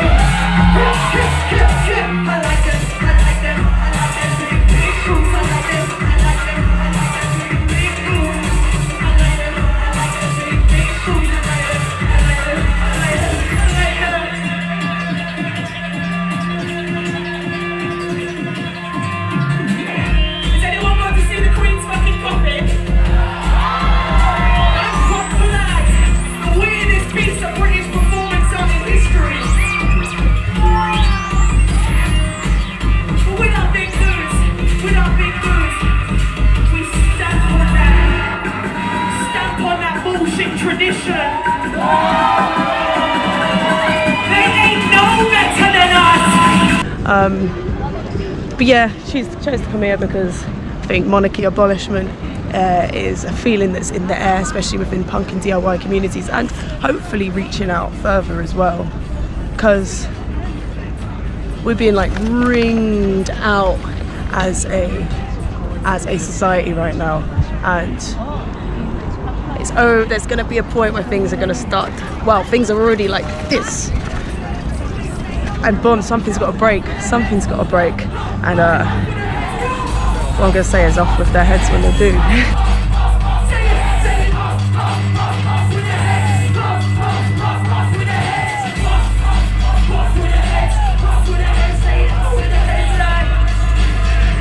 Your energy is currency. Invest it wisely. My energy gives us wealthy. I do not choose to surround myself. Poor thoughts of what could have or should have happened. Purpose speaks louder than words. So know that even when I don't utter a syllable, I am using my attitude to change the mood positively.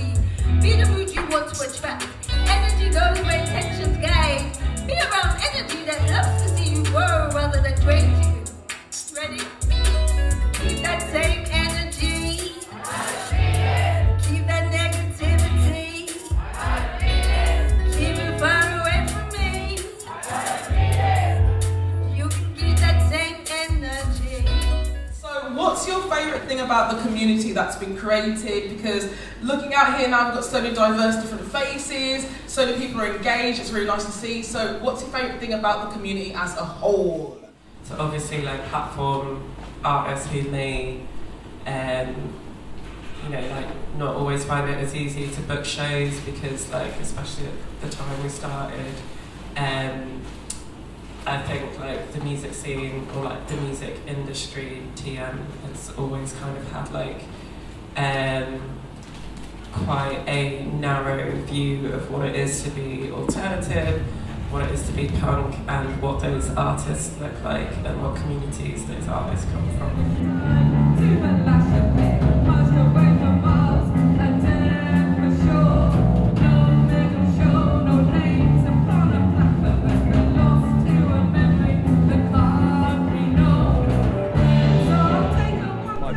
My family background is Hinduism. You know, my family are Indian, and I think that I that's a big part of me. It never used to be. I mean, I was when I was a teenager, I was an atheist, or I thought I was, and I really sort of rebelled against religious studies at school because I just thought it was a load of crap, and it was all about Christianity, and it didn't really mean anything to me because that's not my upbringing, that's not my background, I just didn't have any association with that, and so I just kind of I sort of just thought all religion was bollocks at the time. But then it was kind of I went to India for the first time on my own in 1991 when I was 19. I travelled around for a few months, and it had a real big impact on me, and then I started reading up on Hinduism, and there's always, everywhere you go in India there's so many amazing iconic images of Hindu deities and gods. It's such an intrinsic part of Hindu culture.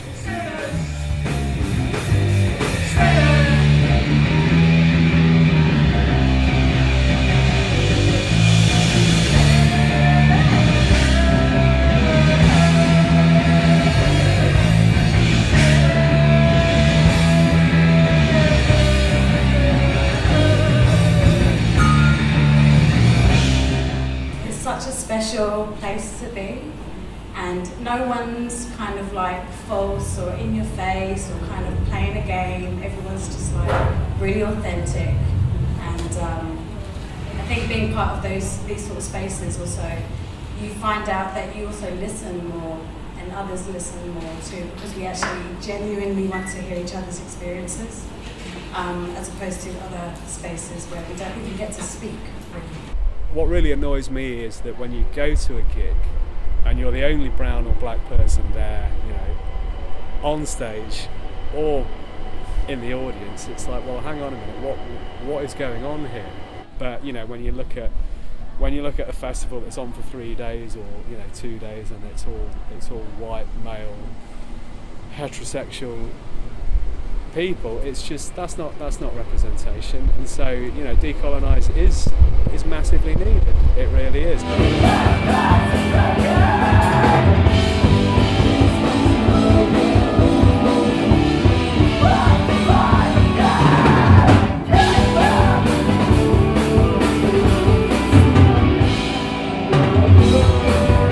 It's so cool. Yeah. Best crowd. Really supportive and just really great to discover other bands, and it's a safe space, and just people coming out to support punks of colour. We need it, and I really value the work that Decolonise Fest are doing. It feels a sort of like branch off like the original sort of like Afro-punk sort of festival and movement.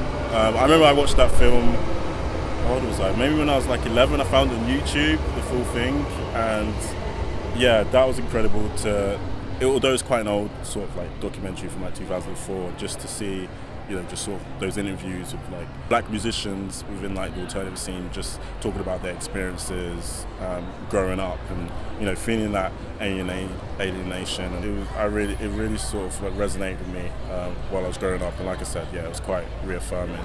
So it's awesome to have something just happening now, quite modern, in terms of like Decolonise Fest, in which it's working to just sort of like uplift and celebrate punks of colour, bands and artists alike.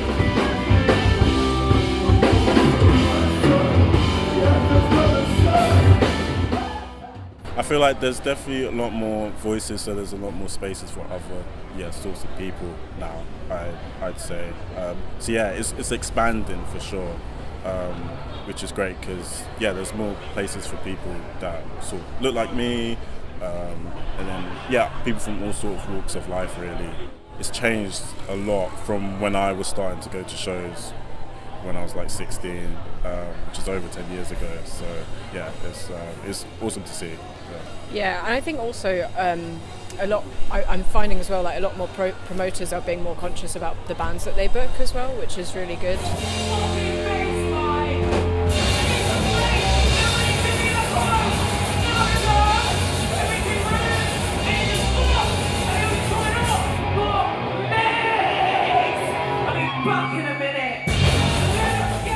Then want to book bands that will have, you know, either people of colour or queer individuals or women represented. So I feel like that's really encouraging, and like the more representation the better. That just sort of encourages people to feel like they can take part in it and that they're accepted, and that might also be to do with the pandemic and people kind of just like wanting to, you know, get involved. But yeah, I think it's just expanding and growing, and I think that will continue. I hope it will continue.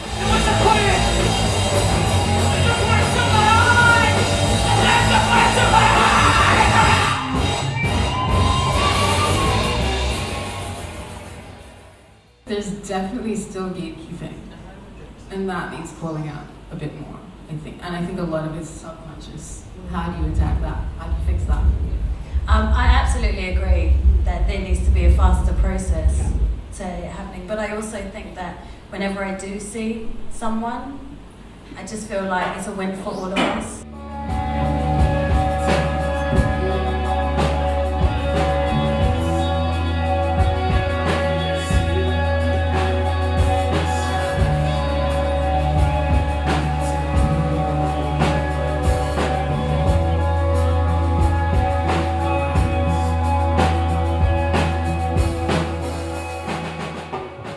Well, you know, if we are a scene, I think if you're using that term, I think we need to kind of be a little bit more savvy about what it actually means. So it's like, okay, you know, a DIY scene, what does that mean? I mean, is that really a collective of, you know, a cooperative of people that are, you know, coming together and literally all helping each other to, you know, for a common good, or for something that everybody shares the same common values and beliefs in? And I think that, you know, it is a little bit disparate. I mean, like we're saying, in terms of, you know, the need to have something like Decolonise, and, you know, if we genuinely had an inclusive and reflective DIY punk scene, then we wouldn't need Decolonise.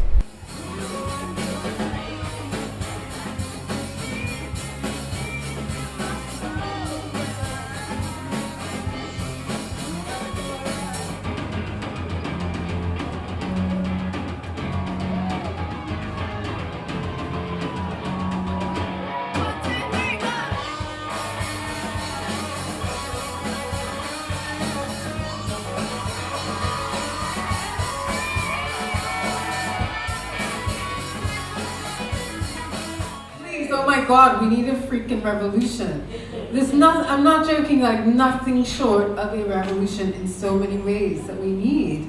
And people are just like, yeah, Queen died. Someone else will do it. What the hell? No, like, we all need to get louder. I don't care how you do it, just get louder. Even if it's just walking down the street, shouting at people. I encourage that at this point. Because, no, I'm serious. You don't know what you set in motion when you speak the truth.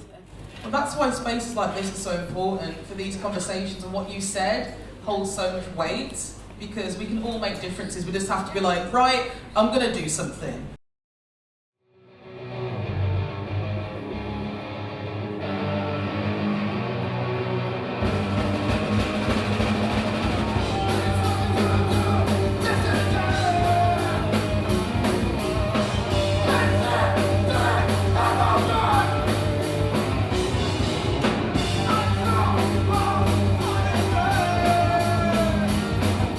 Of Decolonise really started was because, you know, it felt like there was so much talent out there in the punk scene in terms of kind of what a lot of black and brown people and people of colour were doing in the punk scene, but there wasn't really an outlet for that. There wasn't a space to celebrate it. So the festival is really about kind of, noting that down, celebrating the artists that are around today, making sure that we're kind of celebrating that history of it as well, and recognising that we're not just kind of interlopers. We've always been here. We've been like a vital part of the punk and rock and indie and different scenes, and then creating space so that, anyone that comes to that festival can then go home after seeing a band and want to start their own band and then continue that lineage. I'd only heard of it, I think, after the 2018 festival, so I was really excited to go.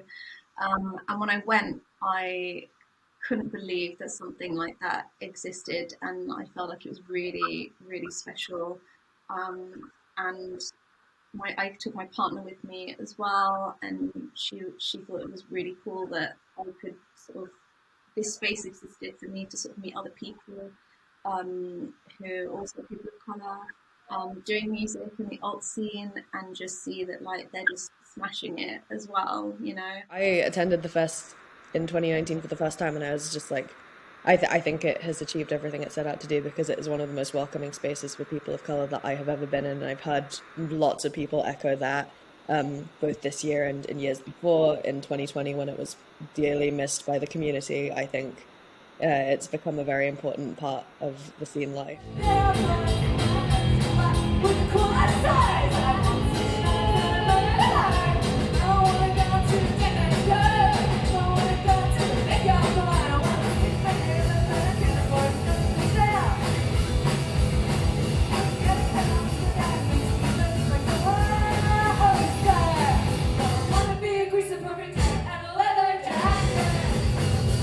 The first time I actually attended Decolonise was as part of the volunteering team, so I was on the door for the first 4 hours of the festival in 2019, and I was, even just doing that, I was like, there's something very different about being here to being anywhere else. There was a sense of being able to breathe out that I really did not realise I had been holding in my entire life until I got there.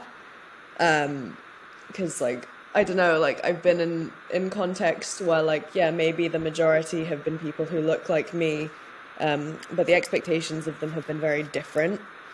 For instance, if I'm hanging out with my family and my parents' friends and those people, they might be brown, but there's kind of an expectation of me to be a doctor or something, which is always there, and is always it's always there even when you're not talking about it. So you'll be having dinner with these people and they'll be like, so what are you doing with your life? And it's it's a Tuesday. Why are you doing this to me? I think that when you get to somewhere like Decolonise Fest and you don't have that, you come without that set of expectations of people, you're just there's nothing about your vocation or what you're doing with your life or whether that's enough. It's just you don't have to justify your existence there, you're just allowed to exist, and that's really great. And I think a lot of people feel that way.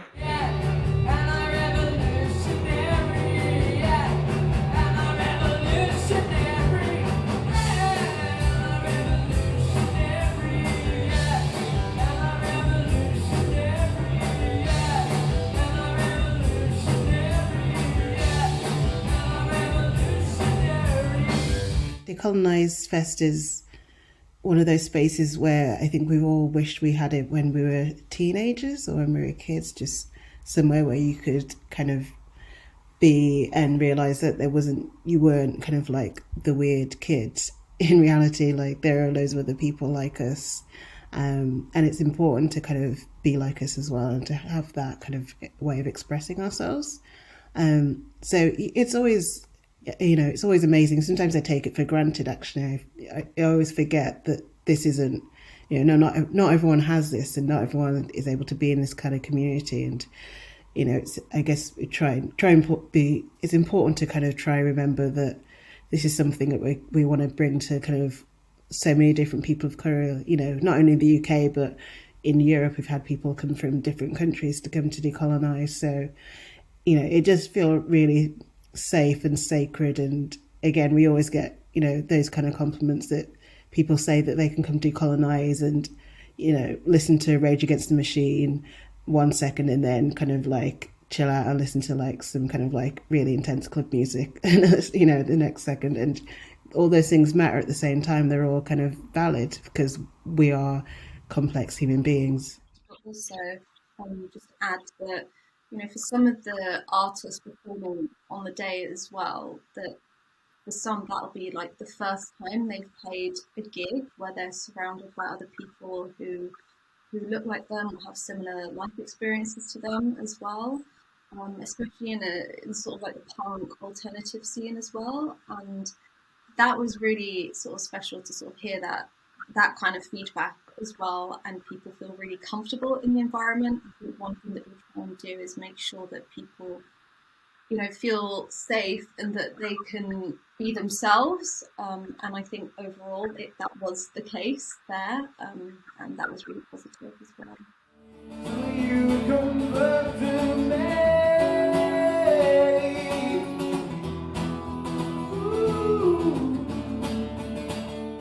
It's the thing I use when I'm upset. It's the thing I use when I'm happy. It's I think music's one of the best way to kind of connect and reach out with people and kind of really educate yourself about who you are as a person. And I think going to shows is a great way of expressing that and playing shows.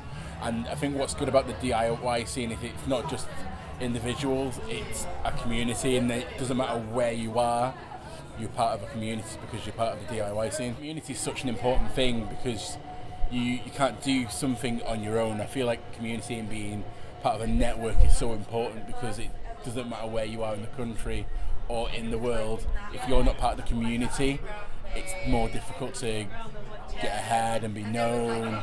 Whereas if you are, it's a warm feeling and you are, you know, it's nice to be a part of something. Basement, and I become complacent. Maybe. I don't want to wait this time on till I come home to you. What I enjoy about being part of the scene now is that when I was younger, when I was growing up, there wasn't many role models, there wasn't many people of colour taking the forefront. I know there were a few, you know, you've got your Howard from the Killswitch Engage, you've got Kirk from Metallica, you've got a few prominent figures, but it wasn't enough. It felt like an anomaly, and I feel now we're getting to a point where it's not just being tokenized, it's not just an anomaly, it's, you know, people are going to start looking deeper and finding that POCs really are the heart of the alt community.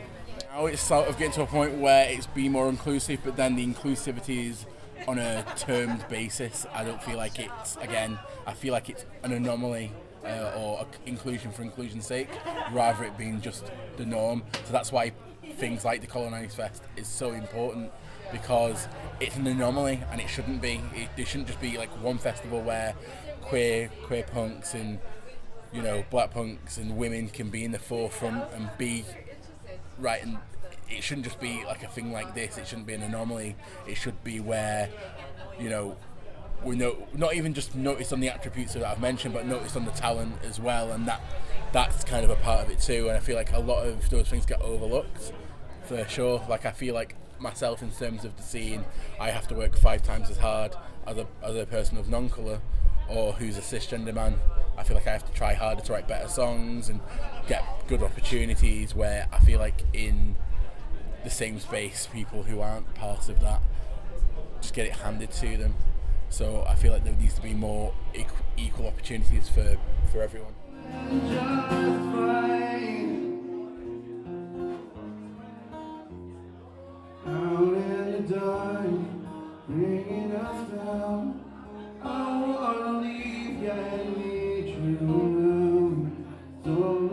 Passion for it in itself is a mental health project. I have various mental illness issues, and I've had most of my, if not all my adult life, and you know, I think a lot of people just find it really hard to talk to someone, and they feel like they're on their own and they have no one, and that goes twice as much for men. I feel like men have been kind of led to believe that they don't have to do that, they have to be strong, they have to carry the burdens on their shoulders, but that's not the case. Too many men are dying because they've not been able to express themselves or be themselves or be free to, or feel free to express themselves. and that's sad. That's a sad statistic.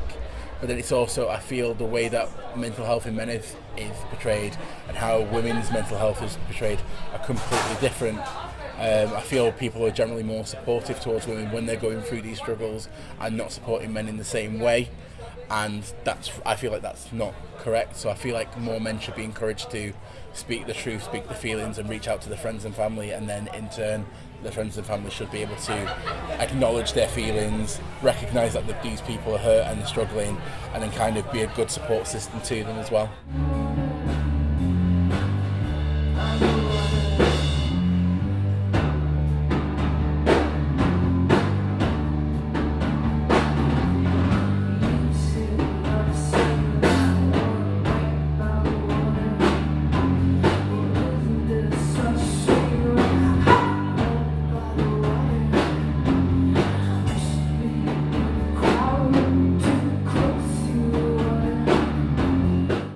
The reception to the festival this year, I think, was like one of kind of massive relief as well, that it's like finally happened again. It's been, I think it was really something very positive for the community. A lot of people came from quite far away in the country as well to get there. Not just our bands, but also like audience members came from like the north. I think there were a couple from Scotland even. It was like, people came quite far afield for it, considering we didn't have a venue until quite close to the date. So like the fact that they had made their plans before we did is really meaningful and deep. When people come to the festival, it does inspire a lot of people to potentially learn a new instrument or start a band. And I guess having those kind of workshops gives people the opportunity to learn a new skill potentially in that space, or to get a taste of it before they go on to maybe invest more time and money into learning that instrument or that skill.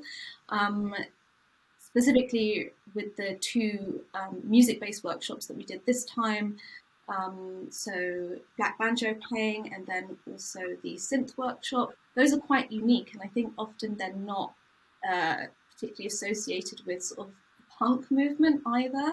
And obviously with Decolonise Fest being sort of more punk and DIY based, that might to some people seem at odds. But I guess it's sort of looking at a more sort of expansive definition of what it means to be punk.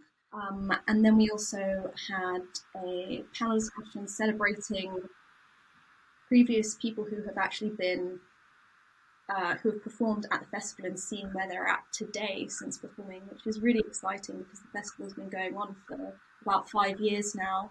I believe 2 of those years have obviously been during lockdown, but it was really nice to hear people's experiences of how, the festival has impacted their careers as musicians, but also what the festival means to them and sort of their future hopes for it as well.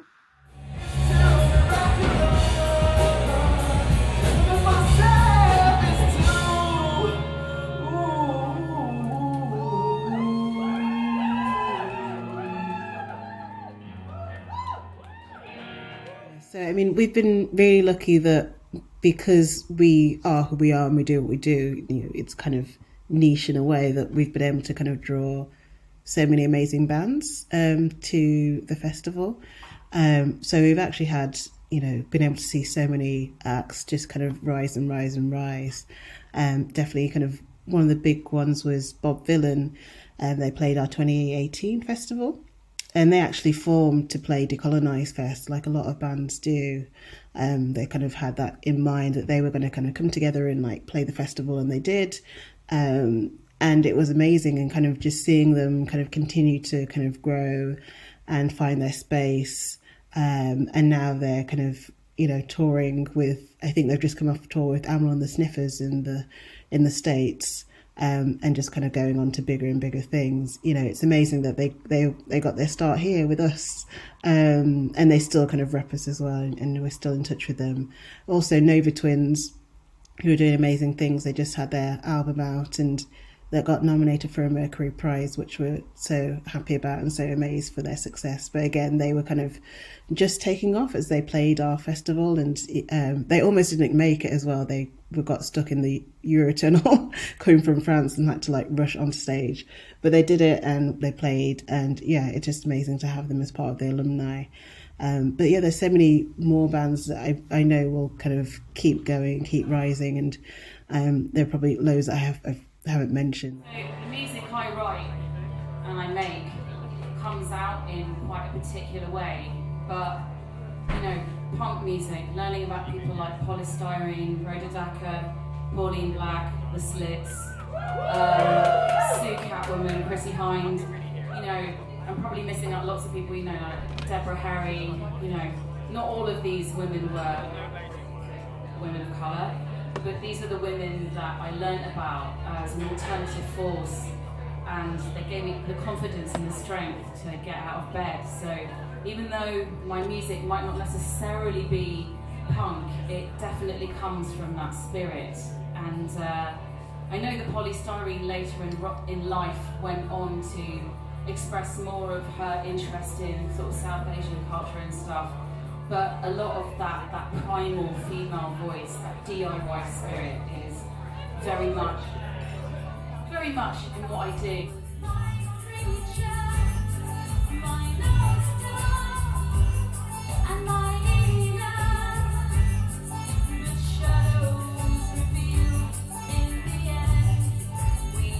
I want to kind of make sure that Decolonise Fest stays, you know, for our community.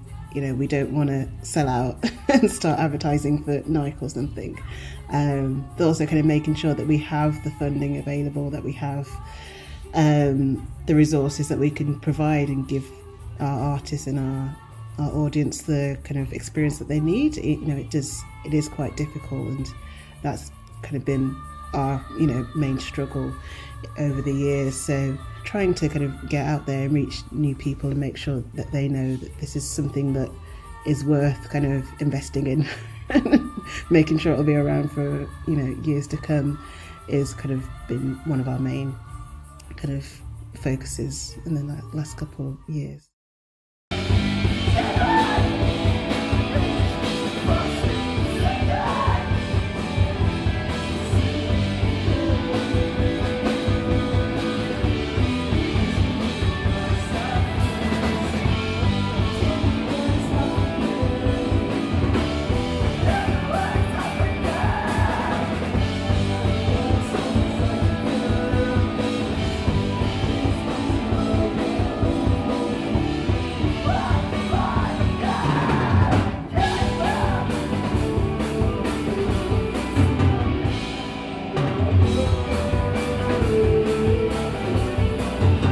Defined as screamo, or scrams. Yeah, screamo, scrams. Yeah, influenced by a lot of European screamo bands from like early 2000s and 90s, late 90s as well. Which have a characteristically, they sort of have like a clean sort of sound, but like, you know, some distortion and gain here and there. There's some elements of like post-rock, which sounds quite twinkly, so we sort of incorporate that in our sound as well. Yeah, there's a bit of sort of emo and even like mathy elements that kind of are sort of woven into the whole sound. But as a black punk, like, it's amazing being in a festival like this, where, you know, celebrate and uplift, you know, punks of colour, artists and bands of colour. Like, it's really amazing. Don't undermine that, don't minimise that. It's incredible. I would have died for something like this when I was like 10 and 11. So, yeah, 11-year-old me inside is just like, you're weird, you're black, but hey, so, yeah, thanks a lot.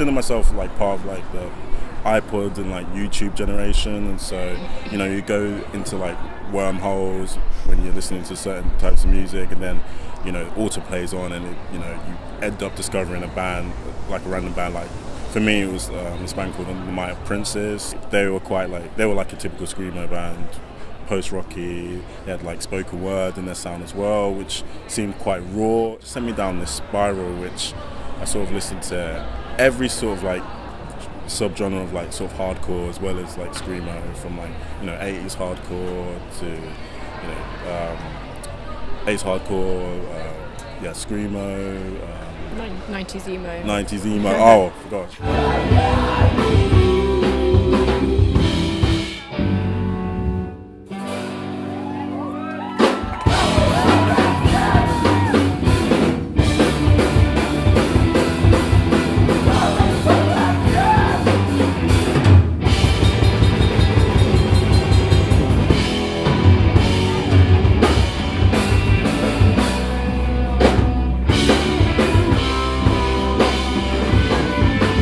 So I saw a band called Circle Takes the Square back in sort of early 2000s, and I think that might have been the first time I'd seen like female representation specifically within screamo as well, so that was like really exciting. I think her name's Kathy, like she plays bass and does vocals, so that was like, yeah, really cool to see that. You know, women are like few and far between within the scene, and so it is really important to support other women who are in bands. And it's nice that I think over the years I have started to see a bit more like representation. But there's definitely more, I'd say, screamo bands that have women or non-binary people, which is really great to see.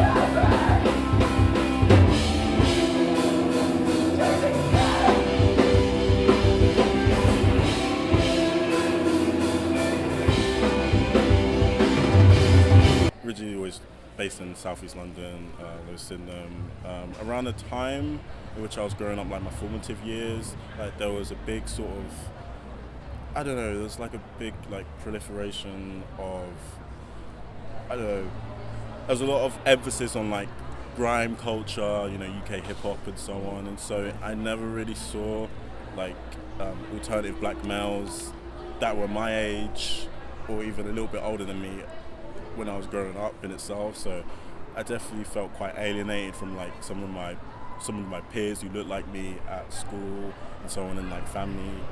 So the internet, like I said, like it just sort of like allowed me to just sort of like discover those sort of like frontmen, like those black frontmen, like I said before, and just sort of like empowered me to just want to pursue music in those sort of like alternative realms.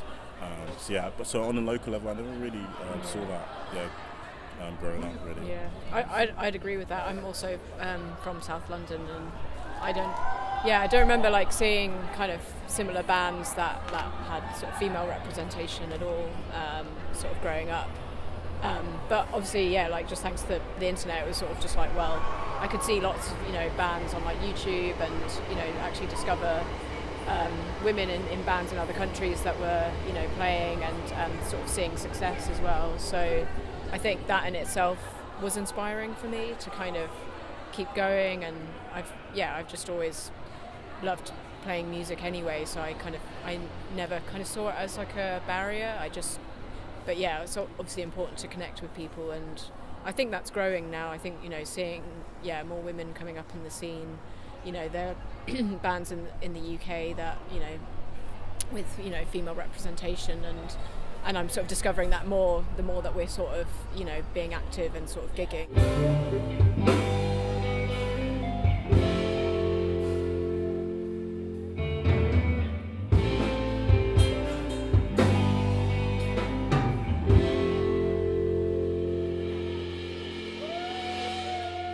generally, just to say about like representation, yeah, it really, as cliche as it sounds, it really is sort of everything. Like it could be like reaffirming, it could be like empowering. Definitely was the case for me. Like I said, I definitely felt quite alienated from, you know, like I said, my peers at school and like family members. And so, yeah, it just seeing someone on stage that looks like you, who's playing like alternative music, and yeah, like I said, really sort of like push you and just assure you that, you know, your sort of voice and place in the world is valid.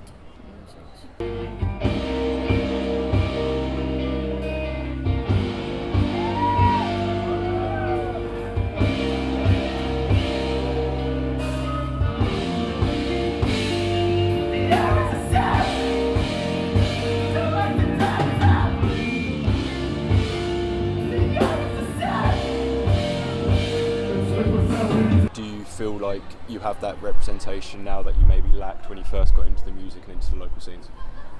Yeah, I definitely do. Speaking as just, that's like a black frontman of like bands, like there's loads of more black people in bands.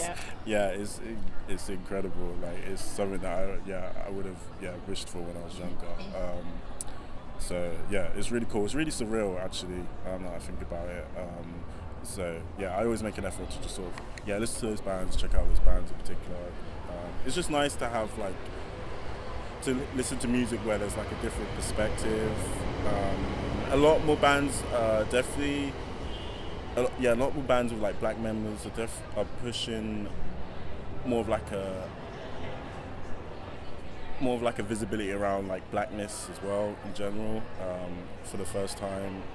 Like in the last 10 years, which is like incredible too. Like I said, it's quite reaffirming. See yourself in, you know, lyrics in terms of whether that be like, you know, just, you know, whether it's like racism or just any sort of like alienation that you could feel from being like a black person, and you know, just that black experience. It's quite nice to just be able to just like listen to these days with these new bands coming out with black members. So representation is everything. Yeah, and also it's like the more that you see yourself represented, I think the more that encourages you to get involved. And I think we've only kind of seen that more in the last few years really, and even like across different subgenres really. I've seen more female like guitarists in metal, definitely over the last few years, and screamo is you know the same.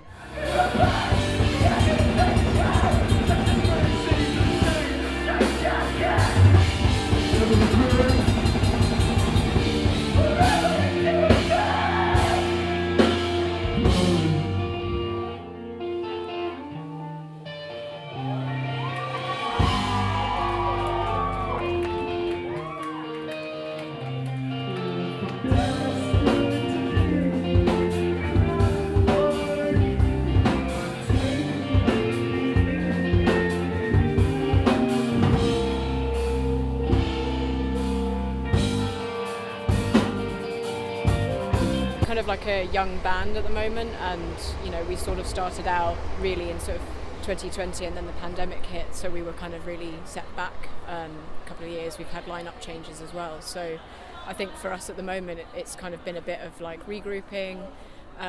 You know, new members have been sort of had to learn obviously our current songs and everything, but yeah, really just wanting to like get back to recording and writing new music. Playing more shows. Yeah, it'd be great to play Decolonise again. But yeah, just kind of, we still need to kind of get out there really and be more active. So I think that's kind of where we're at now. Yeah, I'm just looking forward to just meeting more, you know, sort of like-minded people, going, you know, playing shows like this. I feel so fortunate that I'm in this band. I mean, just speaking on representation again, I mean, I remember when I was like 14 and I was, just a personal anecdote for me, like I remember messaging like bands on MySpace, like frontmen, like just sort of, I've never even told anyone this, just like, just feeling really confused and just anxious and just about like whether it is viable for me to pursue this, you know, looking the way I am, and you know my demeanor, and just being a black man in general. Like, will I be palatable to the white alternative audiences that are reading Enemy, that are reading Kerrang, all pressed, you know what I mean? Like, and so like I said, like, representation is everything in that sense, and which is why it was also another reason why it was really important for me to play Decolonise first, because considering just how far I've come from being that sort of like anxious and scared sort of like 14-year-old, it's great to play places like that and festivals like that.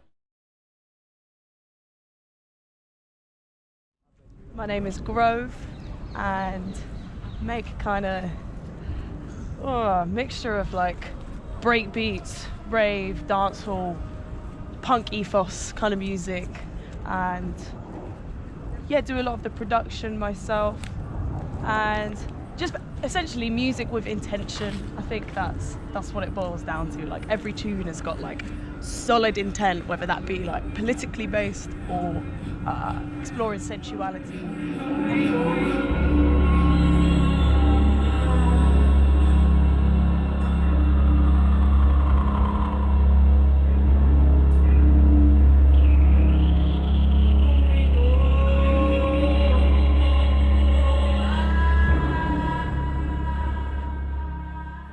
The reclamation of power in whatever form that takes is ultimately the underlying message of all of that, whether that be your own sexual energy, your social energy, your political energy.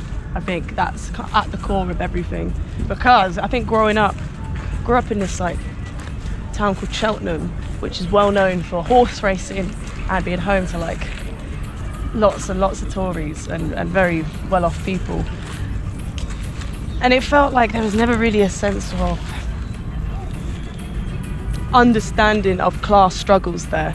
So it's like when I started getting older and seeing the obvious disparity that was there and not being commented on because everyone was living like their nice cushy lives as they are, it just bred this anger, this bubbling anger that's constantly churning out new things.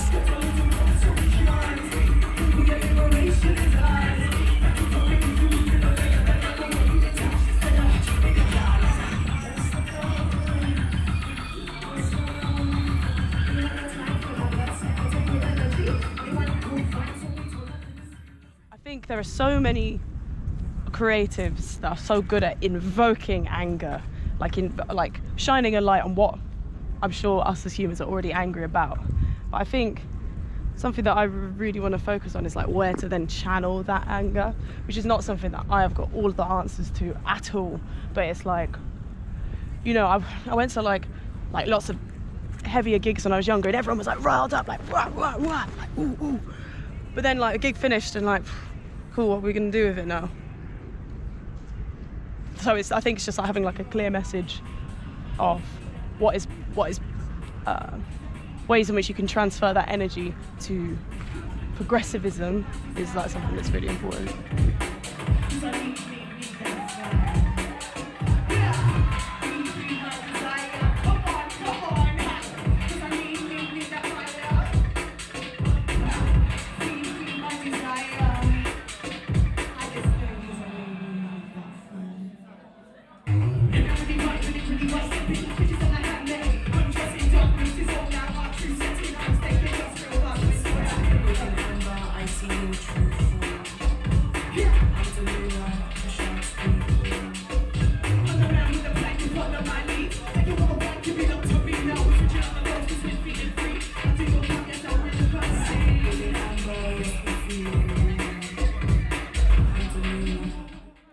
I think music for me was this very egocentric thing where it's like, like when I was like 14, I was like, I want to be a pop star, I want to make music, and I want to be at the top of the charts, and I want this, and I want this for me.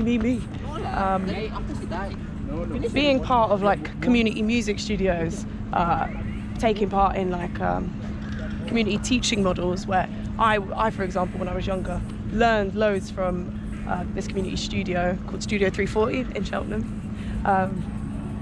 And then not only did I benefit from that, as soon as I grew older and had more skills, I could then pass that on to the next group of people down.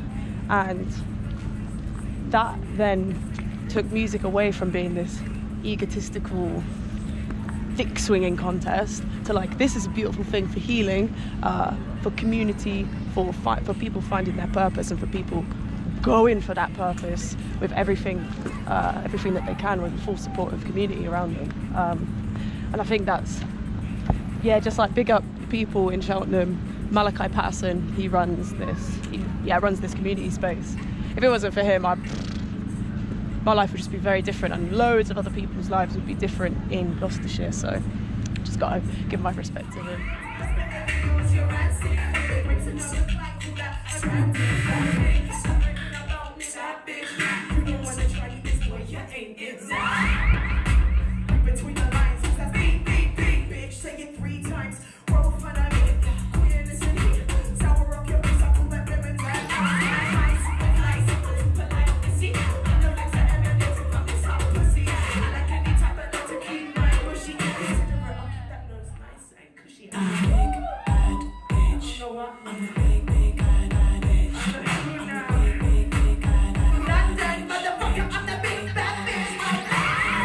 Willingness to just like completely blur any single definition of like sonically of what something sounds like. Definitely grown confidence in that through being in an art scene that is so eclectic and so just like the borderlines between everything are so blurred. And a really good example of experiencing something like this is there's this collective in Bristol called Snog, and they put on these like multi-genre lineups in Bristol. So it's multi-genre. No, it's not even multi-genre. It's multidisciplinary, and that would be from like the night would start out with like hand puppetry, then it would go to like a drag show, then it would go to like a music act, then it would go to like some like really fucked up and twisted DJ set, and like being able to experience that all in one night and for it to make like total sense opens your eyes up to all of the disciplines and all of the forms that human expression can take. I've got my accomplice, partner in crime, to introduce to you all in the form of EJ Akin. Please make some noise for EJ! Russian is here on the synthesizer. Minus one synthesizer, one got a bit damaged. The plug did anyway. But EJ here, right, is a bass connoisseur, and as a result can only speak one language. So with that in mind, we're going to ask EJ, how are you doing, EJ?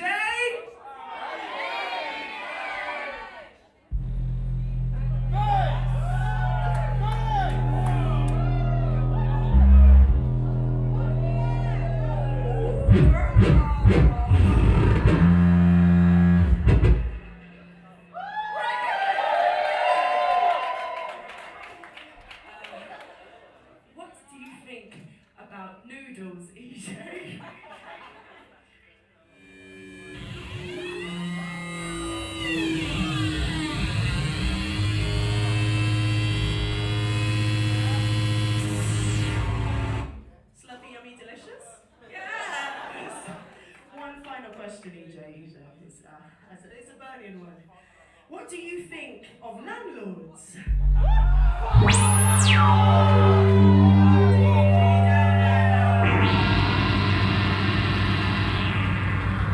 I've loved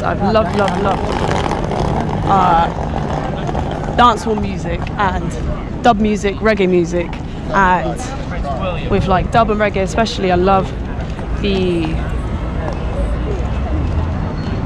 protest nature of it. And I think that seeps into dancehall a little bit. Dancehall's kind of the more sensual version, but like the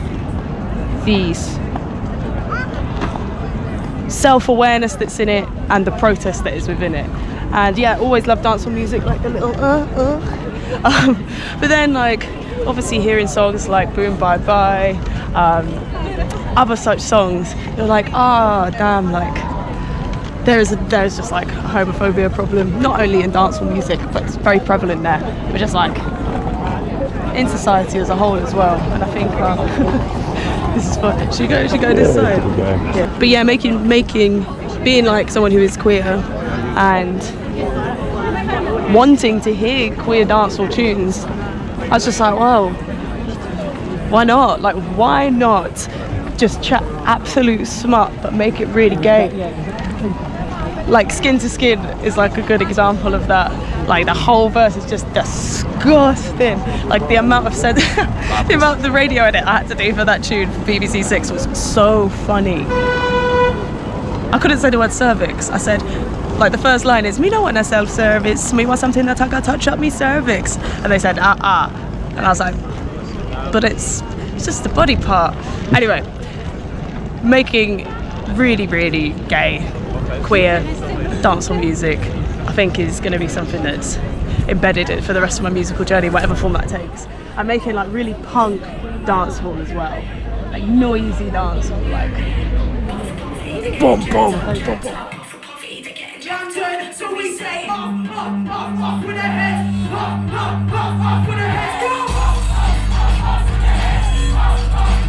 Say it, up with a head, up with a head, up with a head, say it with a head, Bucky P, Buckingham Palace. It's actually my first time ever being here. All this gold shit there. Yeah, it's a big old place, and I think it's been about 2, 3, or fuck knows, an amount of weeks since Queen Elizabeth has died. And we chose to come here because I've got this tune that is brewing in the works, and it's called Big Boots. Rory, show your big boots. Massive ones, show us Got yours. big boots as well. And essentially, what the big boots are for, if you're a big fan of big boots, what these big boots are for is for stamping on the heads of the monarchy. It's for dancing on them graves of supremacy. Yeah, I think this is like a really important time to reevaluate what role monarchy serves in the society we live in. Like this thing, how much is it worth?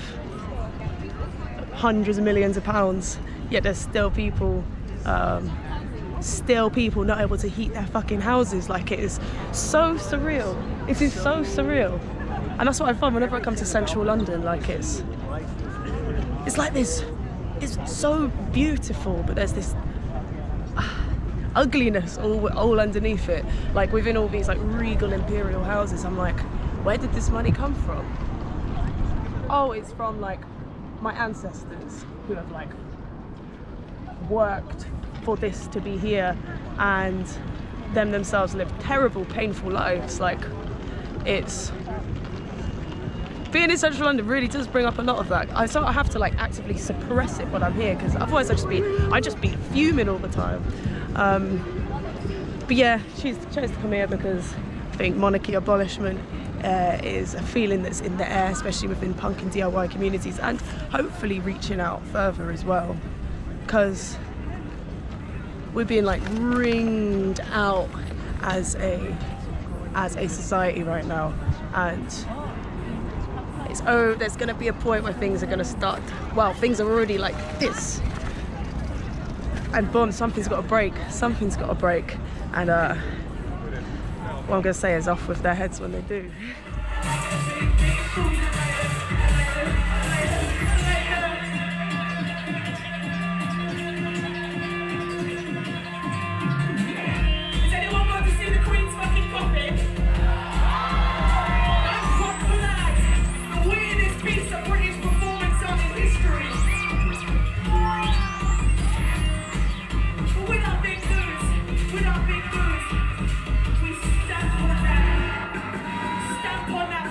Tradition. They ain't no better than us, so we say, I like big boots, so I can step on their head, 'cause I'm not. I just imagine in the next 5 years, all music is gonna move more to having a punkier sound. Like all music in the UK anyway. Like, it's not looking good for our country due to the absolute clowns we have got in charge, who do not have the interests of the people in their heart at all. And it's so blatant now that imagine everyone's holding more anger than it would have done before, and naturally what you are feeling comes out in whatever you're making. So I imagine there's going to be a lot more acceptance and expression of more punk and DIY things. And you know, like independent venues still being closed down more and more and more, everyone being pushed to the outskirts, like it means that people are physically being pushed further apart. But within those struggles, I think that's when the beauty of like DIY culture comes through in like repurposing spaces.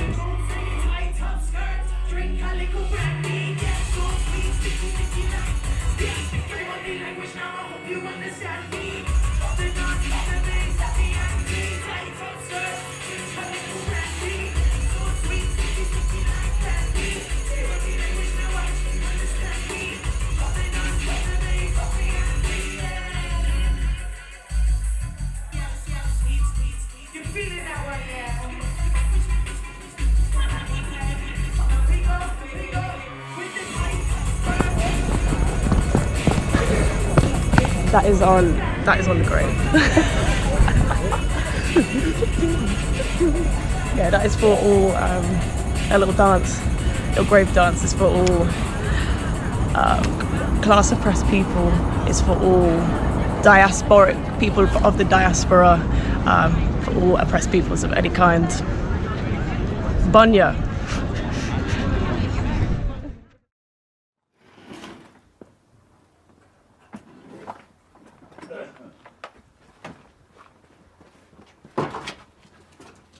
There's some heavy bastard stuff, isn't there?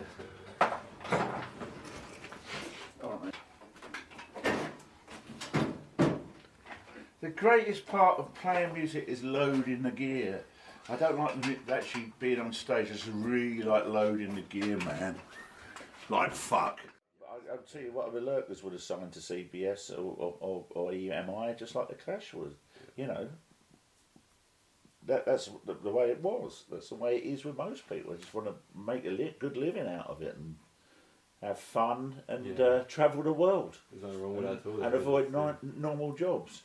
I managed to do that pretty well, but not really making much money out of it. It's just a lifestyle that you know it's hard to leave because it can be such great fun, you know. Yeah. Meeting people all the time and seeing going around the world, you know. It's brilliant.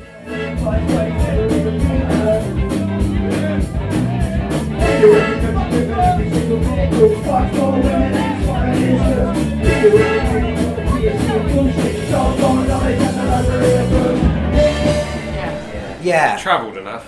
Yeah. We're getting there. If not for just the driving, it feels like we've been we somewhere. haven't done enough, but we're getting there. This year's definitely closer to... It's weird to see the switch from sort of last year. It was ask everyone and play anything we can. And then This year. like the start of this year, it was like people are asking us back, or people we haven't heard of who have heard of us, Yeah. and are asking us to play. I don't think stuff. this year all our gigs, I think maybe 2 we've asked for and everything else has just come to us, which is really like nice.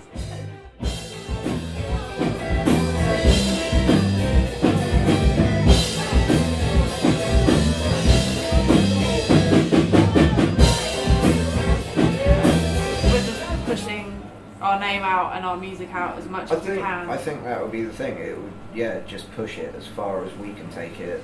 Until if someone's interested in taking it further, then fucking brilliant. And if not, we'll just keep pushing it further and further if we can do it.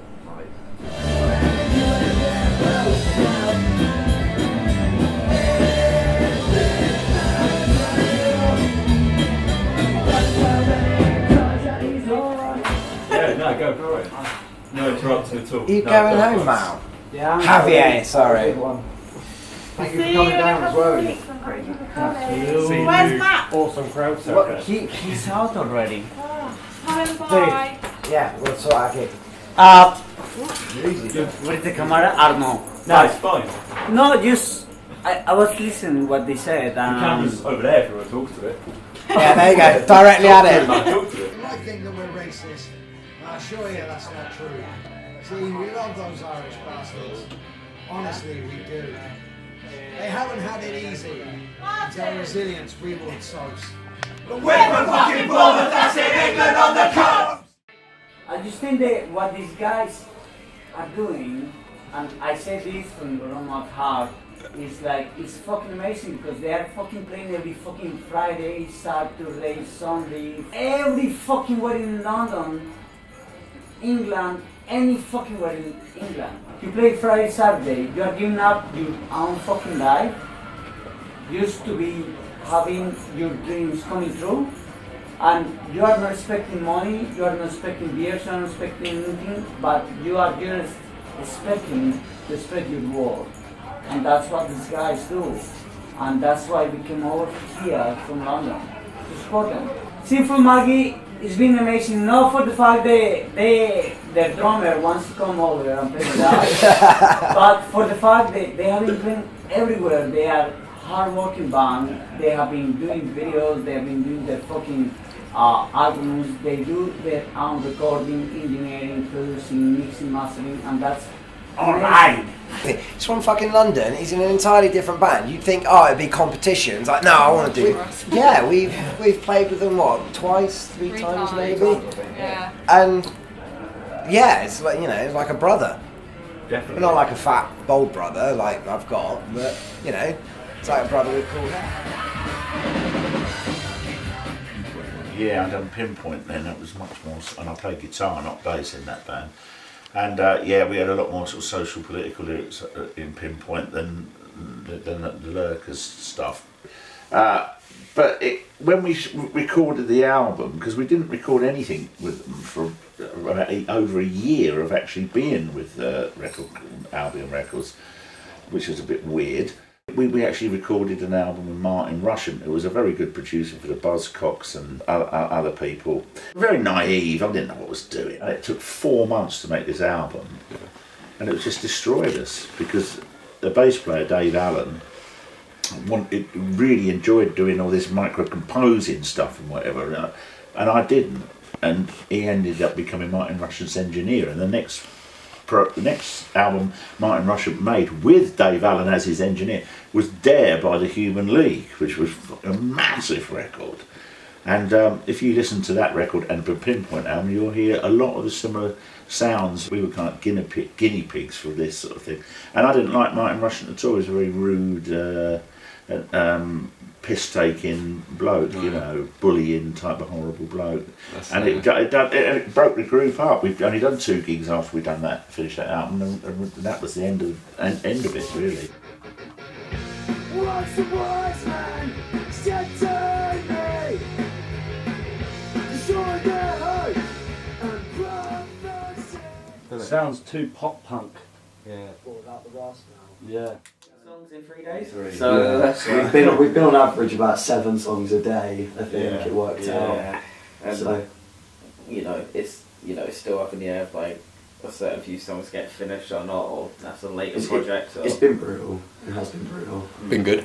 Yeah, great, absolutely amazing. Yeah, it's been a good experience. So keeping it simple and keeping it us three, we all connect so well and gel as musicians as well. And it feels right just being us three now. With a knife pulled from your soul, you're waving around like it's your only goal. Our lives we're meant to make, it's a try to hide and balance.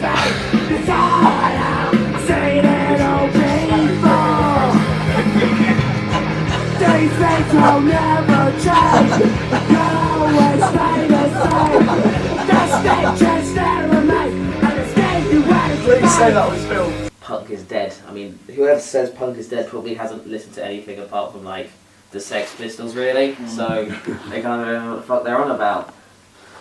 So what you're getting at is you're a punk historian. And that's I don't want to say that because I don't, you know. Don't like that. When I kind of came to the band, there was even more. There's always, I mean, it's not the biggest dog going, but you know, there's always something to learn. There's like, you know, you hear, you can hear stories that, you know, can like. I think that's a fun thing, doing shows and being told certain stories. And sometimes will, you know, impact you. You like, you know what that's about, and you're like, shit, you know. The other kids out there that are thinking that they should do it and they're debating it, just go and do it, just go and have fun. make some noise, make some music. Someone out there is going to enjoy it. As much as a lot of people sort of see punks and think, oh, scary man, Mohican, chains, studs. Like, it's not like that. Just come to Rebellion, you can see it. Obviously, knew a bit of punk here and there. Obviously, I was like knew a bit of Green Day or Offspring, shit like that.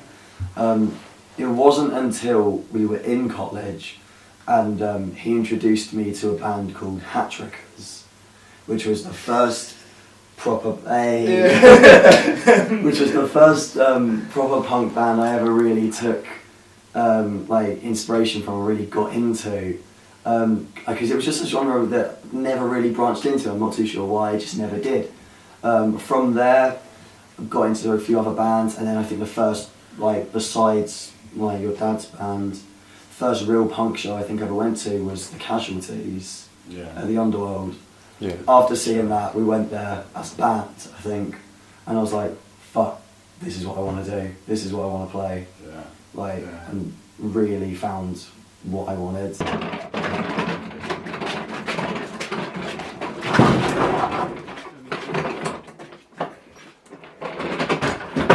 Coops. Well, there's a big band in Germany called Die Toten Hosen who are absolutely massive. I mean, really, really big band, and they've been going for 35 years or something now. And I got friendly with the singer, and he took us on tour. Well, what he did actually was to say, if the Lurkers want to do a comeback gig, I'll finance it all, and you can do it in my hometown, Dusseldorf. So we did. But I wanted to play the bass like I used to and get the original singer back, but Pete Strider, who wrote all the songs and played guitar, said, no, we don't want him, you sing. And we get Nigel, who was the bass player, Pete Strider original on guitar, me singing, and Esso played drums, who was the original drummer, but he only played that one gig. But then it went very, very well. And then the singer of Sotenhosen said, right, I'll finance a comeback album. The Lurkers well known in Germany at all? Was it just that band who were into it? Because that band were really into it, and he, obviously had massive publicity around it all. Yeah. We had quite a lot of people turn up to see us play because they were big fans of the Totenhosen. But we had an album out there in 1990 that got Record of the Week in the biggest selling music magazine called Bravo, which is a bit like Smash Hits. And it didn't sell brilliantly well, but you can't live in the shadow of somebody who just is a fan of yours. It doesn't matter how much they say. We didn't.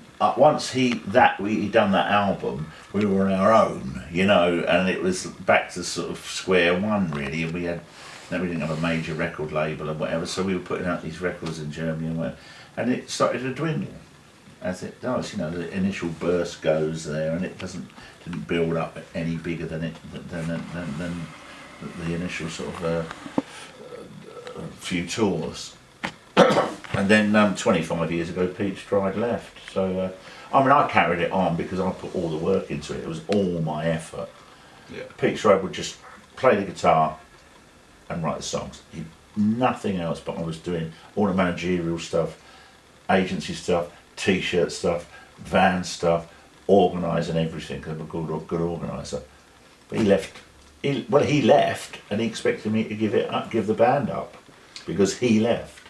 People said, I'll always be a punk. Oh, no, as if it's fucking been conscripted, It's ridiculous. I like all sorts of music. I was going to gigs from the age of 13 in 1969, all the way through the 70s. It's just punk came along. It was great to be 21 years old when punk came along. And, being an inept musician, it was something I could play, I didn't have to be fucking really good.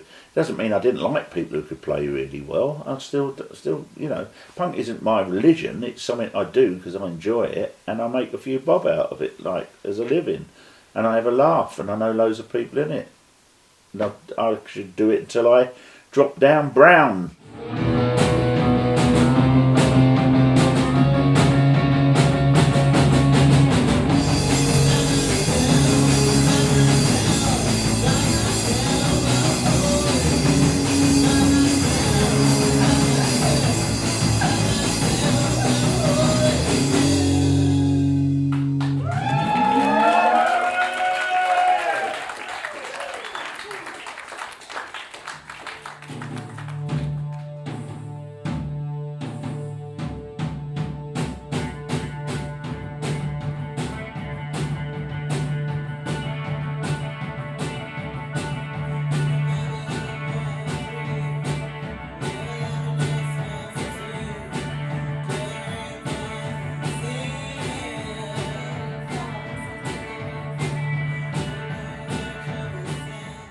I was already in a punk band before, like a feminist punk band, but I was kind of feeling a bit unsure about the punk scene at the time, which was majority white and not really kind of willing to question anything about race or kind of any of that analysis. So I saw an advert for a gig called First Timers, which is about kind of getting more people to start punk bands, and specifically people from marginalised backgrounds and more women and more queer people to start bands. So I decided that will be my opportunity to start a black punk band.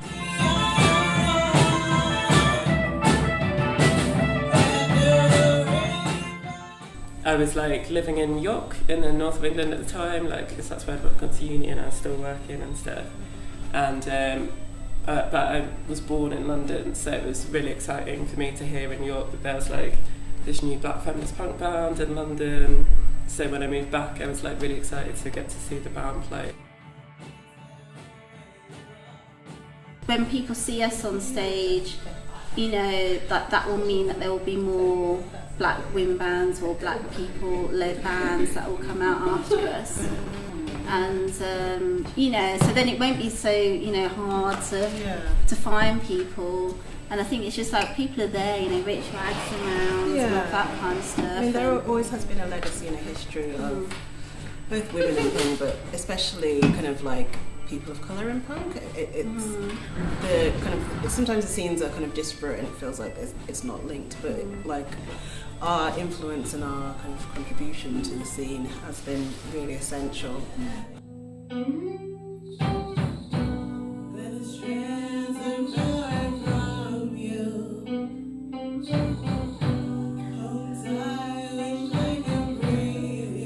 It took us 5 years to get to this, and it was by chance that we bumped into Thurston Moore and their released our record. I mean, it is just so much harder for women to kind of push through in that sense. Because I think what we're proving, you know, you saw the amount of people that came here tonight, and it's a range of people. It's, you know, yeah, it's women of colour, feminists, but then there's also, you know, like white, older Irish guys that come along who can connect with it. And I think that's important for, you know, the labels and all those people to see, because, you know, people are like, how am I going to market this black feminist punk band? Who's going to, you know, it's like people want that shit. I think I was influenced by Riot Girl, like when I was a teenager and growing up.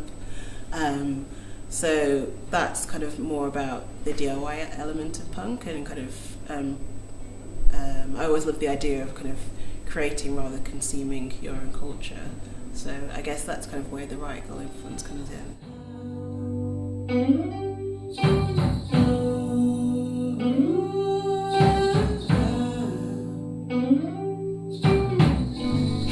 I think to just remember that, you know, there's always someone that wants to hear what you're doing. There's always someone that's been waiting all their life to hear the song that you may think is kind of like silly or kind of not as important, but, you know, everything that people do is important, and you can inspire so many different people even without realising it. Tell us about it.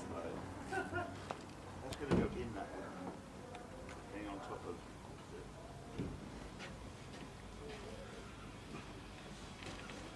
Stay there.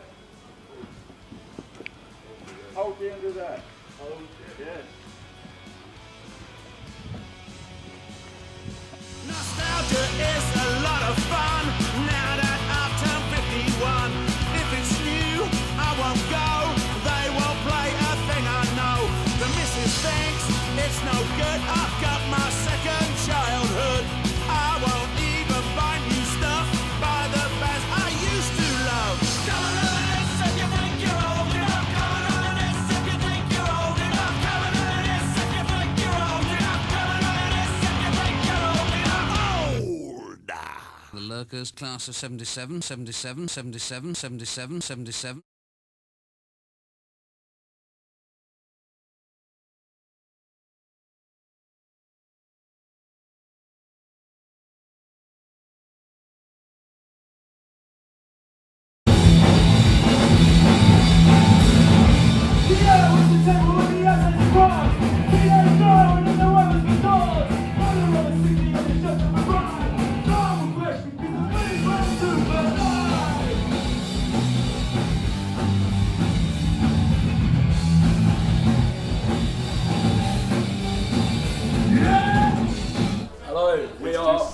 episode 2 from sunny Isle of Wight. I'm Sid, I play bass.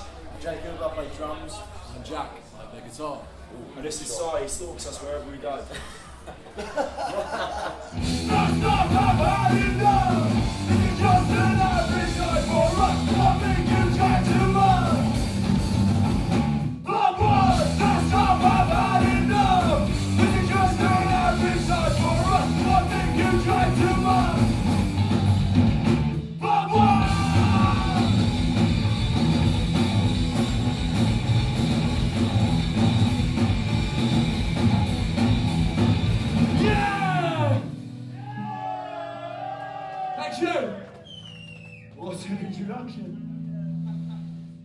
What's your local punk scene? How did you get? Oh, there ain't one.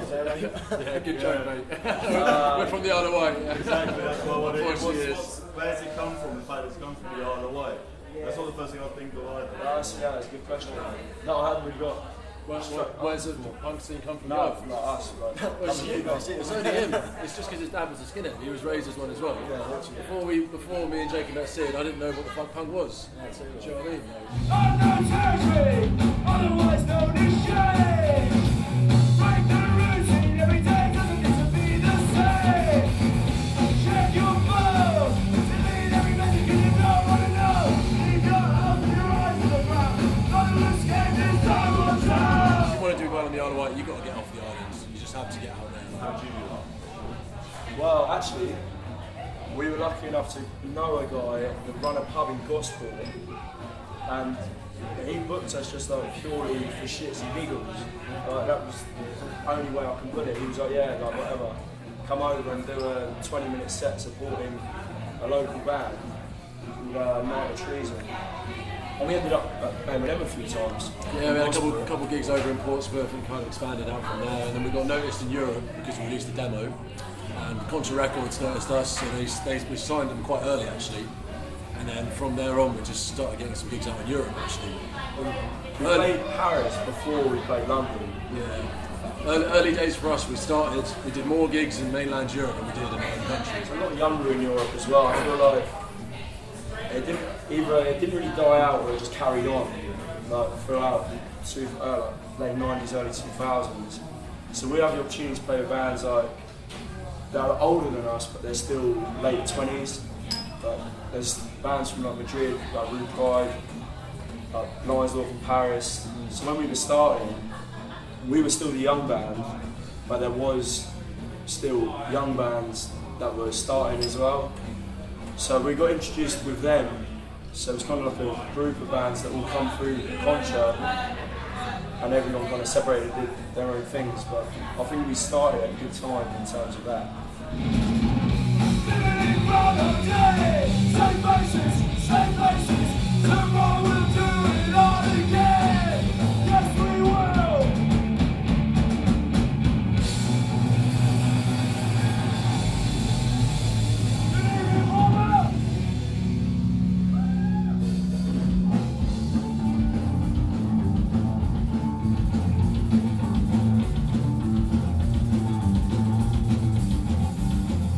We don't tour in a van in the UK. National Express, Southern Rail, Virgin. Like we travel. Yeah, we did a tour. Was it last year? Was it this year? No, it was last October. Public transport tour. Yeah, we called it the public transport tour because we travelled all over the fucking UK on coaches and trains, and it was the most horrible fucking experience. We took a coach from Southend to Blackpool. Yeah. Let me tell you, don't do it. It was awful. It was like 11 hours, and it stunk of shit the whole way. He's got all his snare cymbals, we got our guitars, a fucking fat bag of merch. It's not an easy travel. I was going to say, you're lugging all that equipment with you. Yeah, everything. And whenever we tell people, oh yeah, we got the coach up, they're like, you fucking what? Yeah. You got the coach? Yeah. We don't drive, but we can't afford to hire a car. Like, we can't afford we travel with like, what, 10 bags. But obviously, there's the other side of it. When we play in Europe, we do have the van. We did a tour recently, Mrs. Green, where it was their band, we talked with them, and that was like a really long week. How long was it? 28 days? Yeah. So that was just in a van constantly, and that was pretty. It kind of drives you to alcoholism. Because like, after a while, it drives you insane, especially with the boys at Bishop's Green in nutcases. So you do If you do find you just fucking start drinking a lot.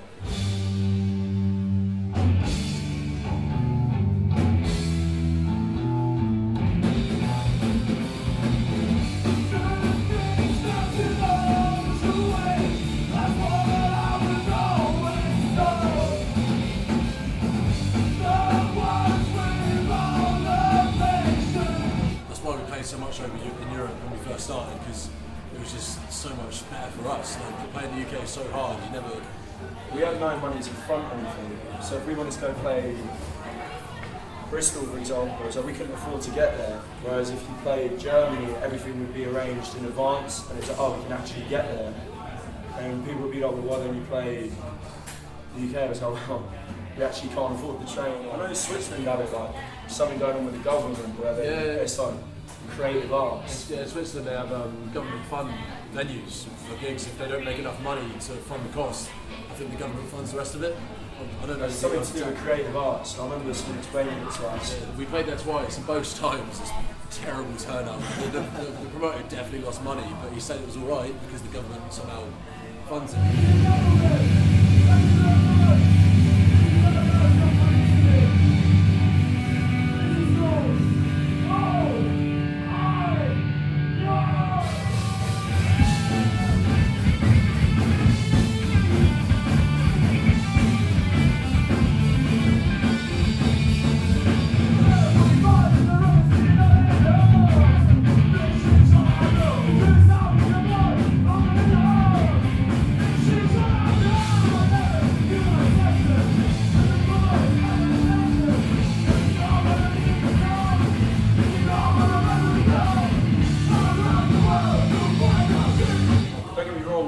Major cities is not too hard because there's always more than just the one option. But say when you come to Bournemouth, there's normally only like one venue you can actually play, and if that closes down, Bournemouth's then off the list for touring.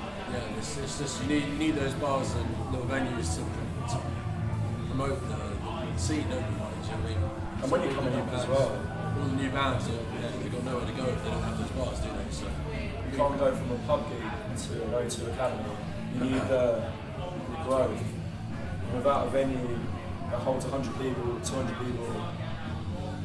It's the same problem for us on the island, so we don't play there because there's only one venue and it's not people. Maybe if there was more venues and more support, then I think we'd probably be able to get seen there, but there's not much support.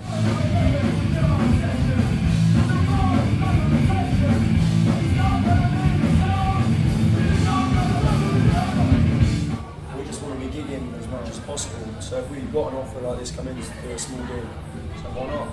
What else are we going to be doing? We'll do anything we can, do you know what I mean? We'll take the big gigs, we'll take small gigs, just fill our fucking schedule because we've got nothing there to do. You never know, like, 2 people in here could have had like the best night ever, and it makes it worth it anyway. Even if you play to a room of 1,000 people, or you play to a room of whatever it was tonight, and as long as they enjoyed it just as much, and that's what it's all about, really, isn't it?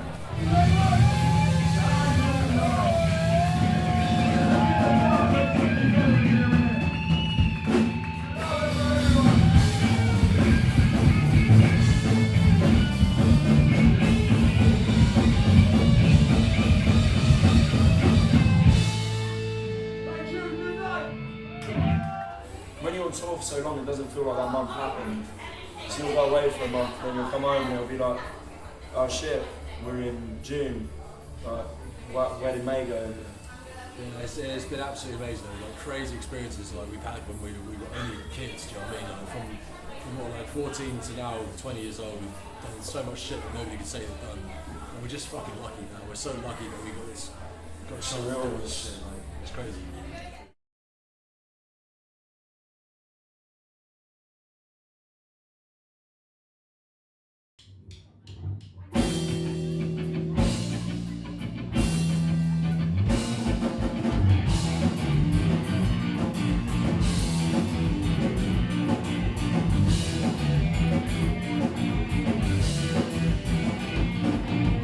Politicians, get a vote.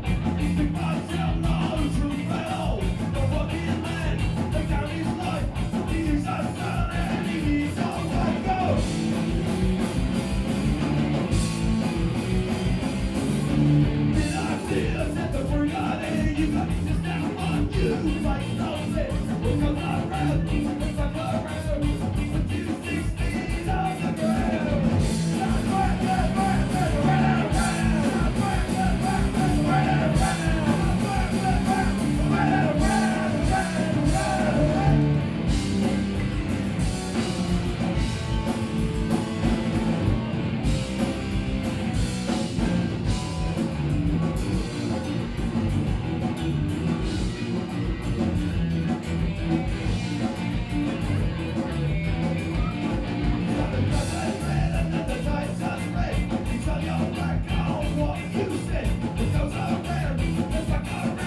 My last show with the Crash Landings was tonight. I started the band about 6 years ago, and we've done a lot.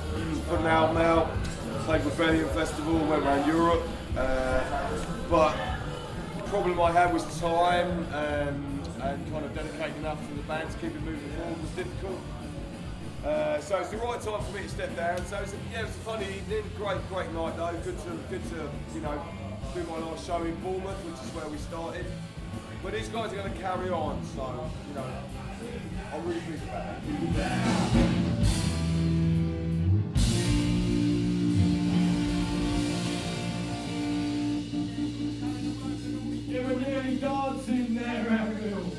It's pretty much always been us four. We had a guy called Neil who played drums with us for about 4 years. And yeah, so I started the band, we all sort of got together.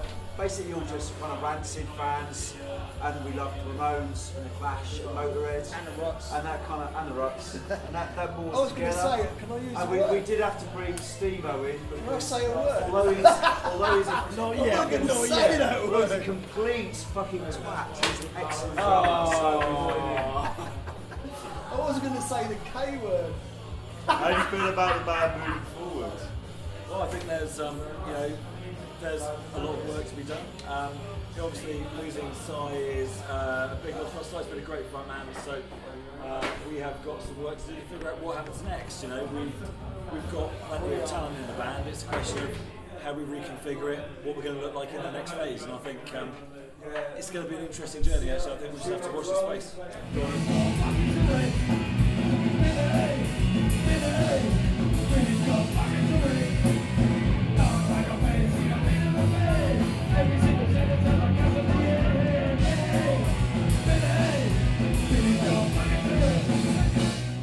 I'm in another band called Arch Rivals that are not based in Bournemouth. That's an oi band, and that takes up quite a lot of my time. That band is signed to a German punk label called Randali with 2 albums in now. We do a lot of shows on the continent. So that, plus I also do a lot of tour managing as well for Grade 2 is one of the bands I work with. So a combination of just life events and the other band that I'm in being really busy just kind of prevented me from dedicating enough time to this. So the reason that I'm leaving is not because I don't want to be at Crash Landings anymore, it's just because I don't have the time to put into it. And we were all friends before the band even started, so that was really important that we kind of retained some friendship. And the situation evolved where I was sort of missing practices, I couldn't commit to dates, that kind of stuff. That ultimately held the band back. So the right thing to do was for me to step back and let these guys carry on. It's a long, hard road to get out of Bournemouth. Yeah, it really is. So to have started from nothing and then to go on to festivals like Rebellion, to have played the Tegeland Festival, a couple of dates in Sweden, that kind of stuff's quite an achievement really, because much as I love the town I live in, it's not well known for its punk scene, unfortunately. There are bands here, but I don't know, what would you say? I think actually at the moment Bournemouth is actually quite healthy. We've got some really good bands, and we've seen the Stakes tonight. We've got Sinful, Maggie, we have KTC, they all spring to mind. So I think it's actually quite a vibrant scene. And we got, I can't, when we come and play a show like tonight, we sort of think there's no scene in the town, but like we're sort of chatting to people and shaking hands all night, because actually it ain't that bad, and there is a sort of scene. So it's not, okay, it's not 1976, but we're still, having a good time and sort of getting out there and playing and everything else. So, that's something I guess we want to build on, and just kind of hopefully keep our place going in that, because it is a good scene, and we just want to build on that really.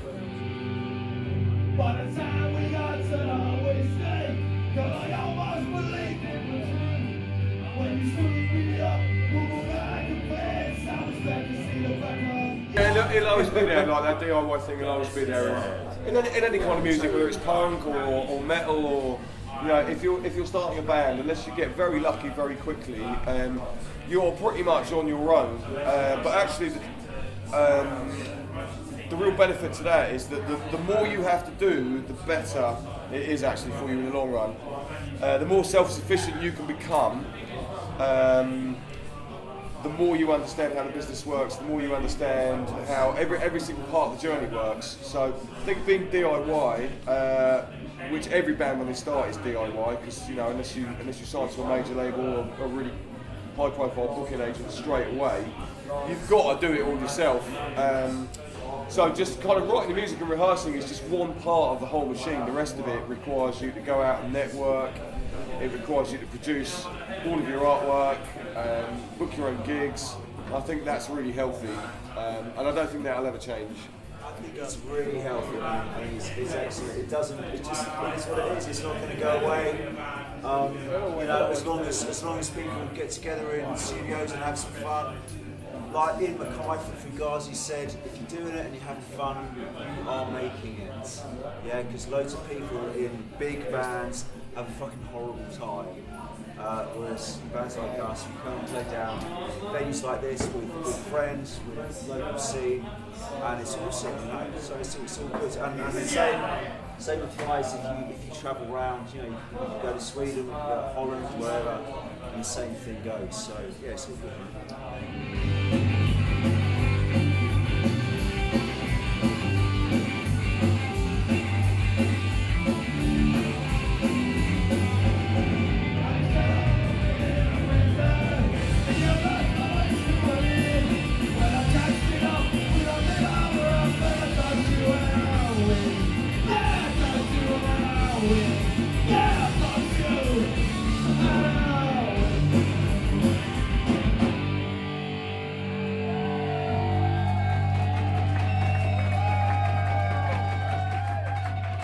Great to see so many friends, people I know here.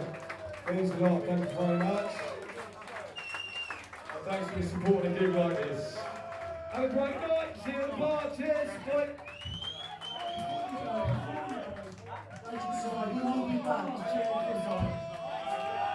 It's the end of the opening chapter, possibly, and the start of what happens next for both for the Crash Landings and also for Sign. Anything you want to leave it with? No, other than it's been a real privilege to kind of play music with these guys. It's been a real privilege to play music in venues like this to people like you and what you guys are doing. Just being part of that whole culture, I think, is where the real enjoyment of it all actually lies. Because without each other, you guys doing your whole thing, bands writing music, you know, we wouldn't have a scene. So my closing thoughts are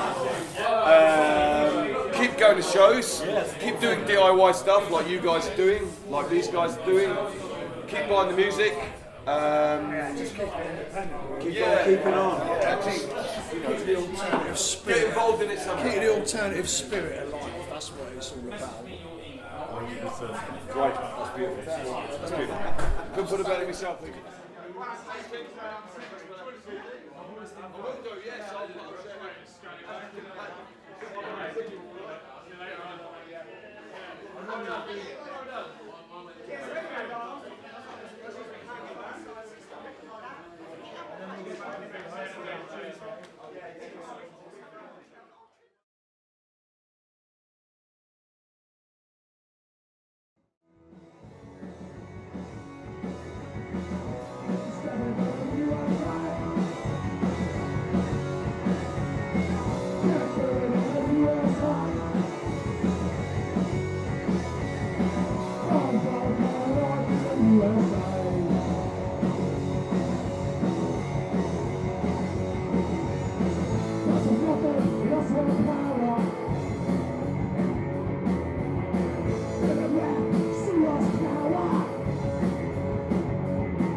I'm Andy, I do vocals and guitar. I'm Mark on the rhythm guitar. I'm Dave, do bass. I'm Dave, I hit stuff. you introduce Surgery Out of Surge on a small history of that? Yeah, going since 2000. Started off called Nil by Mouth for about 6 months, but then found out there was a load of other bands called Nil by Mouth, so changed it to Surgery Without Research, which was a name I've been messing about with for a while. So I like the idea that the music was just a mess. It's not an animal rights thing, although I'm vegetarian, Dave's vegan, but it was actually, Surgery Without Research means the music is just a mess, like surgery without research, just a bloody mess.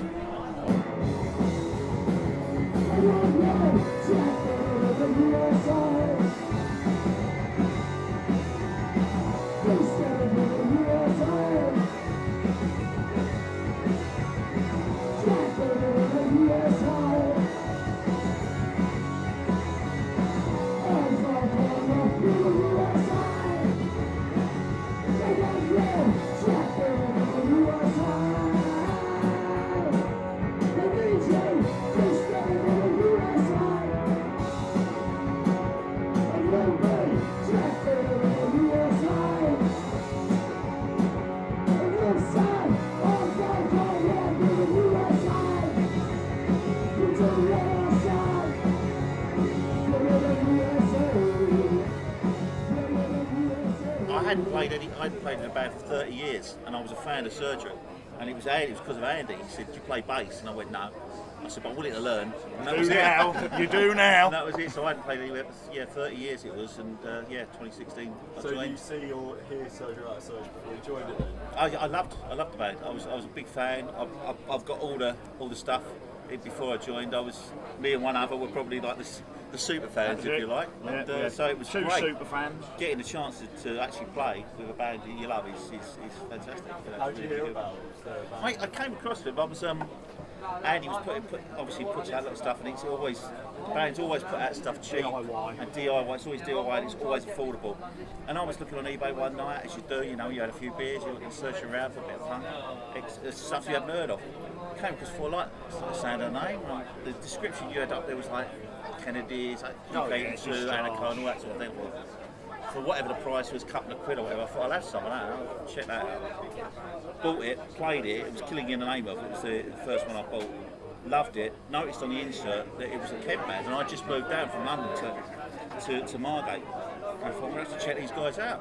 And that was it. Next thing I knew, I was videoing them, sending the stuff to Andy, saying I videoed the whole set. Messing her, stalking me, yeah, a whole caboodle. Just throwing little stones up in his window, going, Andy, please let me join. Waking up with boxer shorts on the door handle outside, very seedy times.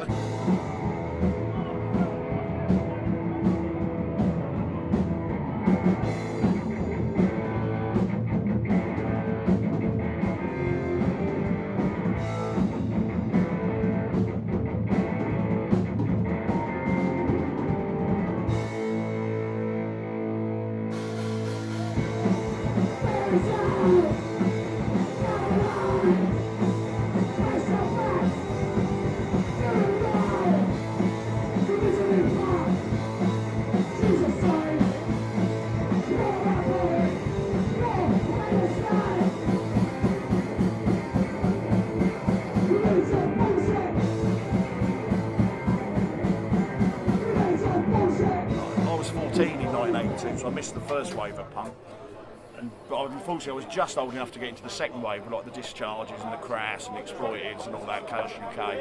And I always loved the look of the sleeves. They always looked homemade, and inserts, you've got inserts and things with the rattles, and I thought I always want to release something that I would want to buy. I want a booklet with lyrics in, I want a poster, I want all the bits that come with it. Unfortunately it costs a fortune. I thought, well, fuck it, we'll just do it and not make any money on it. I get a lot of emails from bands because they see what we're releasing, the cost of what we release stuff for, and what we're doing with booklets and inserts. And I get quite a few emails saying, "Where do you get your stuff done? How much does it cost?" And as soon as I explain to them, well, it costs this, and then I'm making the sleeves by hand and printing them by hand, and it costs this, and I'm selling it this, so actually losing this amount of money, suddenly they realise it's not really an option for them. But I don't personally mind losing a little bit of cash. We've been going since 2000, which is like 18 years now, and we've released something every single year. We've always made sure we've recorded something, released something every single year. We haven't been a band that's gone away for 12 years and come back, so in theory you've only got what, people say to me, how come you've got so many albums, how come you've got so many singles? Like, well, we've never gone away, we've maintained a release rate, we won't. We're 18 years old and we've been going producing for 18 years. We haven't been going 20 years but only been producing for 3 of those years, because the other years we went off and got married and had kids and settled down, it's just the way it is. Yeah, it's like this year I was getting a bit worried because we hadn't released anything for the first, not new anyway, but we've just gone in the studio and recorded 4 new tracks, so I'm delighted that they're going to be out. I was worried we were going to miss our first year and not get something new out.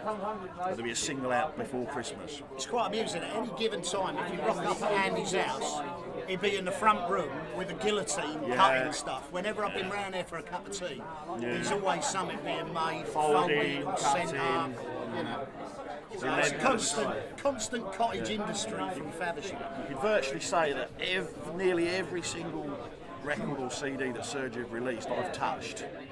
Even if it's just that I've put it in the mailer. Even if I haven't constructed the sleeve. I think that's going to put people off. It could be. My DNA's on it all. You gave you a bit of a rod for your own back with the last thing, wasn't it? All of the personal drawn. Oh yeah. Every single that record had a different thing drawn by you. I drew a full 12-inch by 12. When you woke up with a cold sweat one night, thinking, what have I said?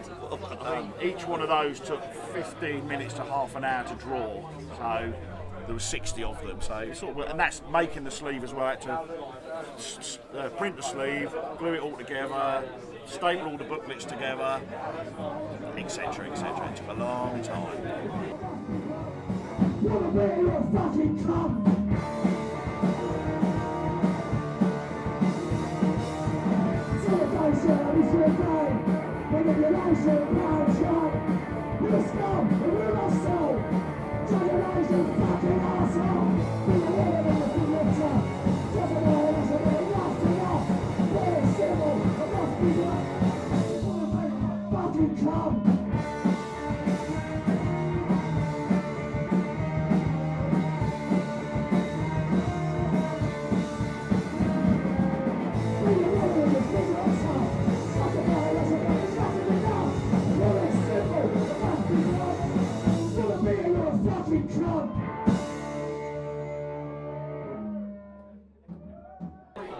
I met Mark when he was in the band. Didn't realise we were from the same neck of the woods in South London. We used to get the same gigs. We was at the same crass gig together. It's crazy, isn't it? See, I'm quite similar to Dave. I'm a little bit younger than Dave, but only a little bit. And I remember going to the swimming pool where I lived in Downham, and they had the radio over the PA, and I heard Pretty Vacant, and that was me. My life changed right there. And mate, as Dave said, it didn't end in '78. Mate, for me, it's a lifestyle. It's a choice. It's the way my life went, and I'm pretty similar to Dave. Pistols, Clash, Damned, that kind of thing. And then it morphed, and like working class took over. It hit the street, but I was lucky enough in South London where I lived, my local band was Conflict, and I knew Colin and I knew Big John, and it went that way. So it was the Crass, the Conflict, Dirt, all that sort of stuff. And it was one of those things, what I liked about it was the cerebral element, because bands like Crass and Conflict made you think. They had an agenda, and their agenda was based on fact, rather than just writing about girls and love songs. It was about what was happening and about what the mainstream people didn't want to talk about. And that touched me, that touched my soul. And mate, that's been my life ever since. So mate, I go to work, get up in the morning and go to work so that I can pay for the things that I do around punk rock. It's my life, it's what I do. It's what I'll be until I leave, If something's wrong, it's easy to say, oh, that's wrong. But are you going to back it up? Do you take the direct action? Do you do the stop the cities? Do you do the poll tax rights? Do you protest? And unfortunately, I don't think the stomach is there these days. Amongst some bands, you walk the walk, but they don't talk the talk. They're not there, and it's, to me, that's bogus. Unless you're going to turn up, unless you're going to put yourself in harm's way for a cause that you feel is righteous, you're just talking. It's just talk. And it concerns me sometimes that when we're gone, because we ain't getting no younger, are we? Certainly not. Is there going to be anyone left? Is there going to be another Steve Ignorant or another Colin Sherwood or whatever? I don't think there is, and that's a concern, because if there's no one there to say no, if there's no one there to challenge and say that's wrong, it ain't never going to be right, is it?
Here's Russ. He's our secret fifth Beatle. Hello, mate. You're all right. Sit down. Can I give you some cash? He's played. If He's you're done. giving money, you can't sit down, mate. £2,000. No, not quite, but you Awesome. might want to check that because it's a lot more than you thought it would be. All right, well, we're on camera at the moment, so we won't. We don't care about money. We don't play for money. We do it all for And free. you've just given us $2 grand. Man. Well, I don't know about £2 Here we are handing the money back. Fuck off. You better. It's not $2 grand. Of course, it's not You £2 called grand. Russ your fifth member. know. Could you? There'll be someone say will why? This do is it. Russ It is. Clive Wade. He used to be in the Warriors before me. So he's another ex-Warriors and ex-surgery. Yes. Although he still gets involved with surgery. Well, I played helps guitar out, and bass helps for you. out, done guitar You and know, bass. Winston Smith, did some spoken word Yeah, on I- Grievance that's album. some True, I do a lot of the artwork for the album Yeah, covers and helps it all do out. some printing for the t-shirts as well. So you're So. quite involved with the DIY. Yeah, He's our pretty much, secret yeah. fifth Beatle, as I say. Well, Makes he the likes badges. to think that. I just like to think I'm me, but that's Well, I mean, you're involved in the band, but you're not making me a shirt for necessarily Rebellion. I am paraded indeed. by the band. Lovely shirt. I love these boys. They're good boys. So there you go. If you want to define the Kent scene, incestuous. That's the word. Very fucking much. That's what he's playing in six bands. And then, Yeah. then I stepped in. See this, but This is true. This is very true. he went off. So to yeah, do we're all some we're other all stuff. good. Just touching on what Mark said about the punk thing. I used to buy everything when I was a teenager. I'd buy Exploited, I'd buy Crass, who were supposed to hate each other, I'd buy Cockney Rejects, I'd buy the Oi stuff, I'd buy all the Riot City, I'd buy the... Because to me it was punk. I didn't give a monkeys whether they got on or whether they liked each other. To me it was punk, and I didn't care if it was 77 punk or hardcore bloody Discharge punk. I liked it all. And that's what surgery is, we cover the whole range.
a lot of, if you say there was a theme, I wouldn't say there was a theme, but if you did look at it, a lot of our songs is about pull your head out of your arsehole and look at what's going on around you.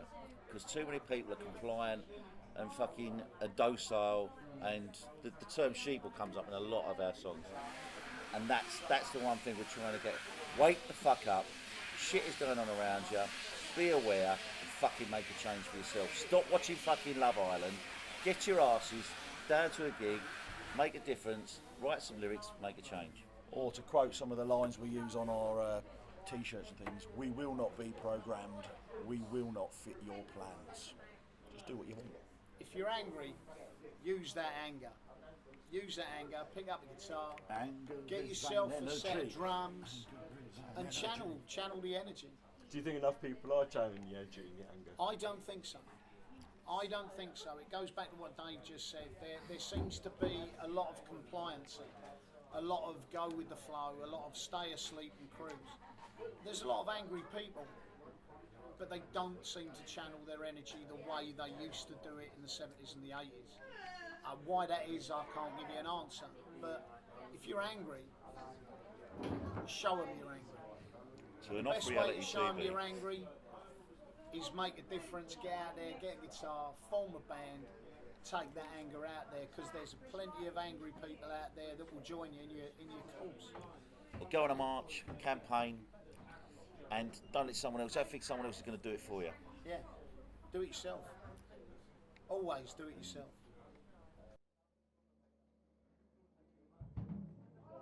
Friends are trying to tell you something.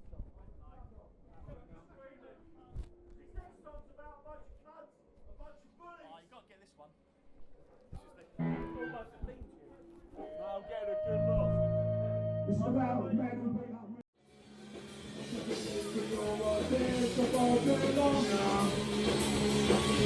Exploitation by a side I look around and all I see, your laws do not apply to me. Because an understanding is all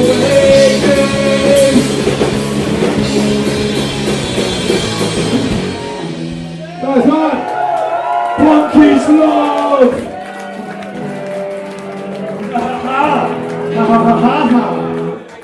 Yeah, so there.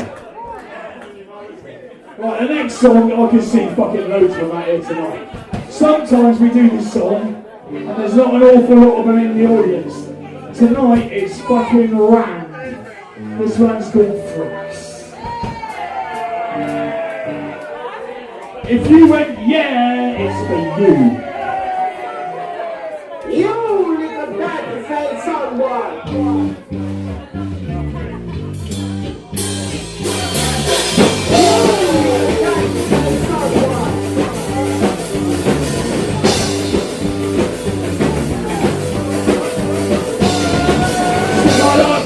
When you're fixing with humans who are electricity, we all look that place. I go walking down the street, we're off in the pocket, shut up, bitch, but was going to the feet, it's right up on my face. Yeah, I'm still smiling. Freak, I'm a freak, are you a freak? Freak, yeah, I'm a freak. Freak, I'm a freak, are you a freak?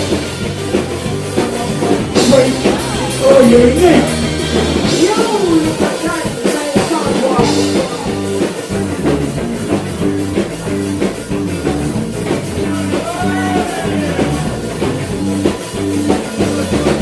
What do you not even care? You're a piece of law, no care, I'll be cut to you, I'll be those men, I'll be so quick to judge. It's not what man, man thinks, but also different underneath. Just like you're not getting deep, don't need to hold it grudge. Don't hold it grudge. Don't need to hold it grudge. Yeah, I'm a freak. Are you a freak? Freak. Yeah, I'm a freak.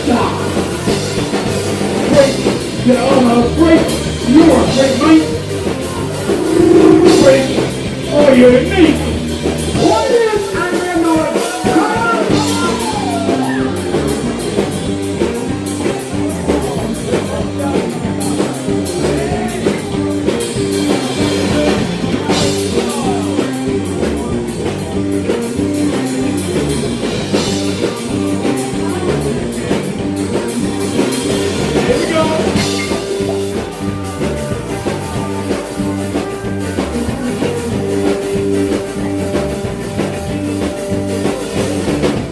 the freaks are out tonight when we get different instead of a sight. I'll tell you beers and all that night for us some fun. If you see us on the town, you turn your nose and turn around. We'll get big, come on down and just root for everyone. Let's root for everyone. I said let's root for everyone. Freaks, yeah, we're all freaks. Are you a freak too? Kind of did a show up here. It's we're a gigging band, so like if we're off on the road, it's nice to fill dates in. And yeah, it's been brilliant, man. Cambridge is a fantastic place. You've got a really good scene here, and we loved it.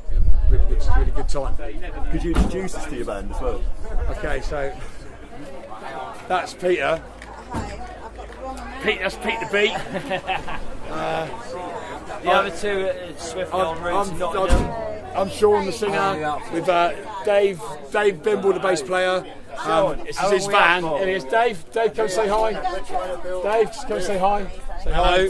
It's Dave Bimble. It's hello. Dave the bass. And two other lads who unfortunately have left now. It's Big Andy and Scar Pete, the guitarist. They've gone back to Nottingham. So yeah. It's so good to see you.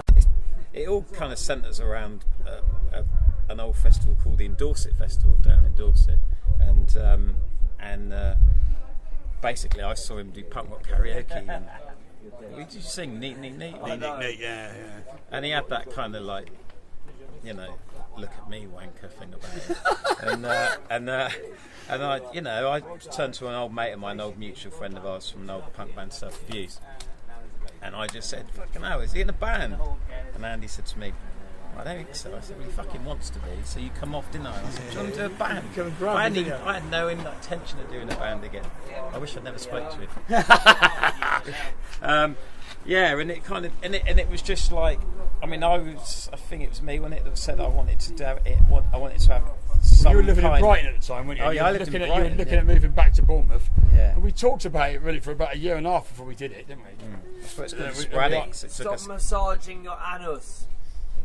we asked little Andy, who joined the band, and it kind of went from there, didn't it? Really? Yeah. To start with, it was three of us and a drum machine in your shed, wasn't it? In my garage, yeah. It kind of just went from there. But like, you know, it's one of those things. Went downhill we've been lucky enough. We've been lucky enough that we've done some songs that people seem to like. So you know, you keep doing. You know, and it's been fun. You know, and like we always said, you know, when it stops being fun, we'll stop doing it, won't we? Yeah, it's still fun. So you know, it's. But yeah, we're. I never thought I'd do a band again. Both of us were in bands back in the 80s and 90s, and I never thought I'd do it again. And it's actually been my favourite band I've been in. Yeah.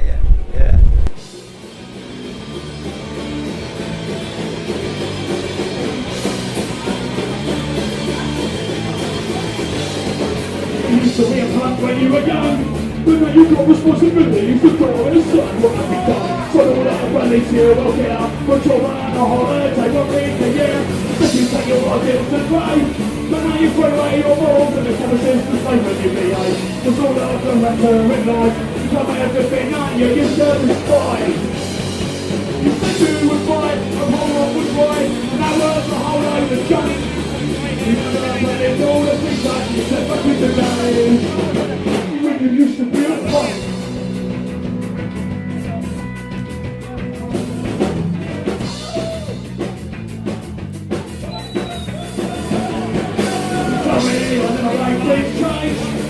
Evolution of the colors in the right here is flying. The war corruption and war. It's really what wins has been fighting for. Tell me your hearts are coming alive. Scourge your pain like passions of everything away from the fight. What's it fine? Can you not see through the lies? The smoke from the screen has got into your eyes. You would fight and all what was right. I was a whole load of junk. We never really do the things that you said back in the days. When you used to be a punk. Fight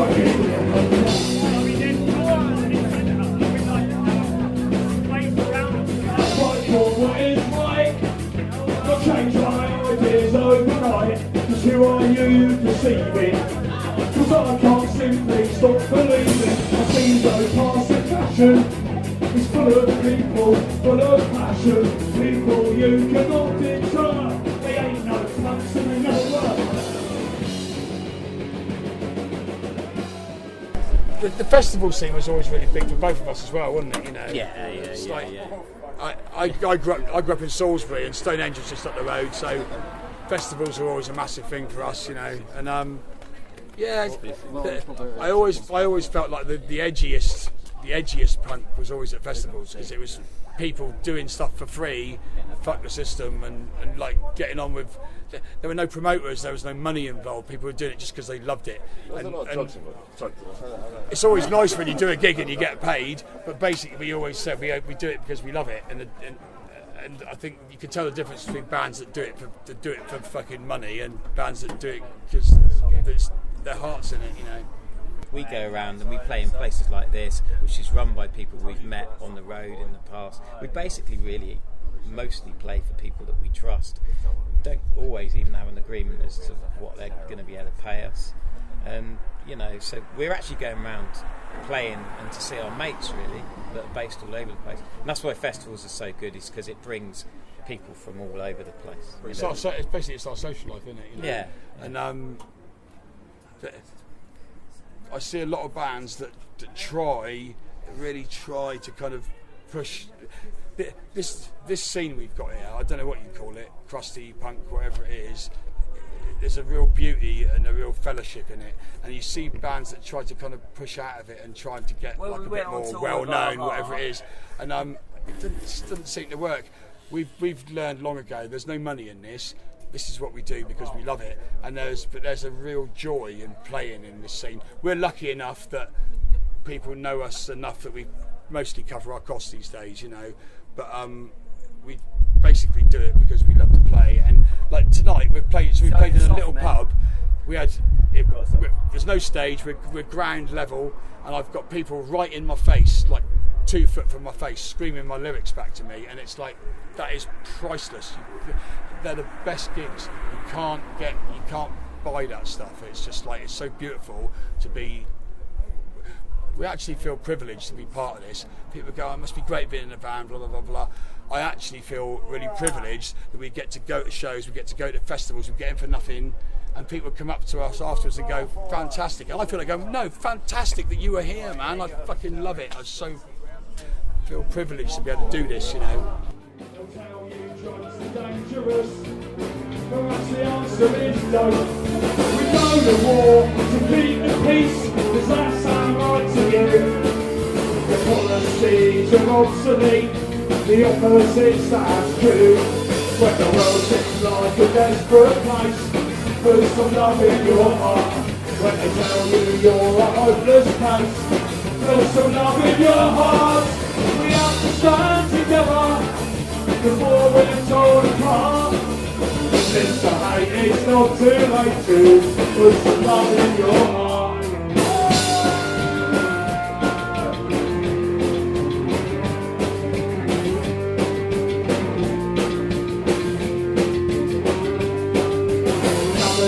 These values are the thing that hold us back. They want us all anathematized on TV or on Slack. An array of loveless books will help to keep control. So justice is raised up your fist and don't do as you're told. When the world seems like a desperate place, put some love in your heart. When they tell you you're a hopeless case, put some love in your heart. We have to stand together before we're torn apart. Since the hate is not too late to put some love in your heart. It's on.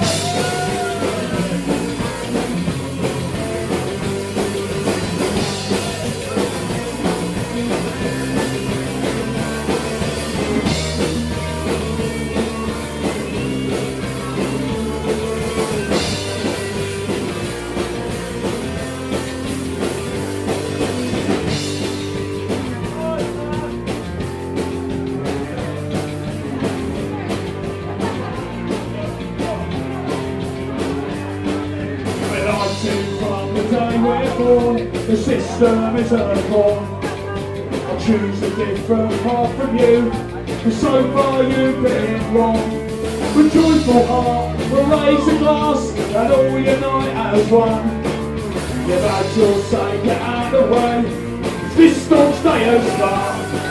When the world seems like a desperate place, put some love in your heart. When they tell you you're a hopeless case, put some love in your heart. We have to stand together before we're torn apart. This the hate is not too late to put some love in your heart. When the world seems like a desperate place, put some love in your heart. When they tell you you're a hopeless case, fuck it, put some love in your heart. We have to stand together before we're torn apart.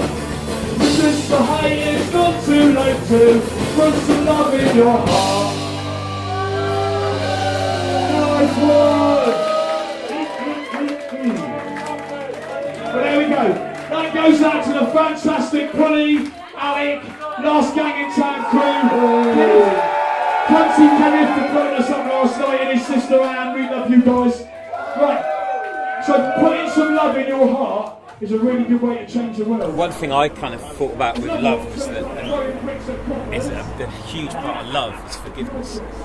So, you know, like if you have a row with someone, you know, forgive them. You know, if more world leaders did that kind of stuff, you know. He had a theory actually that you know, countries that disagree with each other ought to sort it out on the sports field. Like, I think that's the only place where it's like okay to have like proper patriotism. Football, cricket, basketball, I don't fucking know whatever it is. But the whole premise with love was that I'm 50. I've got a beautiful wife who I love very much, and 2 little kids again. You know, and my life's great. You know, and sometimes I'm trying to write aggressive lyrics because I'm angry about some things, but mostly my life's great. And I thought, well, how do I get by on a day-to-day basis? It's because I love my family, and there's lots of really shitty things going down in the world. Like I think that a bomb has been lit underneath the Middle East with the Islamic State, the war against the Islamic. I don't even want to. It's brutal what the West has done to poorer nations over the years, and now I think we're reaping the rewards of that. Which is there's a massive fucking problem coming, and I think sometimes we can't even change it. So all you can do is grab those you love, the people nearest to you, and try and make your life on this planet as happy as you can. And it's, so, you know, love your loved ones, love your family, love your mates. You know what I mean? Yeah. And make life make what you've got left on this world, on this earth, a joyous time. You know, I think sometimes that's all we've got left. You know.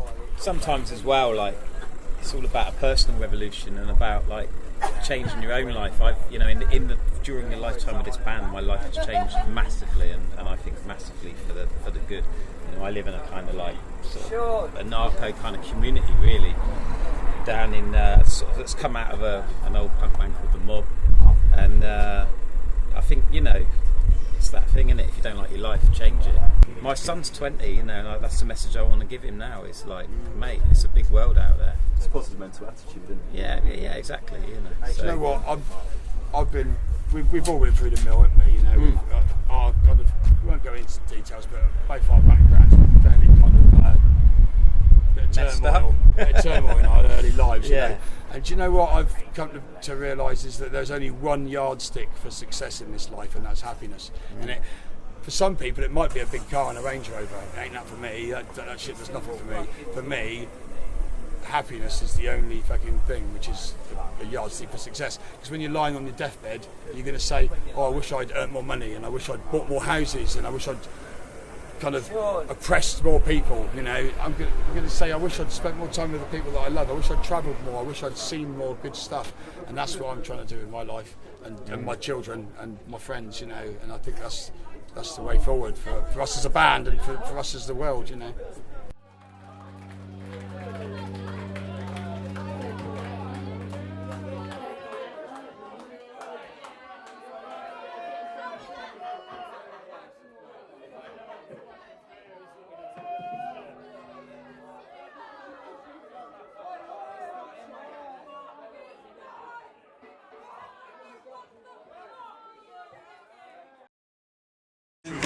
I'm just joking, but Sound as well, obviously. How's that look? So, air in the gate. Oh no, we going again? No? Good, we got it.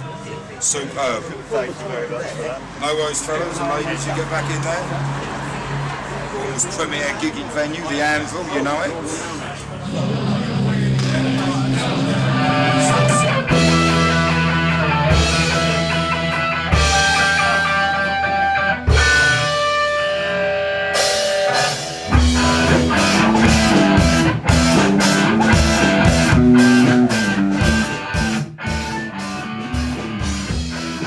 Good evening, ladies and gentlemen. We are Mistakes. Providing a little bit of punk rock for you this evening. Many thanks for those who came before us. And we're looking forward to the Barbed Wire Dolls right after. But in the meantime, it is going to sound a little something like this.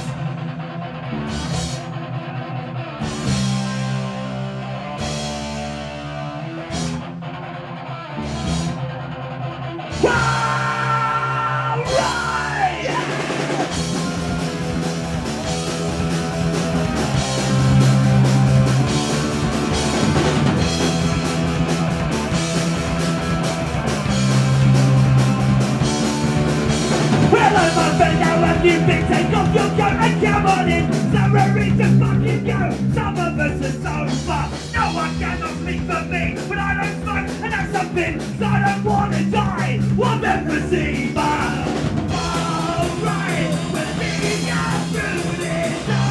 Alright. What is often at the vein? Alright. Mistakes, but we need it. Alright. When we hit a fucking stage.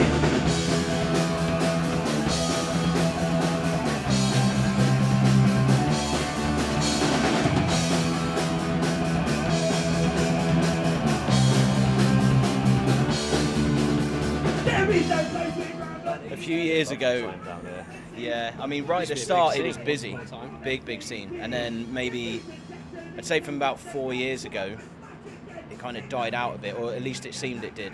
Like, the Casualties came down and played at Champions. There was like 20 people there. It was fucking weird for a band that big, like, but it's picking up. We played with Booze and Glory recently, and that sold out, so that's pretty good. Yeah, when we were kids, like, 14, 15 and what have you, there used to be a huge filthy bunch of us grebos knocking around in Bournemouth Gardens and stuff. Like, you'd wander down on any day of the week, there'd be about 20 or 30, 40 kids knocking about, all causing trouble, skating, doing things we probably shouldn't want to do. But it was a big music thing, and the punk and stuff was a huge part of that as well. We had some older kids who we used to look up to and be a bit scared of, and they'd like have, proper mohawks and spikes and what have you, so then we'd get a bit older and spike our hair and all that. And the Bournemouth punk thing was huge for ages. And then it all got a bit sketchy. There were a lot of fights and a lot of trouble and a lot of police, and we all grew up a bit, I suppose, and had to get proper jobs. And then it kind of went away, and I don't think it ever came back. Like, there was never a new generation that came in and carried on. That whole emo deal happened, which didn't help. And I don't know. I don't know how these kids operate these days, mate. I went 30 the other day. I don't have a clue. I'm sick of them, horrible little creatures. But yeah, no, I reckon it's probably to do with the times in which we are living. They talk about 30-year cycles in terms of fashion and, well, politics pertinently at the moment, but I'm not about to get into that. We're not anti-flag. But it seems like we're coming to a point now where things are getting a little bit moody, and it's probably a nice time to have a little bit of aggressive music that, kind of doesn't just stick a finger up, but maybe is smart with it and has a nice guitar solo on top. So that's about where we're at. I used to get a lift to school when I was a kid with a bloke called Dom Patience, who now runs Chalk Inc. Promotions, which put on a bunch of stuff around here. And he used to play all this crazy music I'd never heard before in the car when we were getting driven in. And it got in my head, and then I went all wayward and such, so it's basically his fault, but I hadn't really looked back. In the intro, that's a record, right? Anyway, we are the Mistakes, or at least 80% of them. Our lead guitarist fell off his bike and hurt himself. Yeah.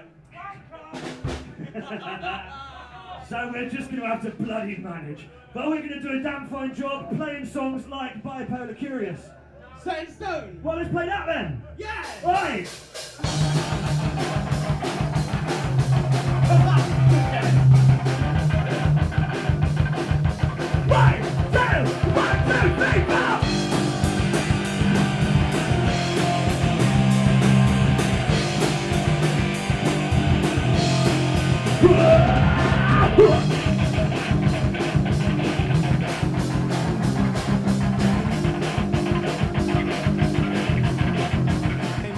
A few local bands actually. Gould here was in a band called Diablos, Shane was in one called Desiccated Youth, I was in one called Red Sandstone. Lewis is about 12, so I don't suppose there's a story there. Richie played Pump Action Radio, still does, but we don't talk about that. And yeah, we pretty much got together off the back of a few of those going down and ended up doing what we do now. It's been maybe 5, 6 or 7 years, and yeah, we've been having a lovely time. It's nice. I've known that guy, well, I think me and Shane first met when I was a naughty young man and sold some licorice to some skinheads in a van as for no reason, just thought I'd like some. And they didn't like it very much and came back and tried to kill Shane, and then I got away and he got blamed, and ever since we were best friends. My dad's been like a lifelong punk fan, to be fair, ever since I was a kid. It's like the only music I was ever brought up on. It's the only thing that I've ever listened to. So I always knew that I wanted to play, and that's how it went. Listen to music, I wanted to play it.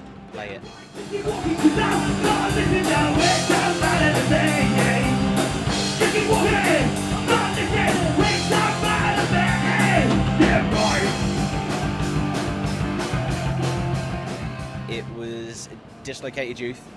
It was very, very minimal musically, but we did have our first gig in London at the Lord Cecil in Hackney, so that was cool. We played with the Verucas, Rabies Babies, and Charlie Harper from the UK Subs came up on stage and sung Party in Paris, which is pretty mind-blowing when you're like 14 and you don't really know what's going on. It was awful. We played Party in Paris for him, and I fucked the song up, so I threw him off, but that was cool. Sorry. I don't know, I think you can look at it in like eras, right? Like you go 70s was say the end of rock and roll and the start of punk and stuff. 80s you got your new wave, like the old 82 punk thing. 90s was fucking Spice Girls and that nonsense, boy bands and such. Noughties was I don't know, I guess Euro music and things like that. And now we're in, what would you call it? Like the teenties? That sounds retarded. Not the 20s is when it makes sense again, yeah? Like the 10s. I'm going to go with 10s. The 10s is when punk comes back. The teens, no. The year between the noughties and the 20s is when punk comes back. No, the decade. Now, us, yeah. It just seems about the right sort of time with everything that's going on as well. You know, I mean, with the whole sort of Brexit thing, you know, it kind of just makes sense to really, I don't know, sort of, you know, jump on it really as well. Yeah, true enough. You know, it's pretty much sort of like you said a minute ago. It's kind of going around again. Do you know what I mean? So it's like seems like the right sort of time just to rise. You know, especially with the music, the people behind it, the scene. I mean, well, that's my opinion. But oh man, if we had to like rattle off the main, we had a review once where the bloke said I sounded like Joe Strummer, and I liked that. Oh. I don't agree with him, but no, I'm getting that in everywhere. Never shut up about it. No, I don't know. Decent. I would say bands like Rancid, NoFX. Yeah. UK Subs, The Clash. See The Clash. Maybe like a little splash of the King Blues in there every now and again, maybe. Modern punk bands. It's pretty much what we grew up listening to, but again, we don't all listen to punk in our free time and what have you. Like, we got a couple of guys here who dig metal and stuff like that, so a lot of that influence kind of bleeds across. As much as we try to stop it, it's unstoppable. And, you know, it kind of works out into a really unique sound, and I like it myself, so it's difficult to say exactly what we sound like because we don't really kind of stick down to the one thing. Man, that is just pretentious music wank to say, isn't it? You can't really pigeonhole us at all.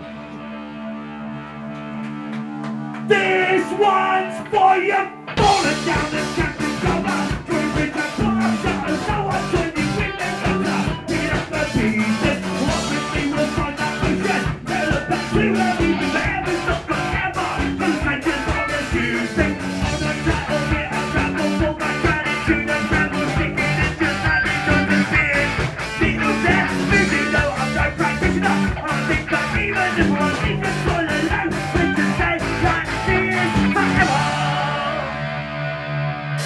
Right on and through it all, my friend.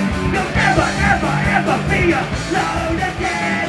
Basically, Never Be Quiet, it's like a punk rock family label, so it's taking all the bands that we like from around the South Coast, which nowadays there's like a lot, there was a period maybe like 3-4 years ago where there was no new bands. You were just listening to like the same shit. But nowadays you've got people like Five Go Mad who tour everywhere. They're cool. You've got people like Murderers Row, Kill the Colossi, the Crash Landings, the Mistakes.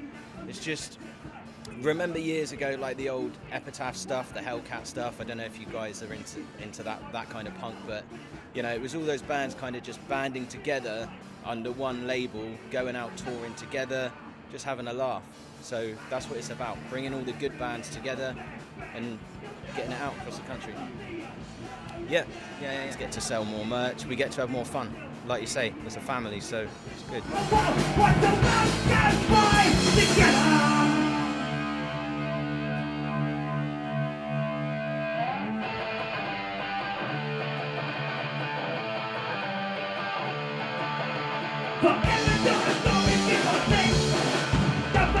We've just released the first MBQ comp, which is like a selection of a load of decent local bands, you know, kind of in the style of Give 'Em a Boot that Hellcat used to do, or Punkorama, that sort of thing.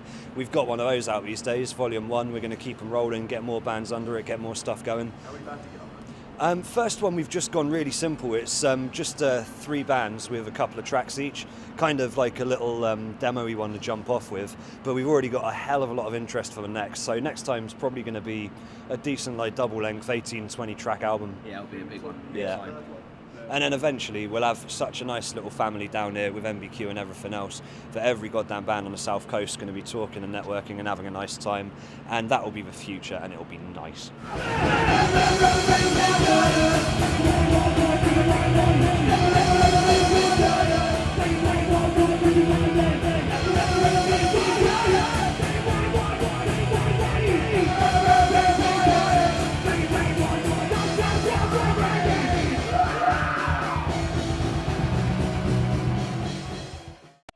17th of July 1980 in the Birmingham Odeon when I saw the Stranglers, and that's sort of the day I fell in love with the Stranglers. Although I've been a fan of theirs since '77, since I released No More Heroes, so I was a little bit of a late bloomer with them. But I was only 10 when they started. So, but for me, well, I say never forget it. Anyway, 17th of July 1980, when I went to see them for the first time, and that absolutely just blew me away. And that was just, I'll never ever forget that experience. Are there any moments from that gig specifically that have stuck in your brain? The start, because I was, how old was I? I was 13. Was I 13? 14. It was the day before my 14th birthday. And I'd never been to a gig of any sort before. And I was sat in row number 3. I thought, oh, that's just great view. You know, 3rd row seats, great view. And all of a sudden, this purple light came on, a load of mist came out, and 500 punks jumped over my head. And I will never forget that. Oh shit, yeah, ready? So, no, you dickhead, you read the wrong one again. It's the, no, it's Friend of the Stars. It's Friend of the Stars. Oh, wrong one, I've got the wrong set list, you prick. I've got the wrong set list. Yes. Hey, fucking gingers. Right, now this makes more sense. Ready? Send Mankini, send Mankini, send Mankini, send Mankini.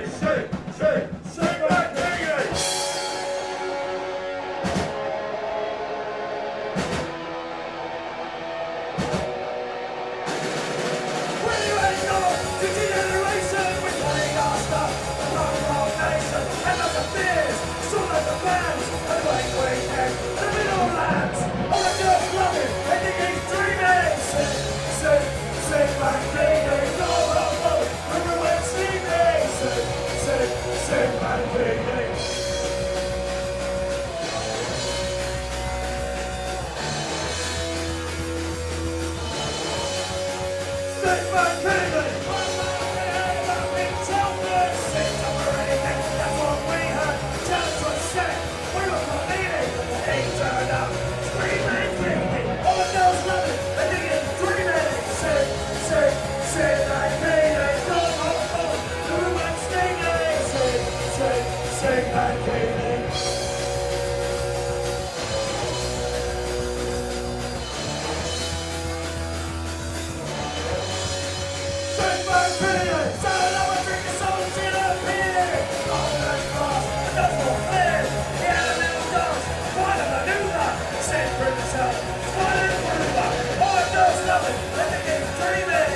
Sit back, please. Sit back, please. Hot police!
Oi, tell us when you thought We're all wankers.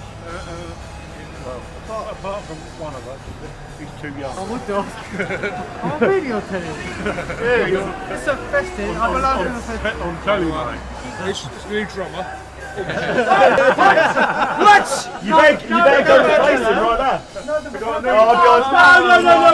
no dick shots. Don't worry. We don't need that. Here we go. We've got to get it out, innit? So what's this about a new drummer? No, I'm not feeling Hey? Yeah. Wasn't. Fuck this shit. That's a moody for you. Have you met Was it? Oh, yeah, Phil. It's supposed to go online.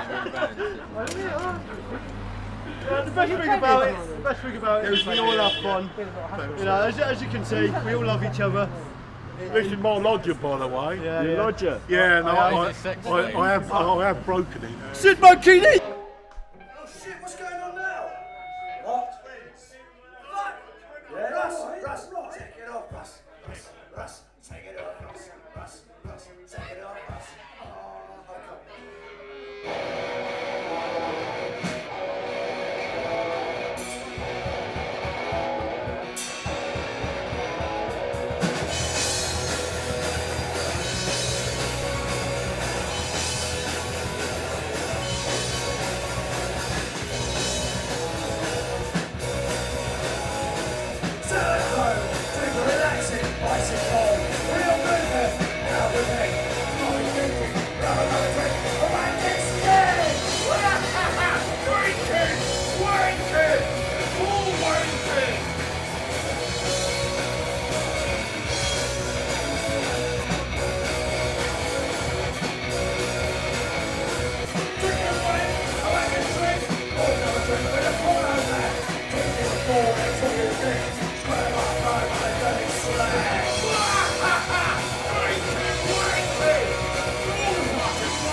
Wasn't you just chased down the road, showing his dick and all that lot? Like, he bet me that I wouldn't wear a mankini to one of the gigs, and so consequently the next day coming to mankini. I felt like a right prick, but I did it anyway. Everywhere, a drop in This one here, this one. I'm back. I'm cloned. Everyone What are we talking about now? Well, we're talking about me having to wear a mankini and stuff like that. All the girls loving me, think he's dreaming. Sit Apparently so, but I've not met him yet. It was brilliant. We were doing Degeneration. We were sitting there reading the Bible, and I met this lovely young man while I was in church. Well, you was on page 236. I was on Leviticus. He was told not to sit on the seat. Why am I here? I've got to go home. I have to go to work. So we fancy. Fuck off! You live round the corner. I've got a 50-minute fucking drive. You can have pizza when you get home, then, can't you? No. I'm going to have sexual favours with Miss Palmer and her 4 lovely daughters and the fat ugly one that just sangs out. Hi, Alan. There you go. He's a wanker. He's a wanker. He wanked all day and he I'm wanked going all home. night. Bye. Bye, mate. Love you, brother. Oh, my lads!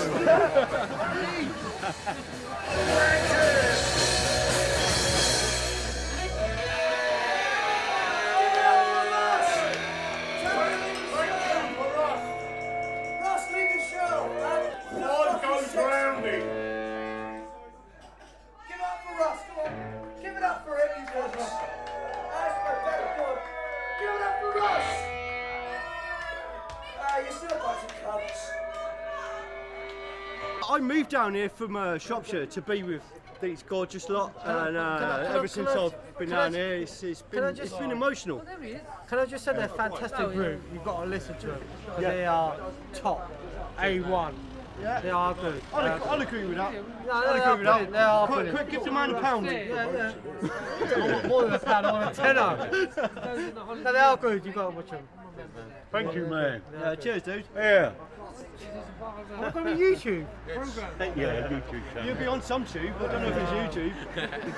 Yeah, it might be Pornhub or something like that. He's something, when he goes to bed, he wakes up with all my sex toys and that.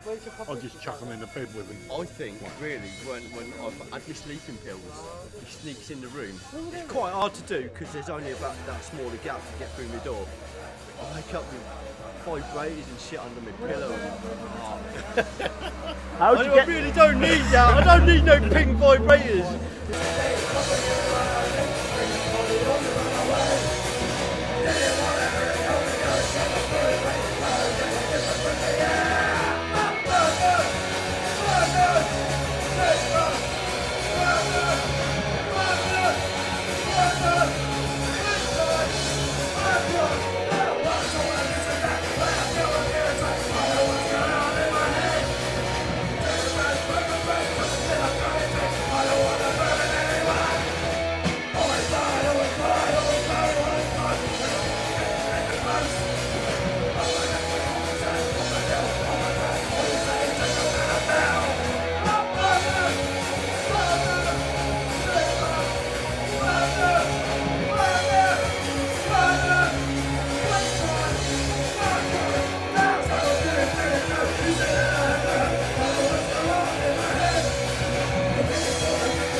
It's out on June the 16th. I think it's limited edition to 400.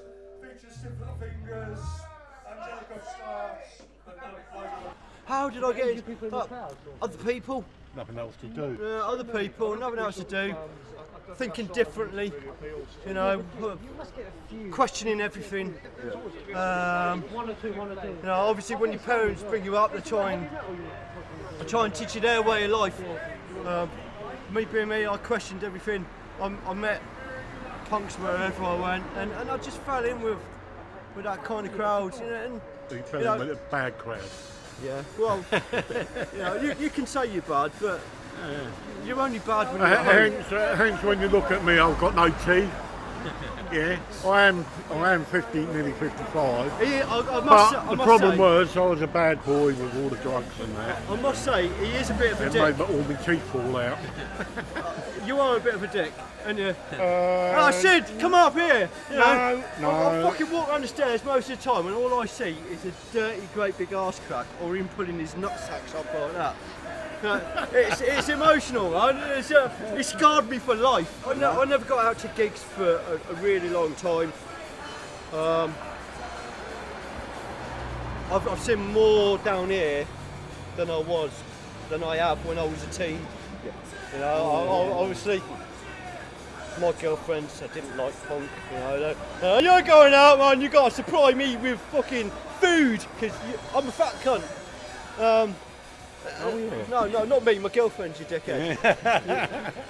So, you know, I was always kept under the thumb quite a lot. It's only lately that I've been seeing a lot of stuff. You know, so he goes back a long way, this prick does, doesn't he? You know, how did you find out about nauseum and all this? Well, I heard him back in the day as well, yeah, but I didn't know. When I met him, I didn't know he was... You didn't know he was in the band? Yeah, in fact, I'd heard the band back in the day, but, you know, obviously when I met him, he's like, oh, I used to play for Ad Nauseam and that lot. Was that a cigar? Look at him, he's got a Cuban in his gob. Bang on! He's got a Cuban cigar. It's not there, it's over there now. Yeah, fucking, I'm not giving a fucking box loads of work. You're fucking not lit, you cunt! Fucking isn't it, you fucking? Get out your gob. Looks like a turd. I think the first one that was kind of small was just like some local bands. Like a band called Hollywood Trash I used to see a lot. So just sort of started seeing a lot of the smaller local ones. It wasn't really punk, but it's sort of the more intimate. What was it about that small local gig that made you come back? It's the fact that you can sort of connect more with the band when they're on stage. You can sort of see them rather than being really far at the back. Everyone's there for the same thing, and it just sort of adds to it if you can be close to the band. Rather like you go to like a big arena gig, and it's sort of like really far from the distance. So it adds to the whole experience. How do you get like? Obviously, I know you've seen Five Get Mad and all this life. How do you get properly connected? Like over time, I mean. Yeah, so I started going. I was at their first gig, I would say, so I started just going to their gigs a lot. And then they sort of seen me around. They came up and talked to me. So I started to talk to them every time I saw the gigs, so we sort of became friends. And then Wazza found out that I played guitar, and he said his mission was to drag me up on stage with them and to play with them. I'd never been on stage or anything, never been in a band before, so I was like... Never been in a band before? No, I wanted to be in a band since I was 14, but I never had the guts to do it. I thought I had confidence issues. Back in the day, punk bands were allowed to... they were out there to shock. Didn't necessarily mean anything. They used to play up to an image that people perceive punk rockers to be rude and aggressive. Not necessarily true, but that's what that was the perception. So the punk rockers played up to it, and now it's sort of. Do you want to meet our manager? It's very sort of peace and love now. Say they are. It's just something for them to do in their sad little lives.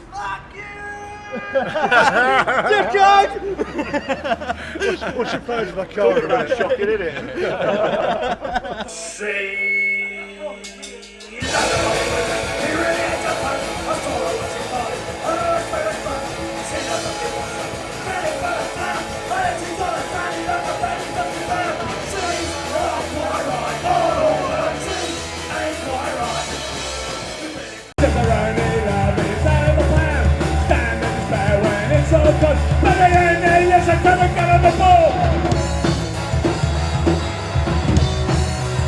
Prepare for war!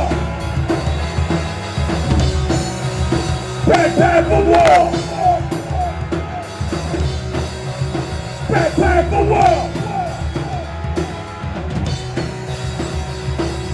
Far right action is the only way. People ever say, something from your brick or your petrol pump. Did you know class war is going to come? Where will it be when the bullets start flying? Where will you be when your family starts dying? Funny how we bastards have to be stopped, but it's only the heads that are gonna be shot. Prepare for war! Prepare for war! Prepare for war!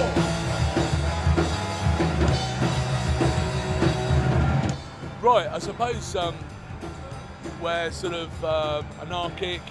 We've got a message to say, obviously, with the music. I suppose sort of usual sort of anti-government sort of. I just want sort of like a little bit of parity in the world. A little bit of fairness, a little bit of less sort of fuck you and more like help somebody else. We probably cheated a little bit because both of us sort of drove for, I don't know if you know the Sporadics. We both drove them. Well, I never really roadie for them, I just got pissed with Sean. Well, with the Sporadics, they've put us on as a support act. A good 3 or 4 times, giving us a leg up into places. They come and watch our gigs when they've probably got something better to be doing. Same with self-abuse, and the local team, we do try to go each other's gigs as much as we can, and lend a bit of equipment. You've got the pubs and things that are sort of who are holding on to that, but the scene is hard work. I've got to say, it's a shame because there's some really good bands out there. Yeah. And I think if they got a chance to be given a bit of a boost, I say Isonades has been great. Sort of, yeah, he's a cracking bloke. Stalewart, isn't he? Yeah. And funny enough, Bimble from the Sporadics used to roadie for him, so I suppose it's a bit of a. Bring that up. It's yeah. strange, isn't it? It's. Goes to show it's quite a small scene. Then if it's from other interviews, the same kind of people I get mentioned. Yeah, it's a small but quite a tight scene. Is everyone sort of helping each other out? Would you say? Yeah.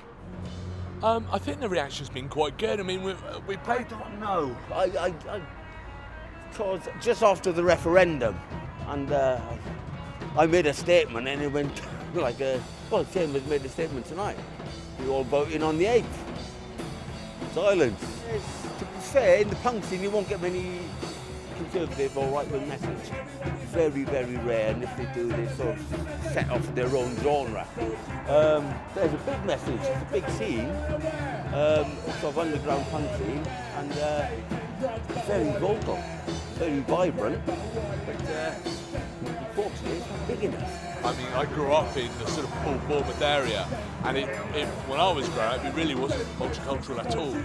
I mean, it's only really the last 10, 15 years, really, which I think maybe in another 10, 15 years, then the scene itself will probably change, different influences coming in. And maybe say because of like Bristol might have more of a reggae sort of base, but there's also a really good punk scene as well, which is both obviously political. Down here, it's like waving a red flag in a sea of blue rosettes. Yeah, it's Tobias Elwood. I mean, he's the MP in Bournemouth, for fuck's sake. And he does one kind thing, and everybody fucking calls him like the next bloody messiah. I mean, the fact that he's been voting to take money off the disabled and the poor and the ill and the sick. Everyone forgets that people are actually dying because of the way he voted.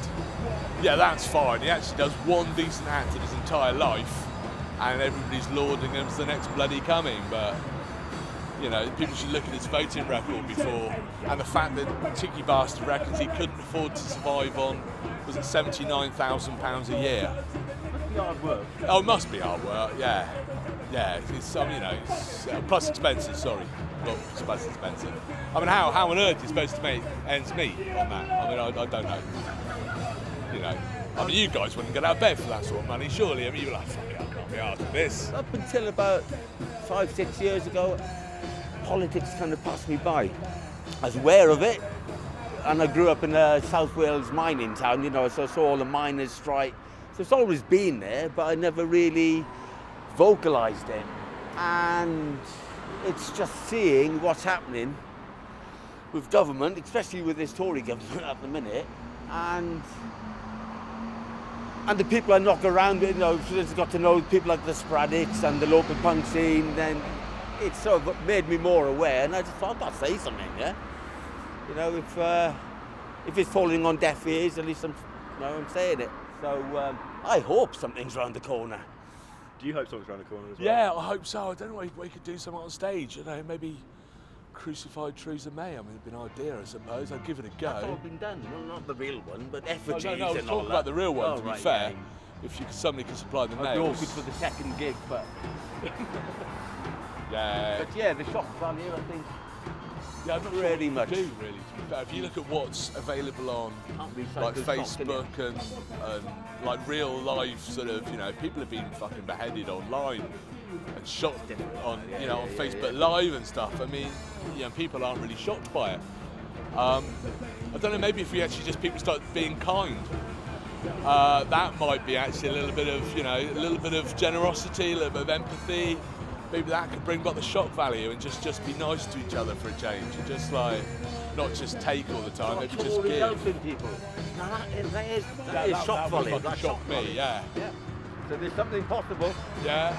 If you could get Gideon Osborne to work in a soup kitchen for free for a year, that I think would shock most people. That would be instead of he's what 3 or 4 directorships now. Money grabbing bastard. And my boss, he's in his 60s, proper conservative. So, but we do have little chats politically, and we're poles apart. But it's all right because we respect each other. We respect we're poles apart politically, and that's okay. Yeah. I suppose I've always been kind of left wing and just been aware. I try to go back up to Liverpool because I'm originally from there.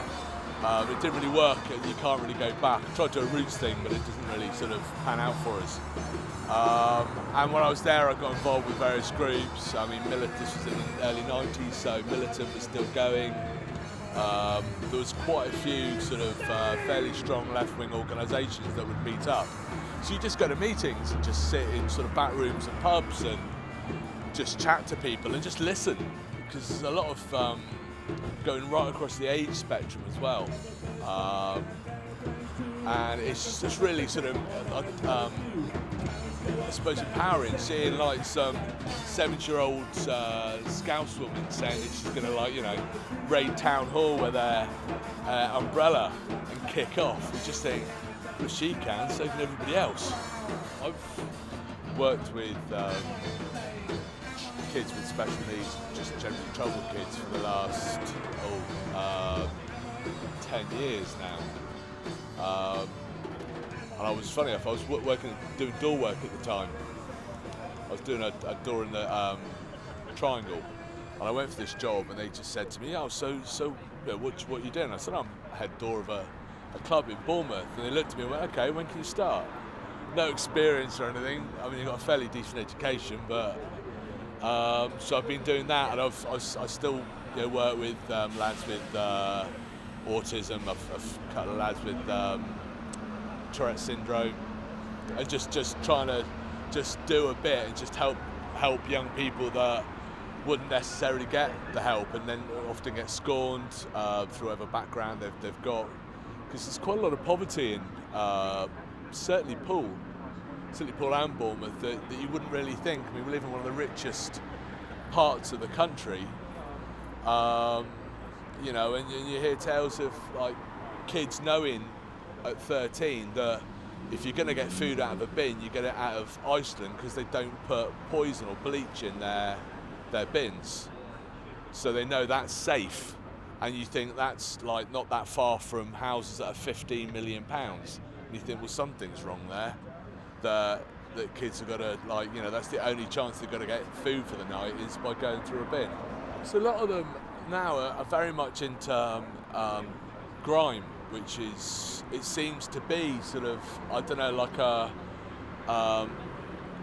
whether it's their punk movements, it's certainly a street level sound. But after listening to a few, because they tend to have it on in the car quite a bit, which is a lot better than like Fire or Heart, for fuck's sake. But a lot of it's got quite a political edge to it. A lot of it is quite homophobic, misogynistic shite. But a lot of them are quite articulate, and they have quite a message to get through. And I think if you sort of, sift through a lot of the crap, there's a message out there that maybe the young people are actually going through grime rather than sort of traditional punk scene. There are people all over the country that are possibly in the same condition as they are. I mean, it's, they're, round here is probably nowhere near any of the sort of the estates in inner cities in this country, or certainly abroad. But kids are still suffering, so you know they probably need to feel that somebody else is actually going through the same sort of thing that they are.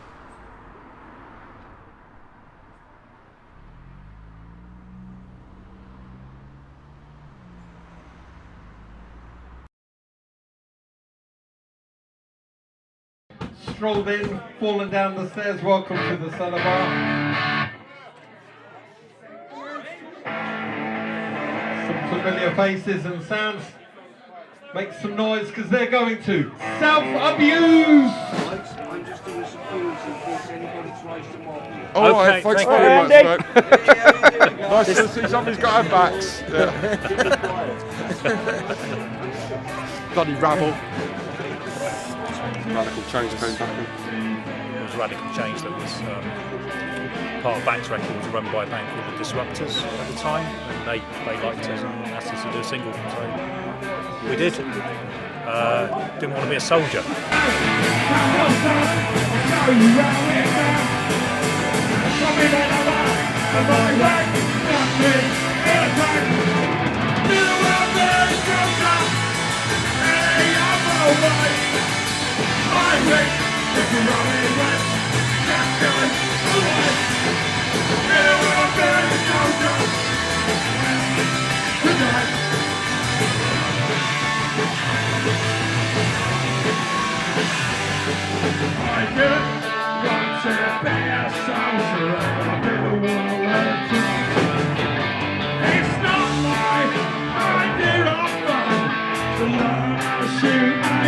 So when say to me, come on son, I'll show you how it's done, done, done. Tell me where I'm on, and my right, tell me, it's like, little old man, soldier, carrying out the right. I wish it's a running right, now goes away. Little old man, soldier, tonight.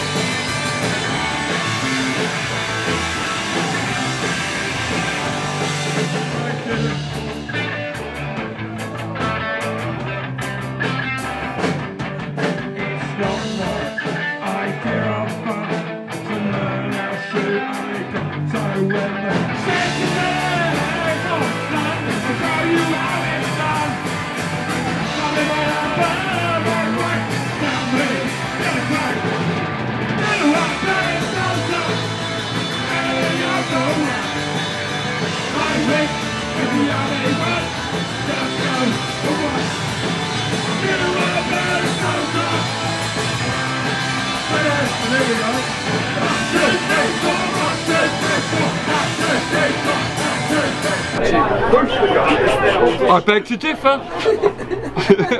Does it sound alright there? Is that alright? Do you want to do it here?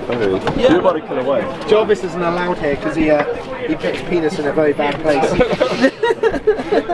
Are you right doing that? Kill a while. Yeah. He put it in the blowhole. With them?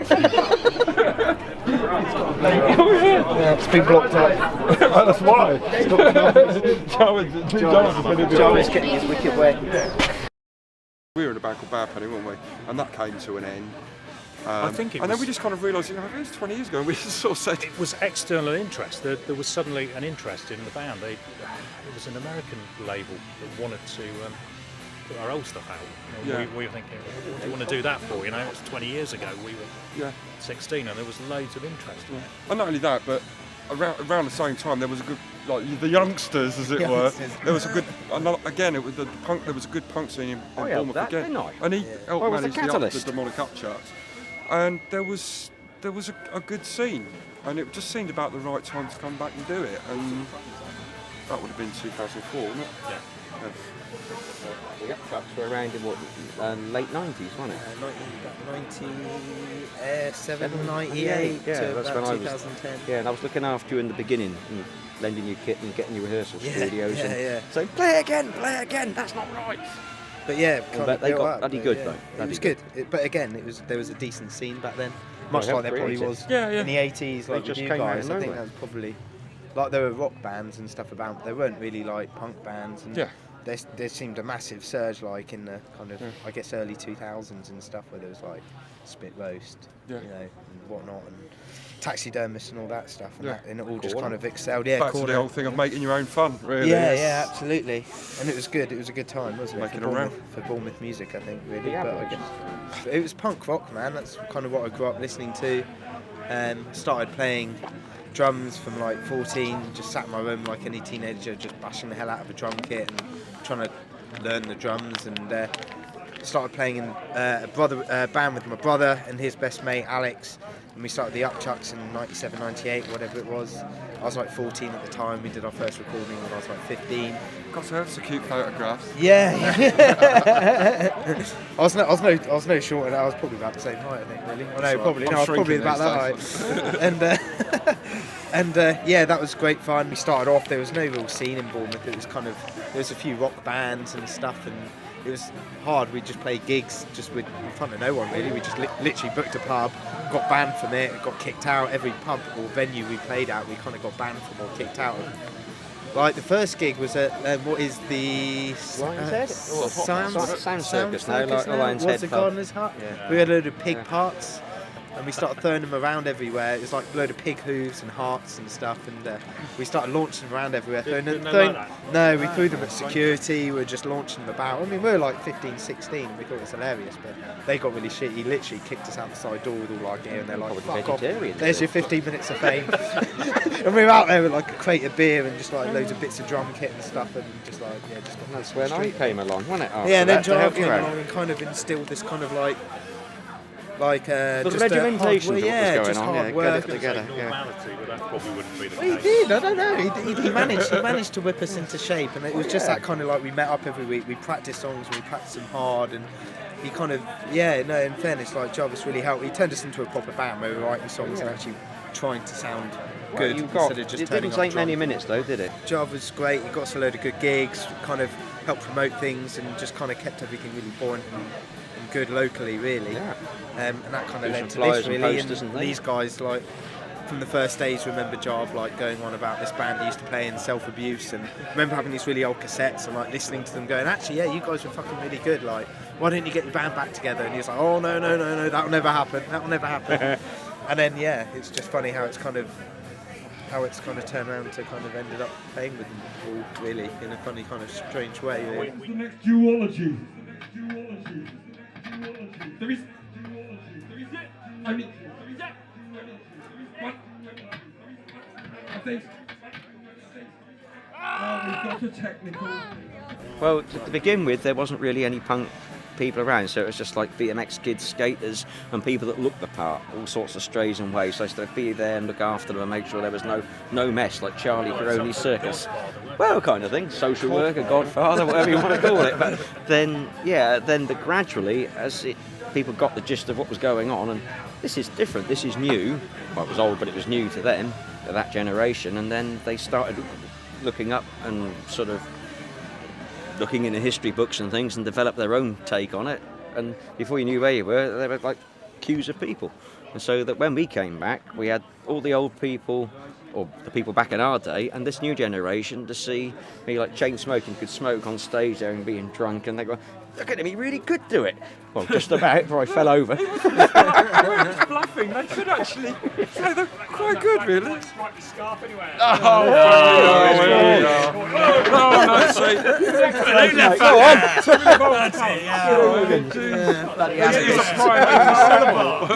scar music, mate, isn't it? Ladies and I've gentlemen, got my interruption, Sean from the Sporadics. I'll see you in a minute, Sean. Coochie coo. He was one of the Salisbury lot, you know. Yeah. Well, he started off punk, didn't he? Yeah. And then he's doing ska, narco ska now. He's he's still there. Yeah, they're doing all right for himself. In fact, Dave, he'll hate me saying this, but Dave from the Sporadics used to be our roadie, didn't he? He did. We taught him everything. Didn't we? Do we get any thanks? And now, no, he doesn't even come to the gigs. He don't come, he don't call. He don't pick up our gear anymore. Love you, Dave. there's one major change I did notice, like when I was looking after like your generation of the punks. Was that they were really like, we hated older people. We're not listening to you, two fingers. But they would come up and say, well, did you really play with that band? Did you see that band live? Did you do this? Did you do that? Is that a picture of you in that book stood next to that guy? And they were really into like what you did. Whereas we were like we two were fingers so up.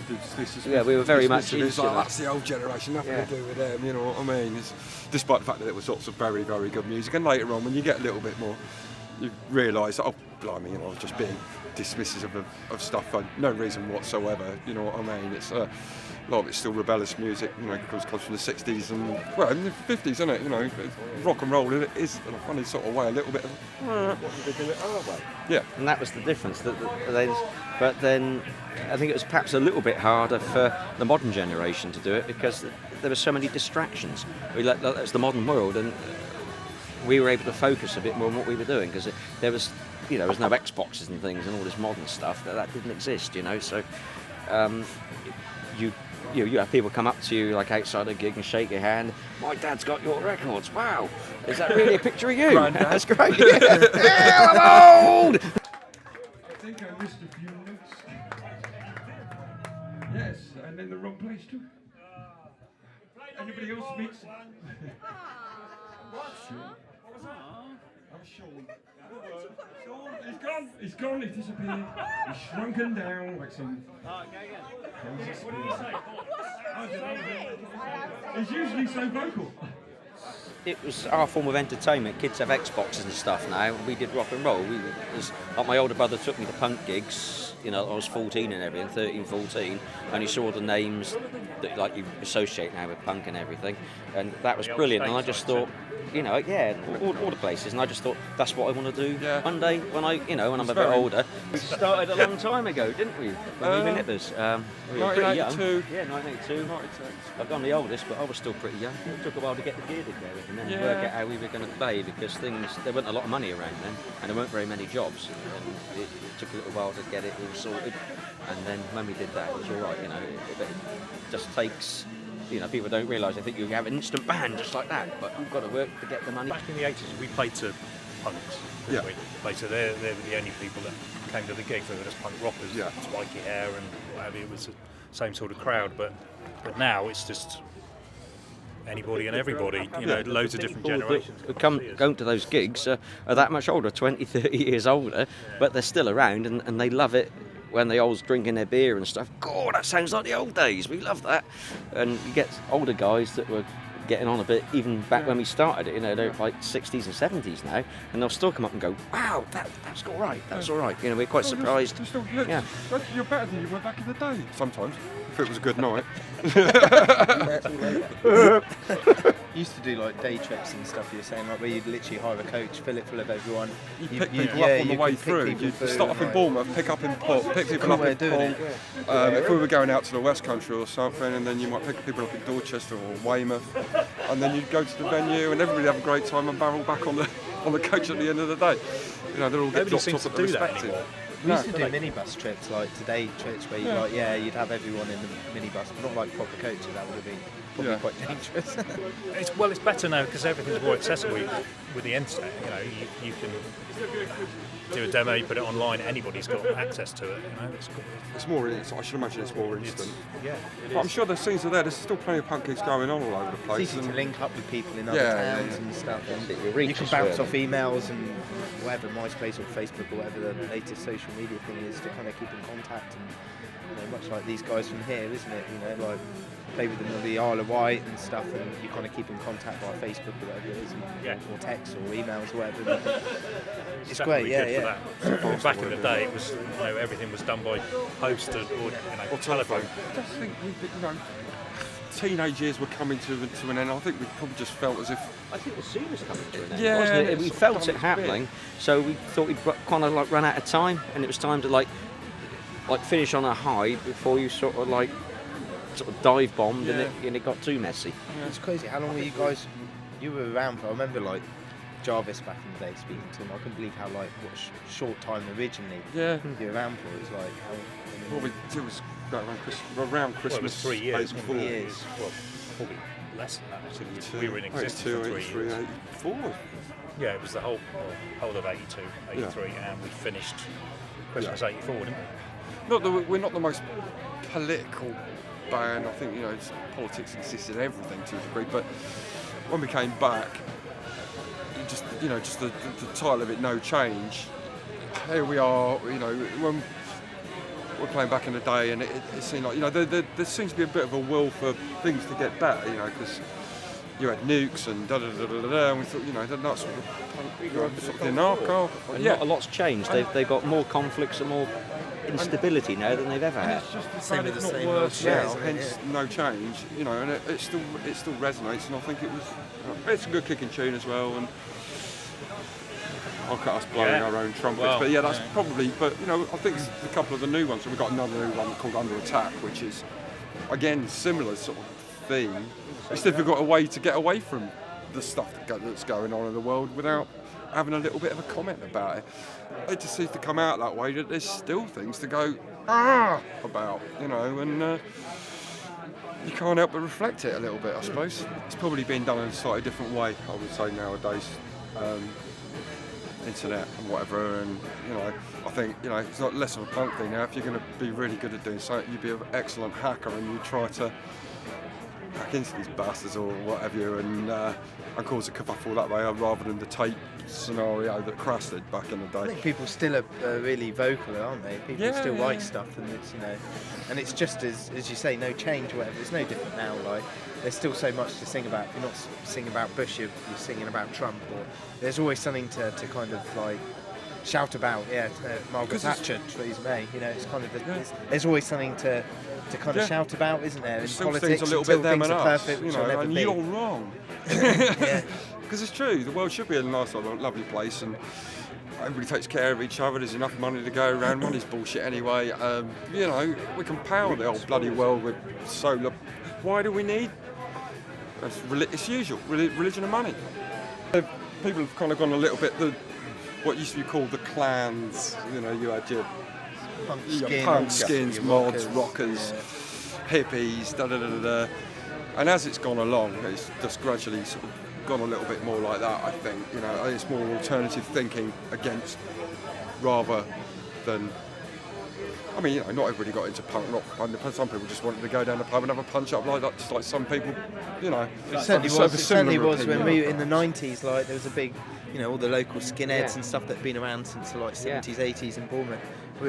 Obviously Sharp Skins and stuff like that. Absolutely great people, and they were always behind everyone, and it was very much part of the scene, really, wasn't it? Yeah, they were there. I used to like AD and Mark, and everyone were really supportive and really good, and kind of kept the punk and oi scene and stuff like that going. It was good for them to see something happening in the same genre that they were interested, so they supported it, didn't they? Yeah, absolutely. And always looked out for it. And your mindset was the right, fitted, didn't it, into what they thought. Yeah, absolutely. So that was all good. Yeah, so people are just supportive of live music, and if you're in a band and you play music, it's like kind of regardless of what style it is, like we're all into different types of music. You were saying going through a phase of listening to different stuff. Still are. We all do. We all listen to other stuff. It's not like where would we be for all the same? 24/7. So I guess with that, you end up seeing bands and 2-pint shot glass and stuff like that from the Isle of Wight. Slightly different stuff. They're great musicians, nice guys, and they're really good at what they do, and they write good tracks. And I think you just enjoy mingling with people that are into the same kind of things as yourself. They're into playing music, they're into playing live, and they just want to have a good time and create nights like this where everyone kind of has a laugh and a few beers and kind of shares a passion for music, really, more than anything, I think, really.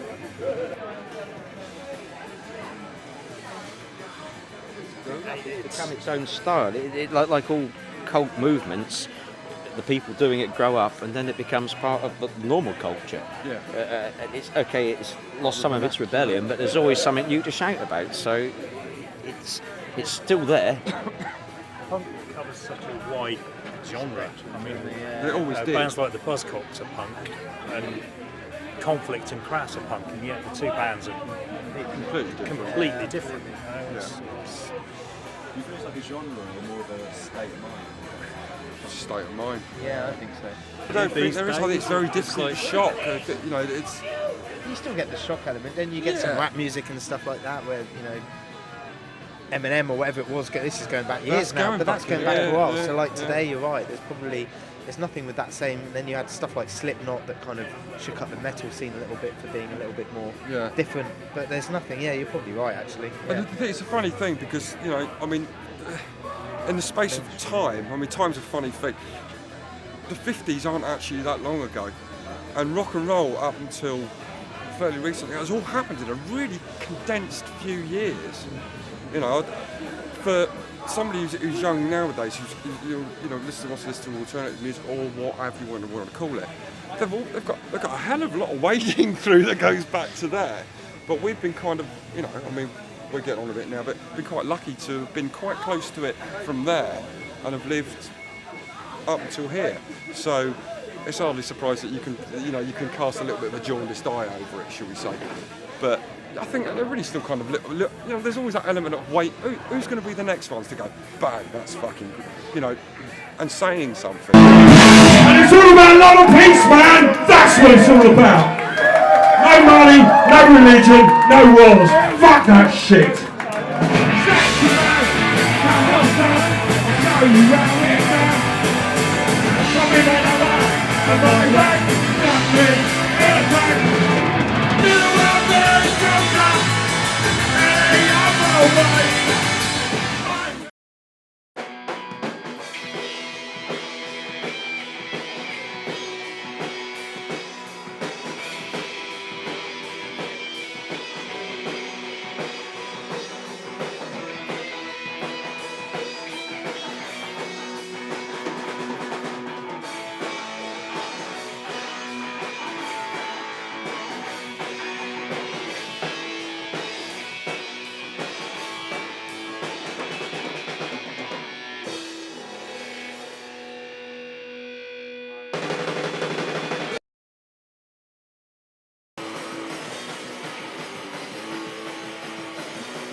I see the future here.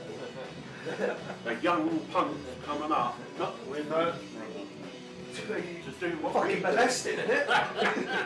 How I got into music, I ain't got a clue. I just woke up one day and decided to play drums. Always been there. I was born and raised on ska and punk, so like all the old stuff. Just really from there, my old man was a punk, then turned skinheads, and then he was, right, in the words of Brian, I was spunked up against the wall and hatched somewhere. Say, Punk Police!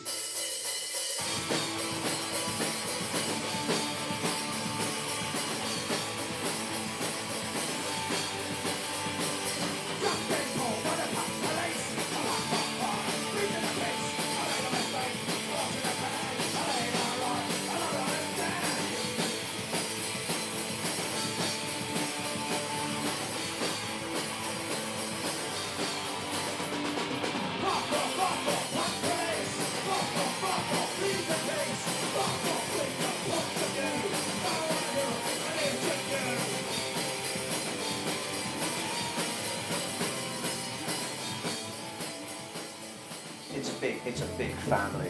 Like punk it's not about the style it is, it's about who you are as an individual. It's a family. You have a laugh, you help each other out. You go to gigs if you don't play as well. It is just a big family. Everyone's there for each other. No matter probably what. find that the bands that help you out are the ones that are from a different town. There's a bit more competitiveness. Locally. Definitely. Yeah, there is. There used to be a hell of a lot of. I still think there is now. Not like it used to be. But it is still there. Of course it is. How do you find the differences between the older punk and like what it is now? Well, the older punk,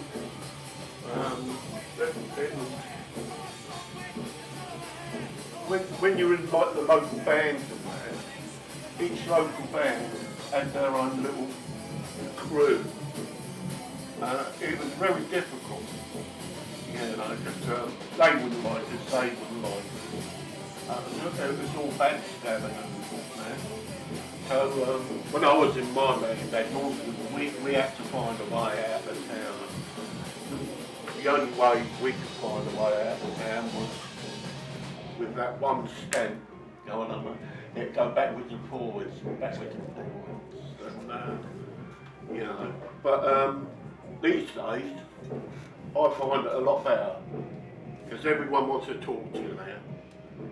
Yeah? Even the older people, there's none of that sort of. There is, but not to the extent of what they used to be.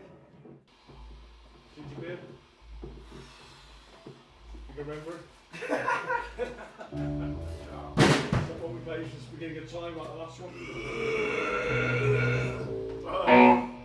Yeah, you done that all over her. It was fuck off. I like this one, we've got one chord stuff. I like the small, intense smaller venues. much better. When the crowd's right in your face, that's much better for me. I think it's when you're on a big stage. We haven't played very many big stages, but when you're on a big stage, the crowd's distant from you, it's far away. You can barely see them. I think when you're in a smaller venue, the impression is that you're more approachable, so people want to approach you. When you're in a bigger venue, you're stuck behind a massive barrier in the front, so you've got loads of security people in front of you. And You can connect with the audience there. 6 foot high stage. I will anyway, because I'm Yeah. here on the front anyway. Yeah, you can't connect when you're on a big stage with barriers and security and stuff. We're there to have fun. Sponsors. Yeah. We're We do five take mates it. having fun. We do take the music seriously without a doubt. We're super fucking critical afterwards. Yeah, we're serious on stage, but we have a laugh. We have a laugh with everyone. Like, we'll take I'll a piss be out coming ourselves. off, beating myself up inside if I've got a lyric wrong. Yeah, if Not you've got a anyone bad gives gig, a monkey. if you've got a bad gig, don't Which be is quiet. quite often you get to the Don't even try to talk to me after a bad gig because I won't be true. Yeah. I mean, no, he's not worth talking to. He's got a That's bear why they with talk a to me. red. Yeah, they don't want to come up to you.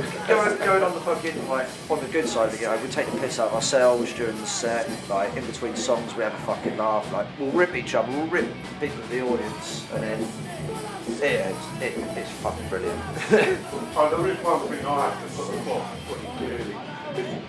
We're not fascist and we're not homophobic in any Oh shit, what? Oh, fucking hell. See that, guys, I'm in the wrong band. Sometimes some of our songs come across, you know, but most of the time we direct everything at each other. Yeah. We don't direct it at each other. We direct it at each other. We take the piss out of each other in the band. I don't get racism. I don't get homophobia. I just don't get hatred. You know, we're all on the same planet together. We're all fucking human at the end of the day. There's no need for bullshit. There's no need. Well, I've never understood it, religious intolerance. Yeah, If someone wants to believe something, let them believe it. It doesn't affect me, it doesn't affect anybody else. And I've never understood why people can get so anti, so angry about something that has absolutely nothing to do with it. I'm gonna write a song with it. Just make sure it's not serious. Give it 10 minutes and it'll be fucking done. Right. It's getting better now. Yeah. It dipped off big time. When was that? People just weren't going to gigs.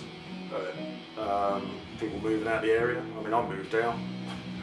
But, I used to go and see Andy before Self-Abuse reformed. Saw him about 4 or 5 bands before that. Yeah. Shane from the Mistakes, saw him in his first band when he was 14. Sully, when he was about 11, drumming. Once a bit of age comes into it, they all sort of, I don't know, they just sort of, some of them just leave the scene. Mellow out. My thing is, I've been punk since '79. It's not left me. From a personal point of view, if someone says, I used to be a punk, sorry, you were never a punk. Well, provided that the people support the scene, the job will go on and on and on. is getting people to support the scene, going out there and, you know, pay you £3 to get through the door. It's cheaper to get into the door than just to buy a pint of beer anyway. So go support the scene, otherwise the scene will die. Do you think enough people support the scene right now? Just about. Yeah. Just about. There's Guy in Portsmouth, Colin Thomas, puts on brilliant gigs, probably once every 6 weeks or so, in the Rifle Club in Portsmouth. Absolutely fantastic band he puts on there, and he gets, you know, half a room full of people. He makes a loss every single time. And eventually he's going to say, I'm not going to bother now. I'm losing so much money every week, or every time I put a gig on. It's not going to bother anymore. I'd say is that, you know, I've been playing for 2 years, and I've always wanted to be in a band, and I really regret not learning earlier. So just get up and do it if you want to. Get some mates together, have a good time, and make some noise. And eventually, you know, people start liking it, people start buying it. And you're never too old. Never too old, never too young. Have a laugh. Right. I can definitely capture that. You're never too old. Oh, cheers. Thank you very much for that. No worries.